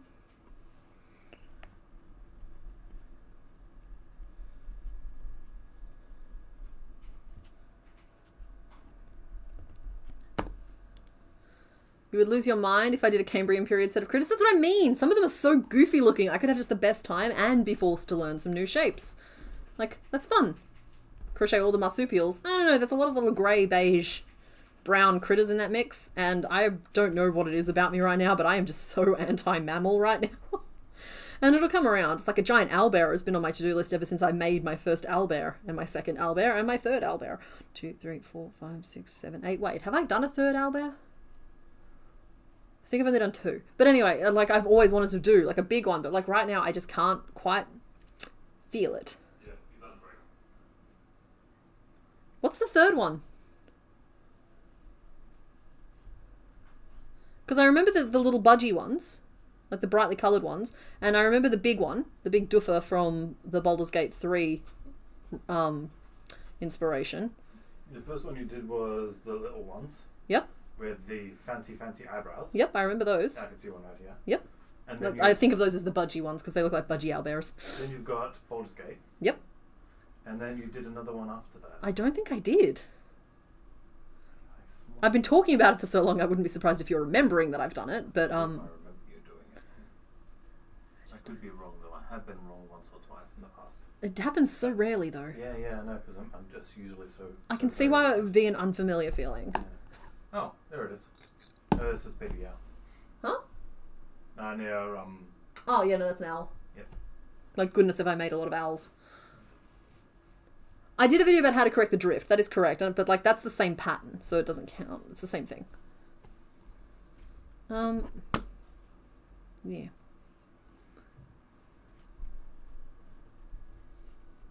Slip stitch. 6 single crochet. Nope, that should be 4 slip stitch. So, yeah, this is just me making the red under feather. I'm going to make the whole wing because it feels like too much of a cop-out to just make one feather. So I'm making feathers in a variety of sizes. 1, 2, 3, 4, 5, 6, 7, 8, 9, 10. So I'm making 2 at 10, 1 at 11, and that's just, I'm talking about the base chains. And then I'm making the big one at the front at 12. And I'm going to make a red one for each and a grey one for each, except for the front one, which will be 2 grey ones. Welcome back, Fluffy Chomper. It is a third video, yeah, that's probably what's causing the confusion. I'm relatively sure that I've only designed 2. But I love them. I love them in concept. I love all the concept art I've seen of them. I love them as babies. I love them as adults. Owlbears are just, something about them speaks to me. Possibly because, like, as a person, I can be a little owly, and as a person, Mr. Bones can be a little berry, and so, like, owlbear kind of represents our like, together, what we are. So there's probably something in that. But I'm pretty sure I would have liked them before I met him.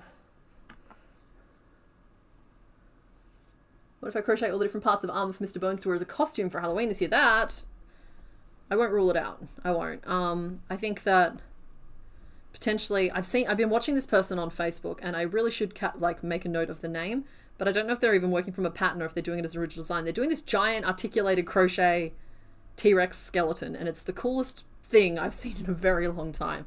And I'm just like, okay, cool. So like a big articulated, sorry, by articulated I kind of just mean separate parts, not like crocheted as like blocks. I will potentially, I'm very interested in doing something like that. Not directly that, because I'm not interested in stepping on anyone's toes, but like that, there is some interest there. Like I'm feeling a twinge of inspiration there. 1, 2, 3, 4, 5, 6, 7, 8, 9, 10. And I've got a bunch of other stuff on my list that I don't want to talk about just yet. Because like I feel like pretty confident with the I Crochet Every series that no one else is nuts enough to attempt them.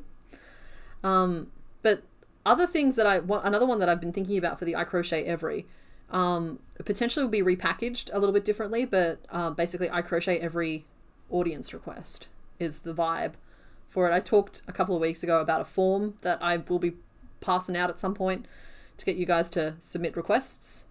And my plan for that one there isn't about making all of them, which is why I think I'm going to repackage it as more of a 24-hour challenge potentially, or a week challenge thing. The idea being like I make as many as I can within 24 hours, or I make as many as I can within whatever. And like it gives you guys the control back as to what we're making that week.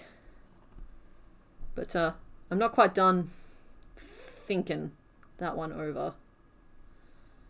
So you can't have the form yet. Because I don't want to like distribute the form and then like hit a point where I'm less like, I don't know how to make that video. Because it's not about being able to make the patterns, it's about being able to make the video. You can call the Mr. Bones series not Pokemon, not frogs, not dinosaurs. Yeah. Well, for a while there I had that not my idea series. It kind of like fell out of favor with me a little bit right around the time I realized that whatever came second is the thing that I actually wanted to make. You already own oh, okay, cool. We've got more information. Already own the T-Rex skull, and she's about to release the skeleton portion. Casey Sellers is her name. There we go. So, or Mad Pig something. Okay, cool. I just want to like boost that because I was talking about it. The T-Rex skeleton I was talking about is apparently by someone named Casey Sellers, and she goes by something Mad Pig something. And the skull is already out there in the world, and the skeleton itself is still in development. So there you go. All right, go support if you think it's cool, or at least go look at it and leave her a like. How long has it been since I checked on the fire? Hopefully you haven't left it unattended. I suppose it's different rules in winter countries. 1, 2, 3, 4, 5, 6, 7, 8, 9, 10. Huh, sorry, it's just occurred to me that I think of Australia as a summer country, and places like the UK or like England as like winter countries where your default state is winter. It's just kind of a fascinating way to like break the world down. Mad Pig Creations, there you go. I'm sure we can come up with plenty of dumb ideas quickly if need be. Yeah, I get the feeling that I'm only going to need that form to be open for like a day, which is a very blessed position to be in. But I also like the part of the working it out is I want to make sure that I'm just like mentally navigating whether or not I give Patreon priority access to the form or separate access to the form, so I can make sure that I do at least a certain ratio of Patreon based ideas. Because my plan is to turn it into like a lucky dip type of thing of like I randomize the patterns. Like I pull them out of a hat, or spin a wheel, that kind of thing. And yeah, it's just, there's like a series of thoughts that go in how I want to approach it and what kind of storytelling device I use for it. Because like the best thing will like you got to rationalize all that stuff out before you start stitching, because otherwise you're just like potentially over filming, potentially under filming, potentially not getting what you need. You need to know what the story is when you're a one man. Well, at least I need to know what the story is. Because like producing as you film can be really hard when you're in like the doldrums. You're on number 7 of 12 and you're not really sure yet if you've been said anything different for the first 6. And so do you say the same things again, or do you just lock in and focus, or are you even going to use any of this footage, or are you just going to skip it because it's the 7th thing you've made? And so, you know what I mean? Like it's just like there's a lot of that sort of stuff.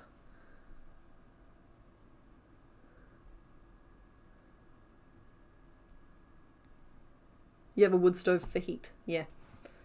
Again, just a very different thing to leaving a candle untenanted,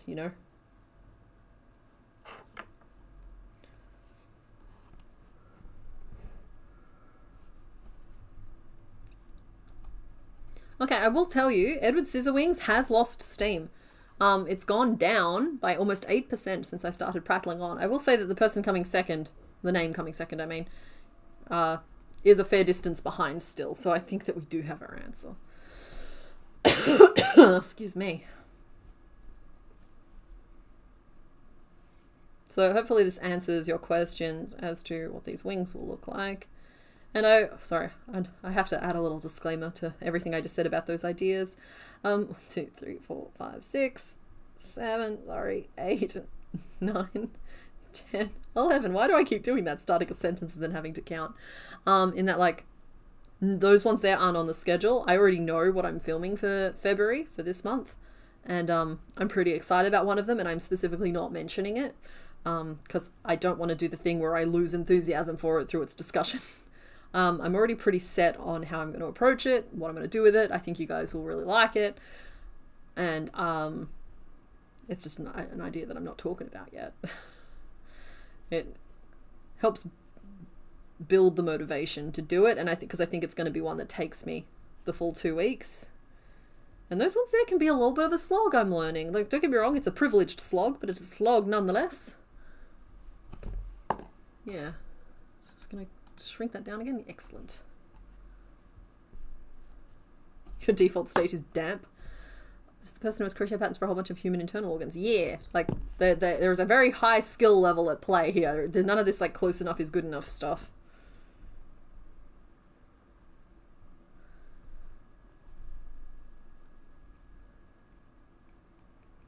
Have a good one. And Lenny, thanks for hanging out.